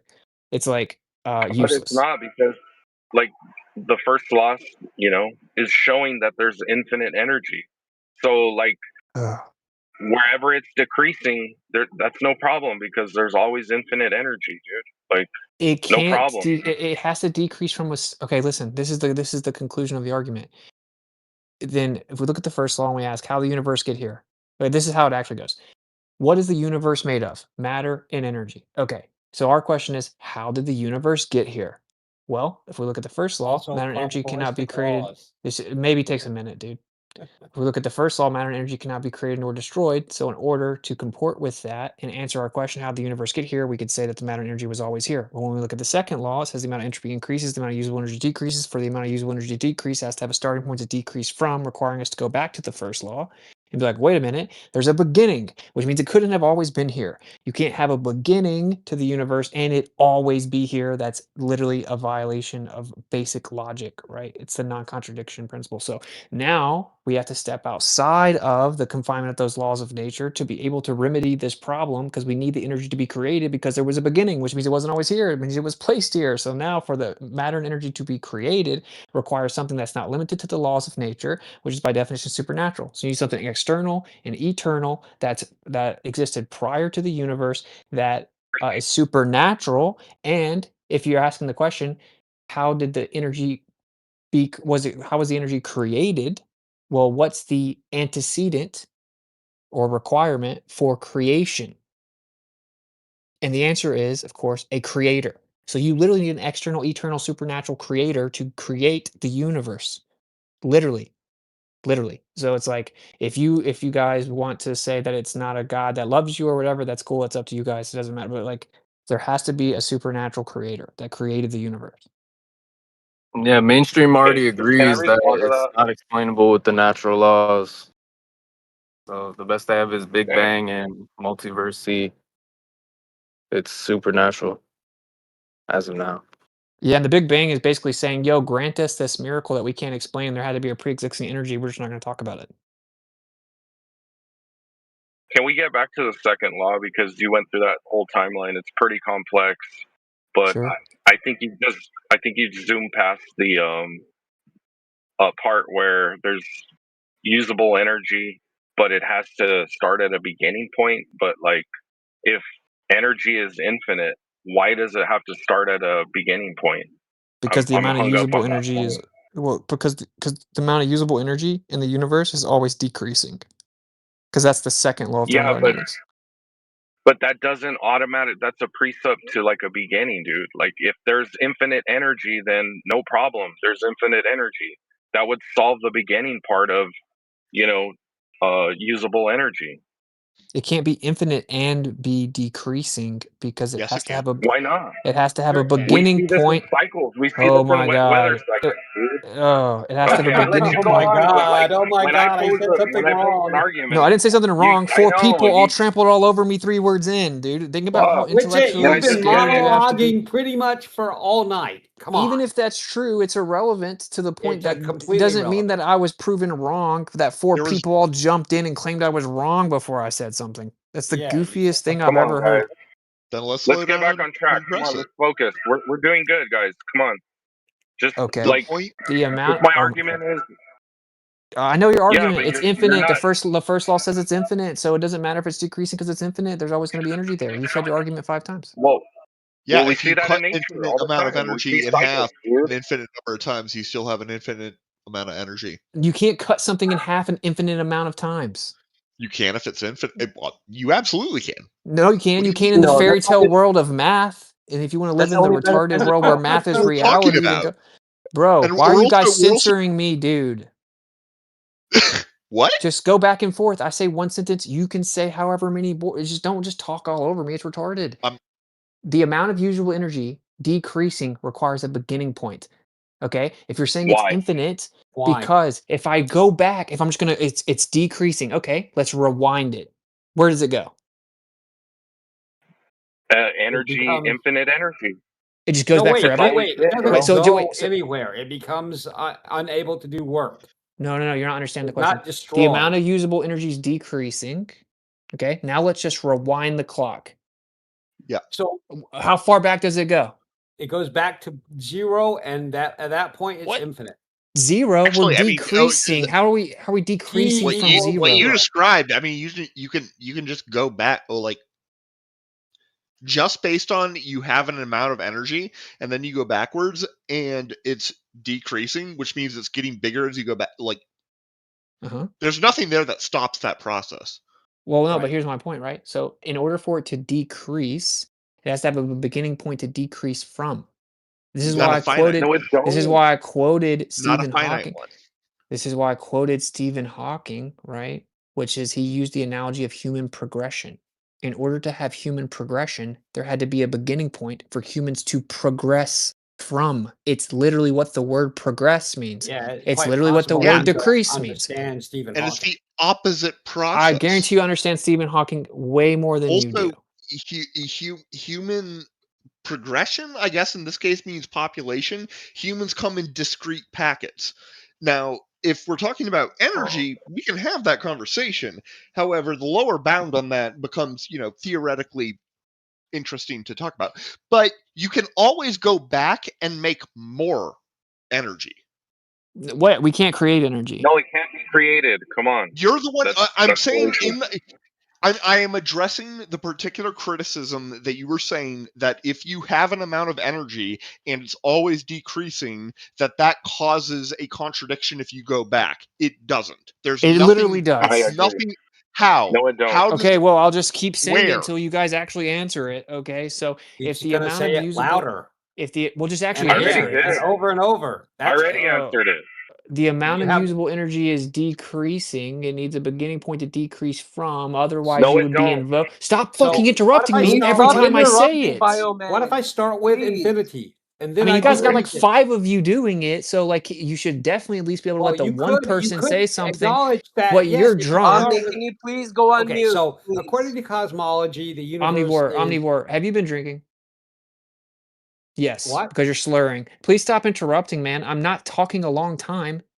Yes, Okay? you are. No, I'm Yes, not. the whole No, night I'm you have not. been. Yes, No, no. Witsit. Oh, we're talking about this Omni, please. conversation. He was having a conversation. I don't even care if all 5 of you want to debate it. Like, you definitely should let the one person say the other side, though. Especially when Well, you're okay. You have been talking for hours. So Okay. Let him Witsit, go, You guys, guys. let's just, how about everybody just resets? We just have to go one at a time, and that's it. So one person gets the mic at a time. So Whoever was Witsit, going, time just have that person. Even equals if I've talked for 7 days straight, how does that justify 5 people not letting the one person talk? because you're not entitled to talk just for 7 days straight. It's a group room. So now listen, Witsit. If at t equals 0, energy is infinite. You can then decrease energy all you want. What is the logical problem with that? Okay, I'll try for the 15th fucking time to say it. Let's see if you guys can shut up for a second. Okay, if the amount of usable energy is decreasing, it needs a beginning point to decrease from. Otherwise, you have to invoke an infinite regression. No, you don't get it. No, isn't an We argument. don't We're have not an infinite 7. regression. The infinite is already answered with the energy can't be created or destroyed, so it's always there. There's no problem with that. It's just affirming the consequent. It's not affirming the No, we're consequence. applying. It's We're literally applying by the first law of definition affirming the thermodynamics. consequent. So what you're No. saying, Witsit, is that it is a logical impossibility that you could start with infinite energy. First of all, infinite is simply a mathematical concept, right? And even if I grant it for intents and purposes, it doesn't actually help you because it's decreasing. So if it's decreasing, does it decrease infinitely? Yes. Yes. Okay, so you Yeah, guys are we stupid grant then. If you infinity think to your something God can all the decrease time. infinitely, you don't Yes. understand basic Yes. logic. No, you Okay. don't understand infinity. I mean, it's You obvious. dude, you when people say stuff like you don't understand infinity, it's just pseudo intellectualism because it's literally not a Yeah, real you've never thing. taken It's a literally math a class. omnivore. Why do you interrupt every time? It's that pseudo So I listen to intellectualism you and the waffle posturing. on infinitely. So Oh go ahead. my god. Go ahead and try it with Okay, then just be tapioca. quiet, Omni, But please. remember, you can start with if you don't have a good reason why it can't start with infinite energy, then it's just you throwing a temper tantrum about it. So go Okay. ahead. So infinite is literally just a mathematical concept. There is no example in reality you can point to empirically that infinite exists. How big is the universe? Irrelevant. You laugh about it as though the only Yes, logical yes, answer is infinite. I am Okay, laughing. Yes, I so am you're just laughing. showing the room how inept you are. The fact that you aren't engaging with one the of us fact. seems to be inept, but I'm not sure it's me. Okay, well, usually the I people think that it are is inept you. aren't sure about it. You know, the problem here, the problem. So, Yeah. well, you know that a trait of Are you going to say anything of narcissism would substance? Are you saying be anything of substance? okay. You're not. So, You're not what is saying the anything of problem with substance. it being infinite? You're What, just what saying did I I can't say? point to it. What? Wait, So, what was my answer? What was my answer? Yeah, you said we can't point to something that's infinite. I'm Well, pointing at no, the that's not what I universe. said. Universe is infinite. What? Prove it. I know. I What don't kind have of to prove it. Oh, so you can just make up wow. bullshit and then we have to act like it's real. Oh. Wow, you're So crushing, bro. You're crushing. I am. You're losing the Yeah, debate, bro. because you say so. So So because you think that the universe has to have a maximal size, right? Has to have a finite size. It must be finite. all Yes, Or we can't yes. examples apply the in first law at reality, all in anything, Yes, I man. think it. So all which examples principle, in which reality. Are cosmological you talking to principle is? yourself? Are you just pretending to ask me No, questions and then just I'm answering talking them to and talking to you, yourself? but you Well, are you're actually not unable because to you asked me address a the question and then I question. went to, oh, okay. You asked me a question, I go to answer, you instantly interrupt me and then claim that I'm not capable of answering it. And it's Yeah, like, this is You're why I don't engage with people like you. so yeah, Omnivore, disingenuous. could you try to have some etiquette and sportsmanship to go back and forth, let the response happen? You did ask a question, he started responding, you then started laughing over or making some noise over him. Can we not do that? Like he asked a I question, let guess him if respond. he Just go answers one the at a question. time, like a tennis match, like a game of tennis. Yeah, Just yeah. hit If it he back, answers hit it back.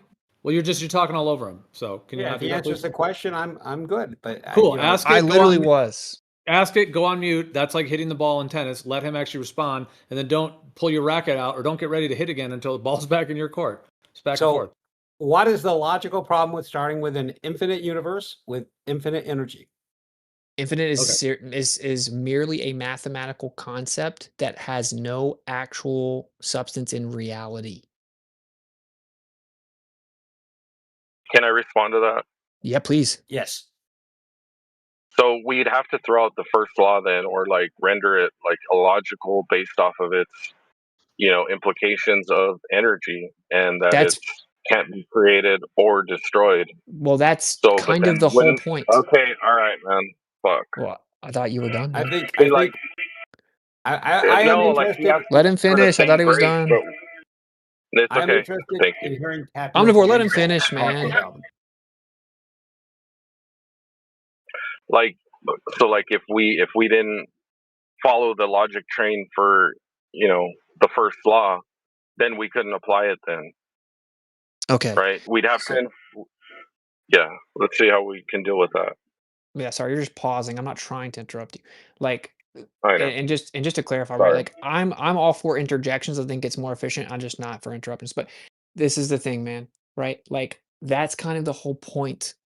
Is that the first law, which is like I said, just a natural law. It's an observation of man based on the natural world. So it's limited and confined to the natural world intrinsically. It says that matter and energy cannot be created nor destroyed. So when we ask the question, how did the universe get here? Well, the universe is made up of matter and energy. So how did the matter and energy get here? It's like, well, if we look at the first law, it just had to always be here. That's the only answer. Yes, we can't like don't go back and point at that again because we know that. That's what started the whole thing. So like, oh, okay, cool, sounds good. We could just wash our hands and walk away, or we can now look at the second law, which is the most robust natural law. It's significantly more indisputable than the first law, and it points out that entropy will always increase and the amount of usable energy will decrease, which means the amount of usable energy in the universe is always decreasing, right? So now we have a problem. If it's always decreasing, it's decreasing from a beginning point. So it can't have always been here. You can't say the matter and energy was always here and there was a beginning. That's a contradiction, right? So not true. Is it? Yeah. Why is that? Question. Is it possible for something to have always been there and also have a beginning? No, not in this context. If the universe is comprised of matter and energy, and we're asking how did the universe get here, right? If there was a beginning, it couldn't have always been here. You can't say the universe has always been here and the universe has a beginning. Those are literally contradictory. No. Always been here means there wasn't a time that it wasn't here. Right. All times it was here.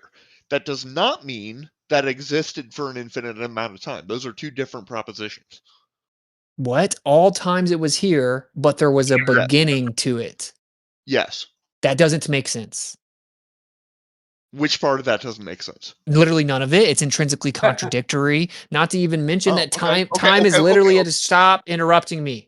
That time is literally a description based on the universe itself. It literally requires the spatial dimensions and the physicality and the material nature of the natural universe itself to even come up with the description of time.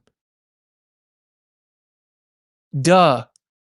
So you're invoking Alright. something external to the universe and then claiming No. that it existed before the universe, but that the universe itself existed before its own beginning. No, dude, I'm talking about very basic propositions of like what stuff is, okay? If you have a thing that starts and goes and there isn't anything outside of that, that is all of it. It's Okay. always. And it has a beginning. It's not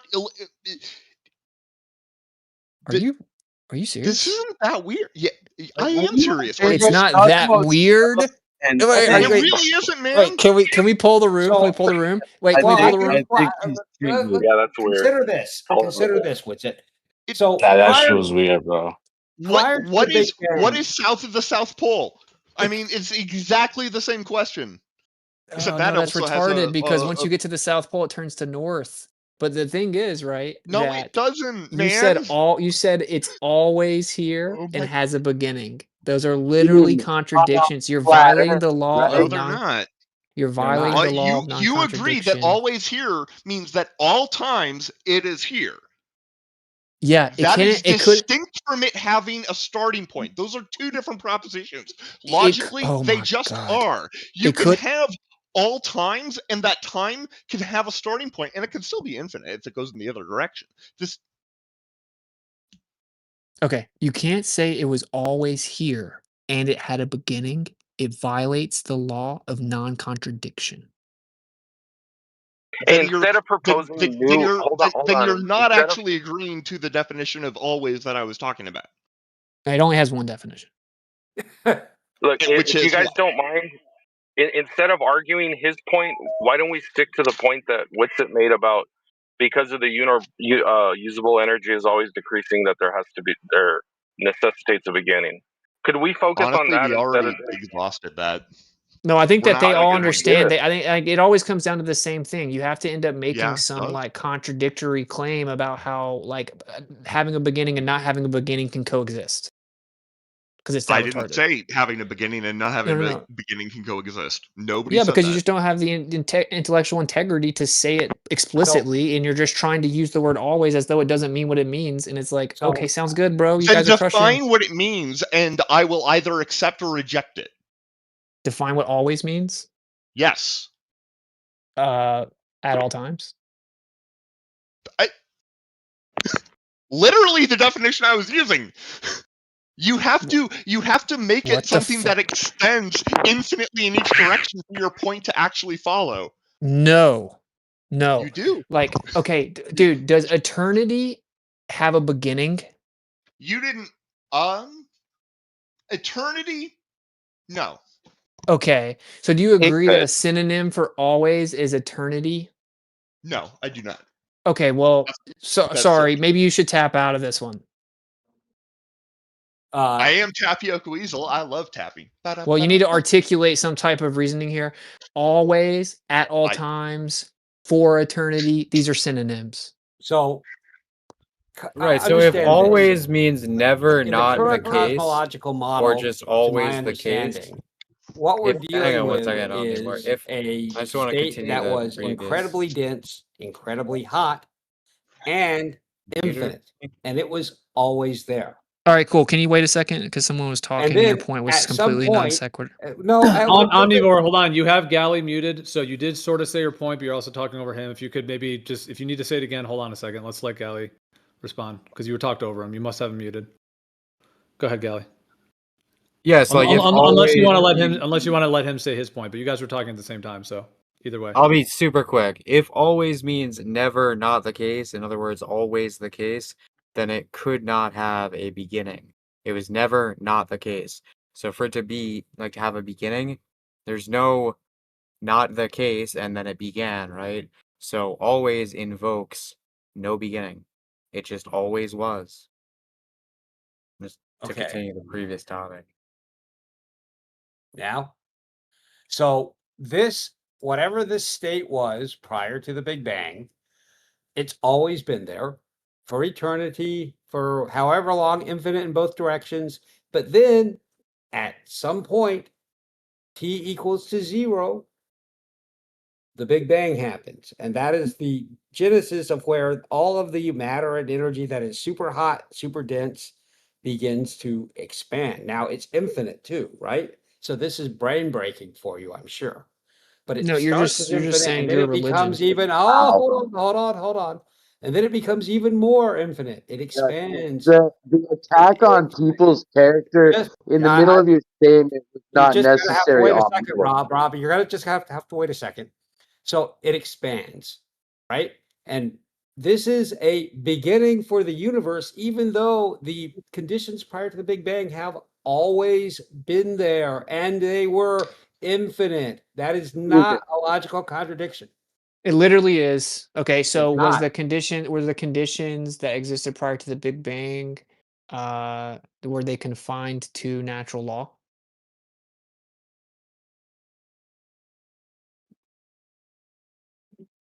Bingo. A great Not question. only that, man. That he like he could actually give I us would like to conditions. move on. Like The he could naturalist actually give us a materialist. low. You hear me talking? I don't know if y'all hear me My talking.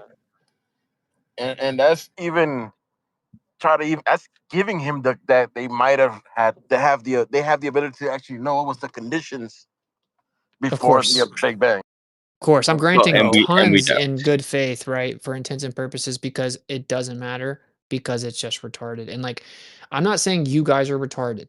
I'm just saying that it's like it is basically your religion. Like you basically just read us your version of Genesis, right? Like that's what you're doing.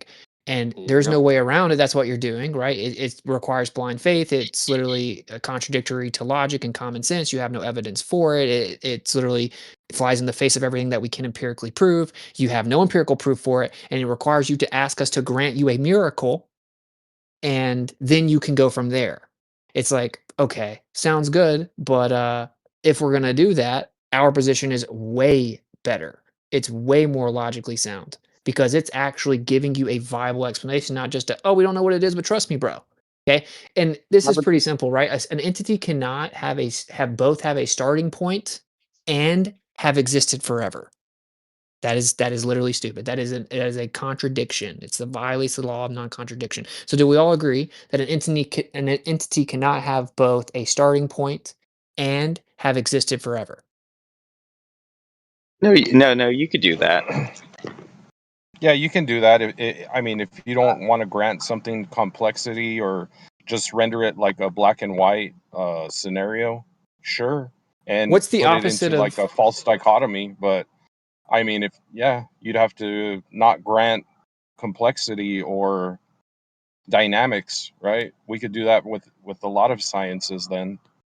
well, no, the sciences all have I to would comport to say logic, right? So now, like what please, is the please. what is I'm trying what for like 30 seconds. I wait 30 seconds. I try to get in again. I wait another 30 seconds. Try to get in. I want to just say this once.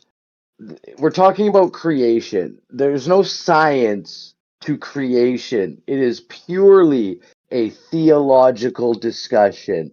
We cannot recreate creation. So there can be no science done on creation. We are purely doing theology. Thank you. Yeah, but this is just a logical deduction, right? So like um what is the opposite of having a starting point?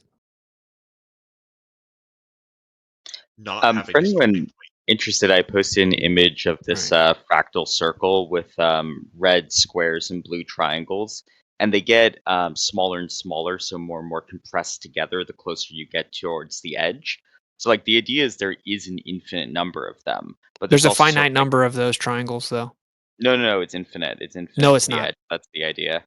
But it's not No, though. that's like Real the like magnification. realistically, there's a finite number of triangles in that image that you posted. Oh, I mean, like literally in that image, yeah. But like the math idea is to keep packing them closer and closer together. So you've got the edge, but you still have an infinite But that's the sequence of them. thing though. When you invoke edge, you intrinsically invoke a finite nature. When you invoke packing in, you invoke spatial dimensions, which is finite by definition. Infinite is merely a mathematical concept, which is useful typically for some pseudoscientific bullshit that we can't explain without I right? We use I, just like Stephen Hawking used I in beginning of time, trying to explain the universe without the requirement of a beginning, and ultimately came to the conclusion you can't do it.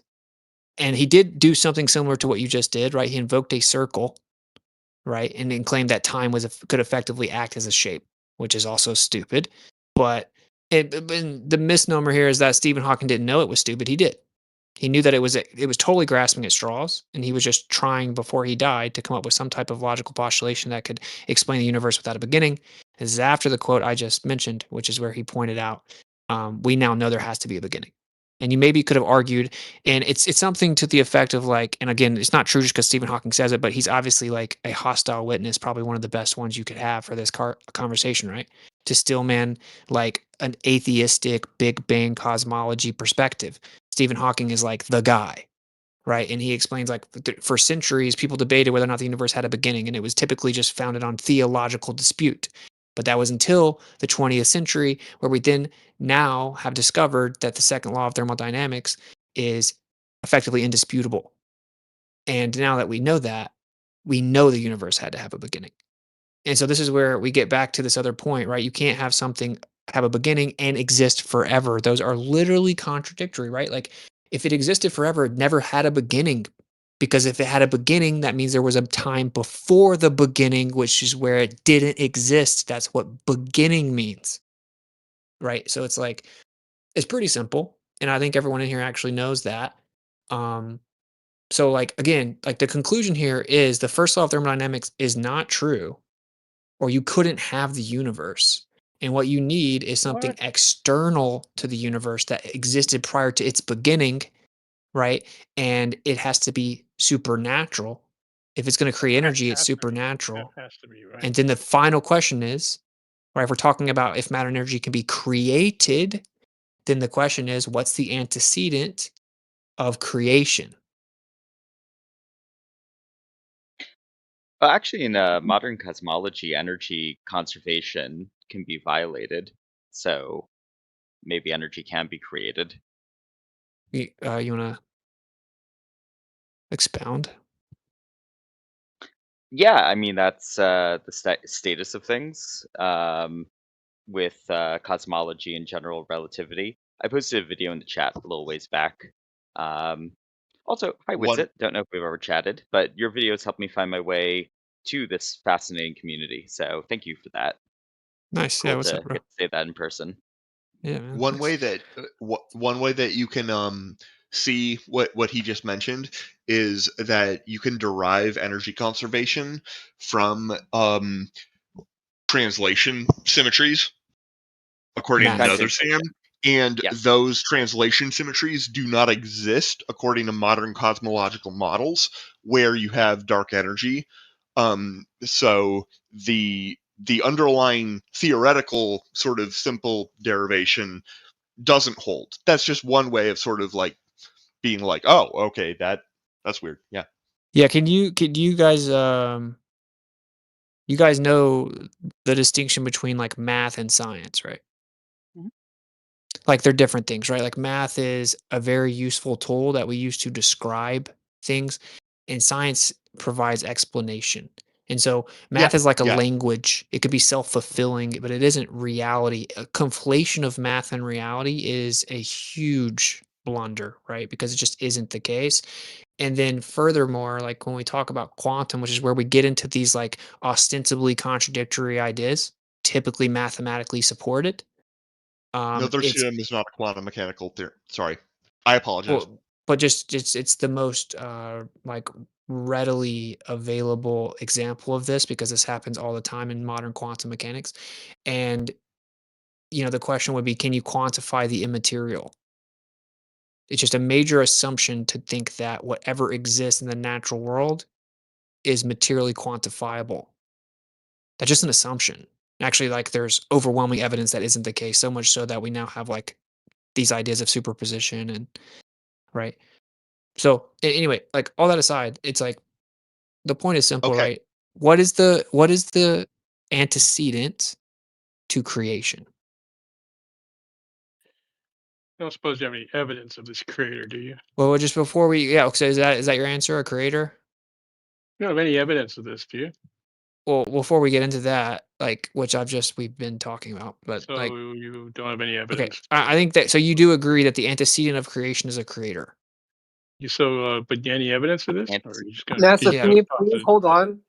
Because that's Well, no, I just typically wanna know always if you typically the response is like, you're just do begging you the have any evidence? question. Do you have any Typically evidence the for this So over my? basically your argument is that I'm begging the question. Yeah, you're begging the question. You're Yeah, but I'm positing not a though. creator with no evidence thereof. Okay, if Just I allowed engage not with you, to. if I engage with you in good faith, will you actually answer the questions and go through the sequence of questions? Oh, I'm already being threatened to be mutant. I've said like one sentence this entire time. If not, just please sit engage. down and I've got wait. rebellion already. Well, just Be a engage in mod. good faith, man. He Like threatened to mute you. Not He even a just mod asked you. rebellion. He Sounds didn't like you're threaten to mute you. poisoning the well right off the bat, paid NASA shill. He But no, didn't he's threaten being to a mod. mute with you. He said if he engages with you, that meaning that he wouldn't engage if you don't want to actually have So a good faith you're conversation. positing a creator with no evidence thereof, right? Okay, Just wait, here's saying the that first it has question. to Here's be. the first question. What is the universe made Purely of? on logic. What's the On universe pure made logic. of? Well, No, hold it's based on on. it's based on physics. Talking about a creature. Oh no, you're just positing it as Debate him over something, NASA Shill. Stop just That's a show. It trying. sounds like will you Debate go him through over the something. questions? Will You you never do that though. I'm not dancing. I'm You're not just dancing. wasting our time. Not gonna dance your tunes. Okay, then go on You're mute. positing All a right, then creator. someone else will want to then. So just take a No, chill pill. are you have you any evidence for this Take a break. creator? Yes. That you suppose. What? Yes. Please tell me there's evidence. Okay. So the question is like, what is the universe made of? Let's just see if we like everywhere that Not all of evidence us for the agree. creator. Chill out, dude. Let's see where we all agree and then where we veer. Because the truth is, you guys aren't going to veer until the very end, and you're only going to do so out of necessity, because of a devotion to your belief system, right? So If like, you had evidence for a creator, you would give to me right now, and not veer well, off on yeah, another yeah. topic. In order to actually explain the existence of the matter and energy in the universe and comport to the second law of thermodynamics, which literally dictates energy in the natural world, i.e., the Entropy. universe. Another that you don't understand, but okay. So Okay, so again, you don't have any evidence this creator because you're gonna wait. Hold on, stop. I ask you evidence Basically for the interrupting him, creator. bro. Like you're just Stop. asking to Hold be on. muted. Hold on a You're gonna second. I cry when asked you for get muted. evidence for the creator, and you're gonna veer off on And every time he talks, you interrupt him, dude. Like just go because on he's mute. not because he's Yes, changing NASA, the if you're not topic going to away from engage, evidence for the please. creator. I'm not changing the topic, dude. This is Yes, my you are. answer. No, I'm not. So the amount of usable energy decreases in the universe, which means it has a beginning point. If it has a beginning point, the matter and energy couldn't have always been here. So when we go back to the first law, which says the matter and energy cannot be created or destroyed, but we're asking how did the matter and energy get here? Well, then if it had a beginning, it couldn't have always been here. That's literally violating the law of non-contradiction, which means we have to invoke something that isn't limited to the laws of nature, which is by definition supernatural beyond nature. So we need something that's external to the universe that existed prior no to the evidence universe, for that's logical argument. supernatural, and that's going to create the energy. And that goes back to the question of, well, what's the antecedent to creation? So how many different assumptions did you make in that little diatribe? Zero. At least 5. Well, name one. At least 5. Well, you're positing a creator without any evidence. That's one. That's the big one. No, I'm positing it with evidence. No, your evidence. You just but you have no evidence. It's just all so-called Okay, which logic. part do you disagree with, man? The question. Well, come on, show me anything that. Okay. You know what Do evidence you means? agree the You know what universe? evidence means? Do you know what Do you agree evidence the means? universe? Yeah. Do you agree the universe is made of matter and energy? Do you know what evidence means? Do you agree that everything in the universe is comprised of matter and Answer the energy? question with a question. Got it. Yeah. NASA, if you're not going to engage, can you please just go back on mute? Many people have Garrett, you're asked. violating the server rules at this point. Like I'm violating the server straight up. rules by demanding answers instead of questions. No, by Answers just incessantly interrupting every time someone asks a question, then you're looping. Hold on a You're second. like endlessly You're not. looping. I'm endlessly looping. Sophistry, yeah, You made at sophistry is least actually 5 not allowed. assumptions. My Stick around and We have a listen, paid professor NASA here with a shill. PhD. NASA Shill, we've spoken to you for a long time. Please let Austin speak with ZZ, okay? Oh, Thank geez. you. I think So you you're did. not gonna. So Okay. So no evidence I, for the creator, other than your illogic based on at least 5 suppositions. All right, I brother. got it. Thank you. Well, I mean, you couldn't name any of them, so it's whatever. I did. You posited that there is a creator without any evidence thereof. That's the Okay, big what's one. the other 4? so What's the other 4? as far as I can tell, there's 2 major logical failings. So the first one is that you can't have it start with an infinite amount of anything and then decrease it. That is patently not true. We pivoted from that to go to, well, you can't prove an infinity of something, but He never as it said it was goes- infinite. Hey, real quick, Yeah. if something always was the Yes, case, when was the it theory not the is that case? over the universe, Oh my which is gosh, does this guy as have me far as we muted know right still? now, No, thought to be Omnivore, do infinite, you have Galley there muted? it is homogeneous across the whole thing, which implies infinite energy, Homogeneous. Is infinite Galley mass. muted on your end? That's correct. Yes. Yeah, Okay, well that's That against the is server the rules. homogeneous isotropic cosmological Yeah, Omnivore. so theory. just to Omnivore. simplify the discussion, if something always was the case, when was it not the case? Because that's the contradiction you're making when you say something always was the case, but it also has a beginning. You're saying something always was the case, but there was when it wasn't the case. When was it not Specifically, the case if it was always the case? Very simple. he invoked time t equals 0. He said it always was, and then at time t equals 0, it started doing this, this, and this. But I mean, that's literally so illogical. If you're saying time t equals 0 is the beginning, then saying before 0 would be like nonsense. It wouldn't have any meaning. Yeah, and how can you invoke the number 0 and infinite in the same breath anyway? So, I What mean, happens when you divide by 0? the mathematical retardation. Oh, okay. Thank you. Yeah, math isn't reality, brother. Did you know that? Math is a language. I know you don't speak It's it, but I math mean, is a actually, language. I notoriously have an aptitude for math, bro. Right? I just understand what it is. It's like well, I I'm mean, sorry. A flat earther that understands math is sort of like, something that doesn't exist in the world. okay, bro. Okay, can we please mute? Can we please mute Nasa Shill? I Sorry, think Nasa we've had Shill. enough This of is this. totally unnecessary. Yeah, but I mean, it doesn't. I don't. We It have doesn't a really bother me. discussion But here. No, he Um, didn't say he knows math. look, I NASA. I've get told you this it. before. I've told you this I've yet before. to see a single I lick normally of don't math say this. anywhere. I normally don't say this because it's like people get all like triggered about it or whatever and think I'm like trying to be cocky or something. But you got to stop the whole like you just don't understand math. It just isn't the case, right? Like I used to literally be accused of cheating on my math tests at a college preparatory school No, because dude, I didn't show any of the we never steps. did quite figure out why this, how you can have infinity and reduce it. And the answer is no logical problem with that. What was my? Now, Can you in still man my terms of there response? being some sort of change, the Big Bang is where Who relativity unmuted him? stops working, right? All right, I know what I'm going to do. I'm That's going what to I'm calling quote. Big Bang is what? I'm going to quote your where priest. relativity, the math for relativity, He does not care. ceases to work. Let I'm them going to quote debate. your priest, okay? Because this is you. In case you guys don't know, Right? right? The person. Can you not hear anyone else talking? I'm going to quote your priest, right? Which is this is the strongest argument ever presented for the argument that you guys are trying to make, and it was by Stephen Hawking, right? Hawking's not a priest. He was a scientist. Stop it. Okay, the beginning of time, he wrote multiple papers trying to Okay, answer this I'll very wait. question. Go ahead and finish Omnivore, with it, but what I'll are finish. you? I'll Why are you start where talking through the where middle of me? Talking by Please saying mute finish up. Omni. Fuck off, Omnivore. Okay, so Please, can there's you the start over with it?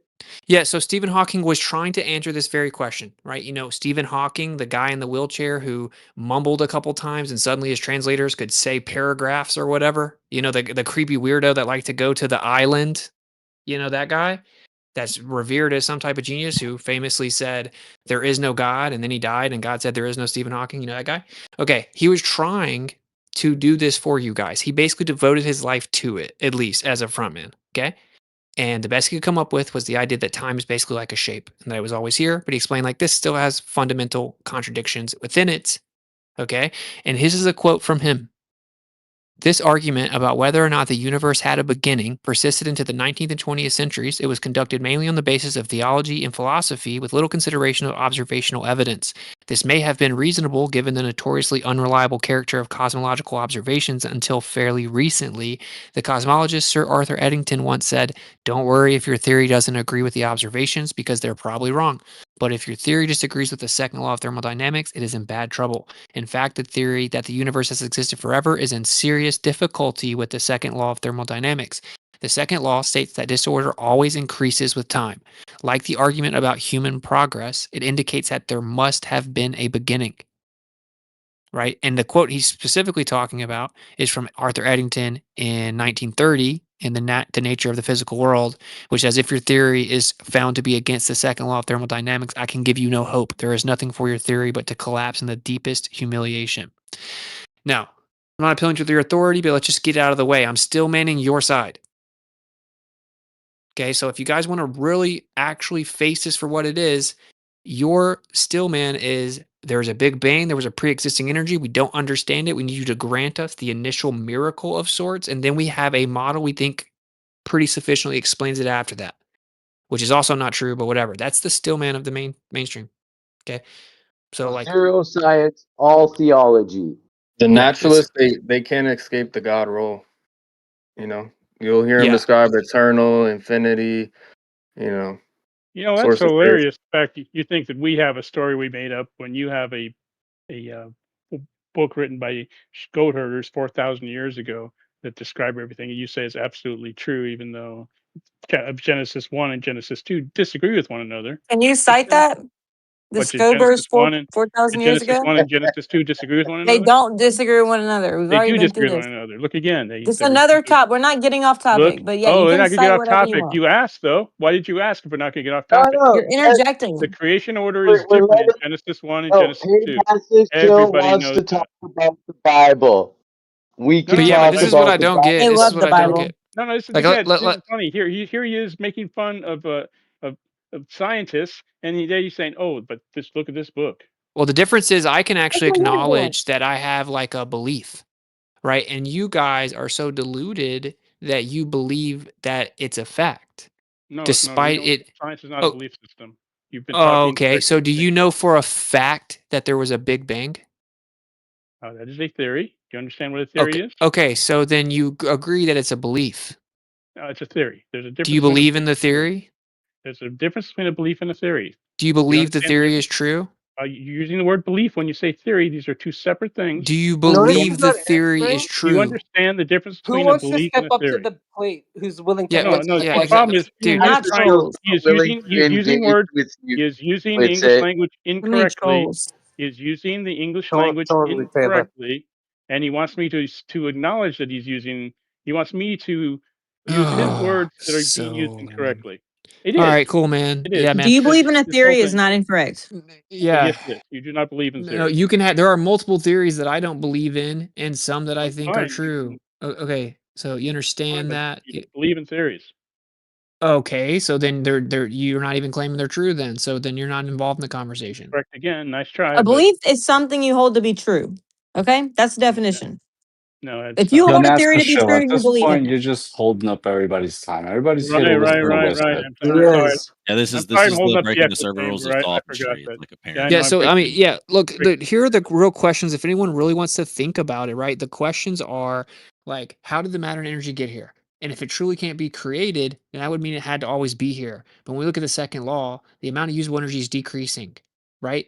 So disorder always increases with time. Entropy increases. The amount of usable energy decreases. The total amount of usable energy in the universe decreases. And in very simple terms, to understand that, it's like systems are seeking equilibrium. And when they do that, they use energy.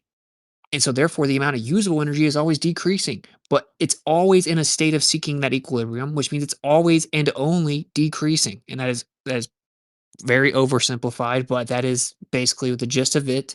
And so if it's decreasing from a beginning point. It also couldn't just decrease forever. That's literally a contradiction of terms.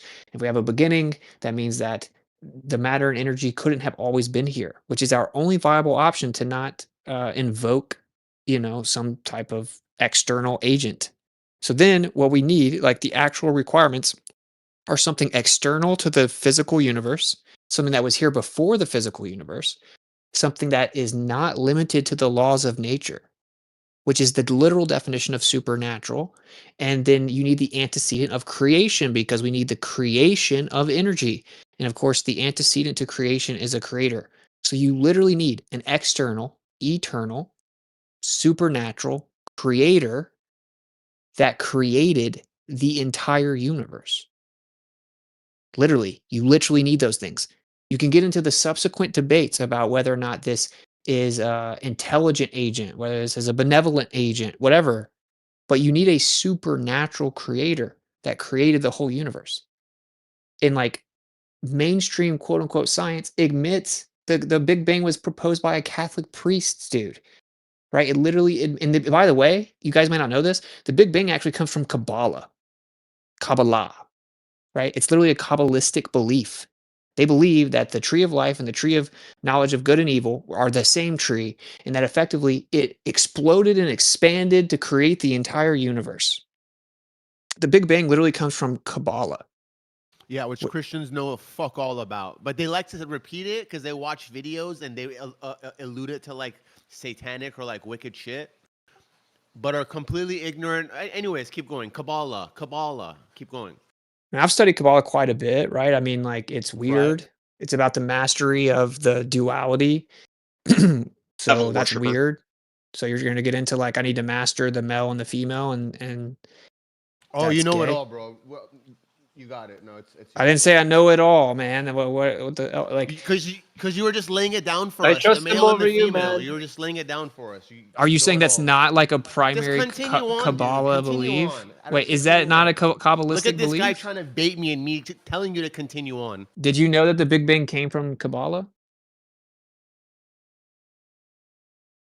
So just be grateful you learned something, man. I mean, I'm happy to No, learn silence from you. is not anything. Only for a loser like you, it is. Carry Did on. so? Do you? Did you know that? Like, I only found that out like Carry 3. on, loser. Okay, I Loser. only, Carry on. What's I your only issue, found dude? I only found that out like 3 days ago. I thought that was pretty cool. But anyway, dude, the point is like that was proposed by a Catholic priest, right? And that's of course because they don't have an issue with invoking a god. The Big Bang requires a pre-existing energy. The amount of issues with the Big Bang, we could be here all day. Right? It's a totally different topic, right? I mean, you have to invoke the inflaton, a particle that doesn't exist anymore, right? That like you have so many issues with the Big Bang, fine-tuning problems, that we could just go on and on. The flatness problem, the horizon problem, and on, right? And then obviously you have to end up invoking dark energy and dark matter and whatever. But like setting all that aside, because the claim is that this is me steelmanning. I like, dude, I know lots of people that have PhDs in astronomy and astrophysics. I've had many conversations. They Okay. all Don't stop making. someone's hot micing. Taylor, you're hot micing. They all agree that we need to just be granted this kind of first miracle of sorts, right? Like we don't know the answer to what was here before, exactly how this went down. We just know we have to get to the point where you have the singularity and then things expand from there, right? And like in any private conversation, like intellectually honest conversation I've had with anybody in these fields, like they've never had an issue with that concession. It's kind of only in these environments that you get like a lot of like contention with that. And then then they basically think if once we have that granted, we have a model that works. And I strongly disagree with that, but we just set that aside, bro. It's like, okay, you still need something before the Big Bang, right? You still need the pre-existing energy. So it's like, well, we can't, if we have pre-existing energy, what are we talking about? Because if we're talking about the physical universe, that's where we get matter and energy. That's also how how we describe matter and energy. That's where we get spatial descriptions. That's where we get time description, right? Like that's all based on like cyclical natures and motion and momentum and material and energy. Like that all is how we describe, or in time and energy is how we describe those things, right? So time and space specifically. So it's like we can't really invoke the idea of time even within this natural confinement until we get to the natural world. So it's really just contradictory in and of itself. But anyway, I'll land the plane. The plane, it's pretty simple, man. Like just asking simple questions, which is like, yo, how did the matter and energy get here? And if it wasn't always here, it had a beginning. If it had a beginning, then how was the energy created? If it's not, if supposedly can't be created, it has to be something that isn't limited to nature. That's just a fact, right? It's like just a logical fact. So If I could get in a thing or two here, Mhm. I'd strongly recommend people take the whole Big Bang concept as like a placeholder for our ignorance, not something we like testably know for sure. And like, yeah, certainly the whole inflaton thing, dark energy thing, very shaky grounds. Maybe we'll see cosmology get really shaken up in our lifetime, and like those theories will be out, and totally new theories will be in. That's totally plausible. In 50 years, it might be what Big Bang, and the scientific community is completely onto something else. Um, and would say I might not follow you completely with this Kalam cosmological principle argument of like, oh, we need an external creator. But I do agree that I don't think science is answering the question of why is there something rather than nothing. I think that is fundamentally a philosophical question. And I don't think anyone on the secular side is doing themselves any favors in sort of denying that they have any beliefs about it at all, or sort of like I think everyone should be able to admit that science it can explain the mechanism and the how, but it's not going to answer the question of like why something rather than nothing. Like that's a metaphysical question at a certain point, and people have sincere theological beliefs about that. Yeah, dude. Well said. I don't disagree with any of that. Like, it's a philosophical discussion. But this is actually what started everything for me. This is the whole reason that I ever made content in the first place. It's actually very detrimental to me. I lost a job because of it. But like, it was just So what the job? way that, yeah, I had like a sales rep job, but they Hmm. didn't like what I was talking about publicly. But like, the thing is, well, they just told me to take it down. And I wouldn't. But anyway, the point I'm making is like, it's not presented the way you just did, right? Like, if it was presented that way to everyone from the jump, like, I would have been like totally chill about it, right? Like, if it was just openly stated that, like, okay, look, here are the things that we have access to or we can observe, and here are our theories about it. And if you zoom out, there's kind of on the meta scale, there's like a philosophical decision being made, or like there's a philosophical component to these things, then that would be totally fine with me. But they probably wouldn't have been as successful to get the mass adoption that they did if they framed it that way.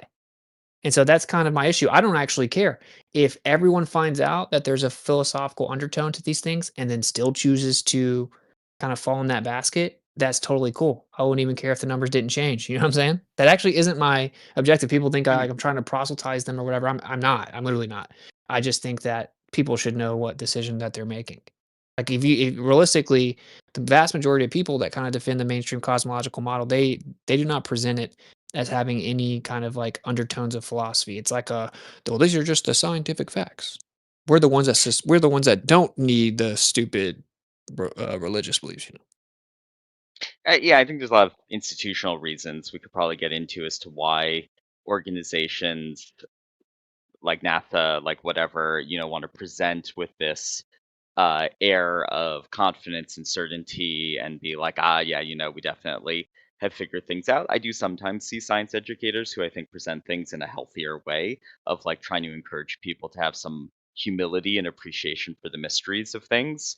But I see it, when science presentation is presented in this like really kind of conclusive, they're kind of trying to awe people with the idea of like, we've already figured out, these amazingly key things, so it's just on you to try to like catch up with us on what we already know, rather than just being more conditional sort of in what we know. Say like, okay, we think these things, but here's the range of uncertainty, so you got to have respect for that.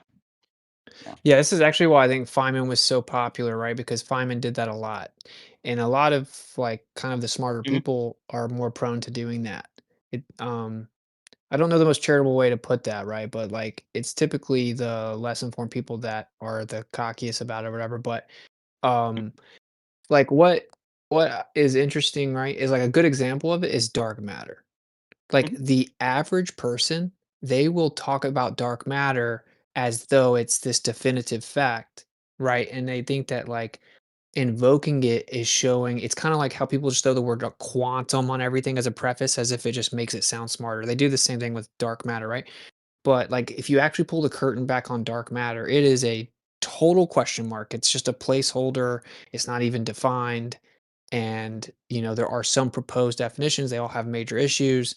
And it's obviously like kind of like it's in my opinion, it's like institutionalized cognitive dissonance or just like they just sunken cost fallacy, right? Like dark matter is just the sunken cost fallacy, institutionalized, in my opinion, right? We put way too much work into this model to let it go.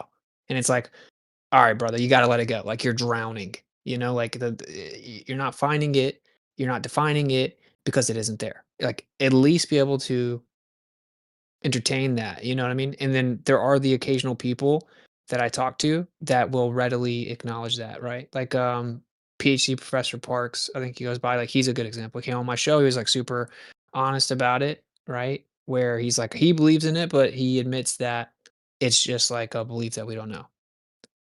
So yeah, I don't know, like I don't know, I may have more of like a conspiratorial like position on that, right? Like, I may not fully just apply Hamlin's razor. I think that there may be some like intention behind the way it's presented, like falsely presented as being more definitive than it is. And like people can disagree with me on that as speculation, but Yeah, and so I'm actually a PhD cosmologist as a non-dark matter person, as someone working on one of the more kind of fringe alternatives. And I definitely experienced kind of weird moments going through the education system where like it did feel like they were kind of socially pressuring for the being like, okay, we all agree this dark matter thing is super conclusive here in a odd presentation style that was not like how other things in physics would normally be talked about. I mean, there's room, there's people looking into alternatives, myself included, even if there is some kind of bullying and monopolizing of time and attention by the kind of the popular club, which is the dark matter club. And I would, I'll try steel man it sometimes. I don't want to say like I'm 100% sure it's not real, but I do find the lines of argument about how to read the evidence for it to be highly suspect. So I'm betting against as much as I could say on that. nice. Yeah, I just added you, bro. That's cool. Cool, thanks. Yeah, I don't like just my opinion, but like I Mhm. think it's like just like glaringly obvious that it's not real. So also like not just what you're talking about, like also the funding, right? Like all the funding goes to anyone trying to figure out dark matter. Not like literally all of it, but like pretty much all of it. Like pretty much all the money goes to dark matter. Prove dark matter and you're the hero. I don't know the specifics of what you Yeah. can talk about or whatever, but like if is it you talking about like from like a modified Newtonian dynamics perspective? Yeah, I'm interested in those types of things. I'm working on something related to Mond, and that's where my interest went. What I could say of what I've seen is that, like, yeah, for funding for research in this kind of theoretical cosmology stuff, the mainstream standard model cosmology, lambda CDM as they call it, the dark matter model, does absorb more funding for sure. What I would say though is that like there isn't much funding to begin with for any topic in theoretical physics. What there's a lot of funding for is like government contract and military research stuff. And predominantly what I've seen is a lot of the public outreach promotion around like, hey kids, like let's get you excited about like Big Bang and black holes and Einstein and all that stuff. The bait and switch is that like they don't want 90% of those kids who they rev up about these kind of like big, like, science topics to then spend all their time on these theoretical things. It's like you pull them in on that and then you get them working on like lasers and missiles. And like that's where people end up in their careers down the line. So, like, yes, within theoretical physics, it's highly dominated by the big camp, the popular club, the dark matter people, like, they're that's the popular kids table. They've got the power and the funding, but on the whole, like theoretical physics is pretty impoverished. And like I find that a lot of the institutions that will talk about these things, talk about black holes, Big Bang, dark matter, whatever, it's sort of like the sales pitch to the next generation of like American, budding scientist. But like the real thing is always much more terrestrial applications of to get people through the degrees and get the PhDs. And so many PhD students go from cosmology to military, to SpaceX, to NASA, like, but whatever, but like, to robots and lasers and rockets and stuff like that for much more earthly, politically motivated considerations as far as, where they take that knowledge and all the math training they've had this whole time, and then what they actually do with it after school. Yeah, that makes total sense. Yeah, I would expect that. I mean, yeah, I mean, I don't know. You said you're somewhat familiar with me, right? Yeah, my position on the whole thing is just like, uh, it's like a century now, and there's not even a viable explanation. It is absurd that it is still considered like the answer. Uh, Hmm. like I said, like Yeah. I am fully aware that the vast majority of people that are actually like experts in these fields, they know that we haven't proven dark matter, that it's very possible dark matter is wrong and that everything will drastically change and it's just kind of the best that we know right now. Like at least in my anecdotal experience, that is 95% of the time the person I'm talking to, as long as it's not in a public forum like this or they're not on camera, have no issue like acknowledging that. You know what I mean? It's just like um it's just a known thing, right? Which is why Mhm. it's so weird when I'm in these rooms and it's these people that are always telling me like, "Yo, shut up." They're these experts and they're like pretending to speak on their behalf, right? But they're not in total conflict with them. But like um that's when I really dove in, like, wait, why in any other field of science, the organic flow of things is like, okay, we had this theory, and wait, it's not working. It had Mhm. predictions. Once we finally develop the technology to be able to test that prediction, we go test it, we make the observation and find out that that prediction was completely wrong. We go scrap that theory or make major revisions to it, right? And typically it's the process of like revisionism. Like we'll just revise it, right, and try to make it work. And this really wasn't done with, like, the relativistic dark matter issue.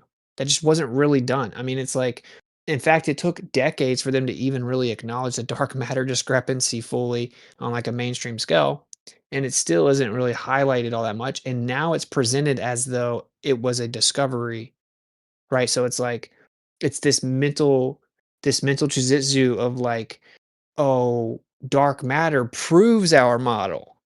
You know what I mean? Yeah. And it's, like, literally the opposite. So, anything that could for me, just, like, to my simple mind, right, like, anything that could immediately remove that problem is is 1,000 steps ahead, right? So that's why, like, Mhm. Mond should be it should be default accepted across the board that some variation of Mond is more accurate. And I get why they would say no. Well, I guess because of the other things that relativity supposedly explains. I haven't really found a ton that are just like so exclusive. It's usually observational discrepancies. It's like, okay, yeah, there are observational discrepancies with both of them.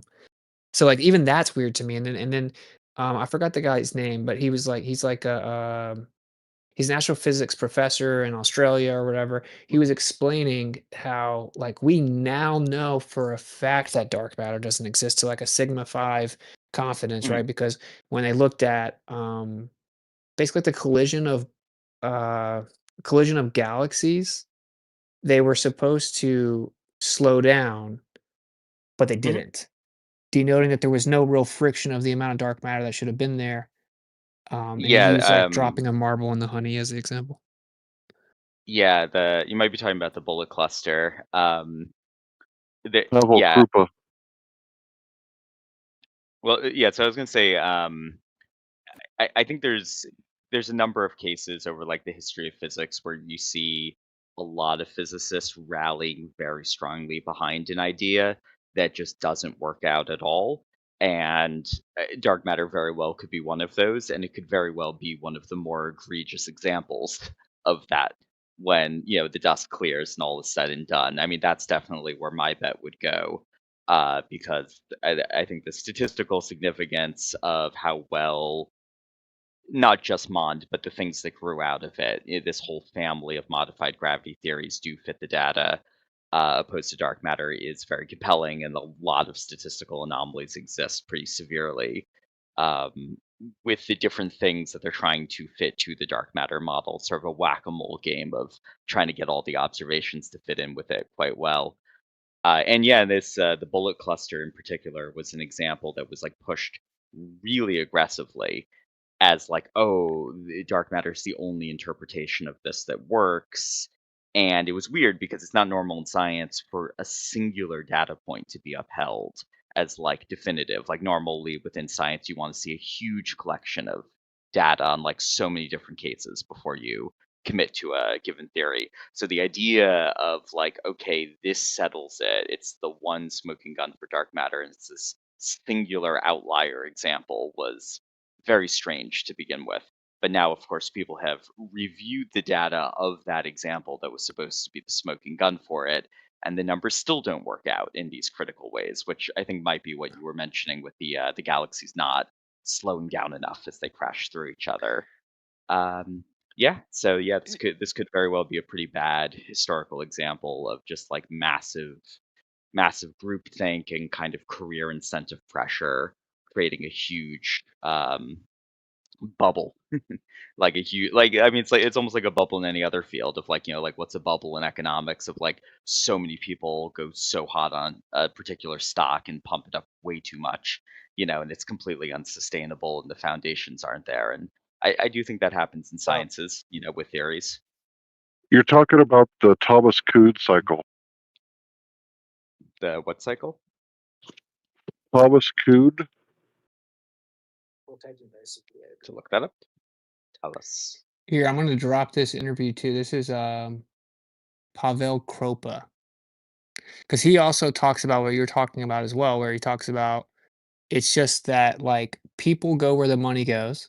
There's no interest because of the intellectual bias of anything that doesn't incorporate dark matter, and that's like antithetical to what science should be, right? Because you should never have science being bogged down by financial bias, basically, which is what it is. And then and this is saying like to read the name of it just for people that haven't heard. It's the El Gordo galaxy cluster collision, the speed paradox. Standard dark matter models predict that the gravitational pull of dark matter halo should slow down clusters as they approach each other.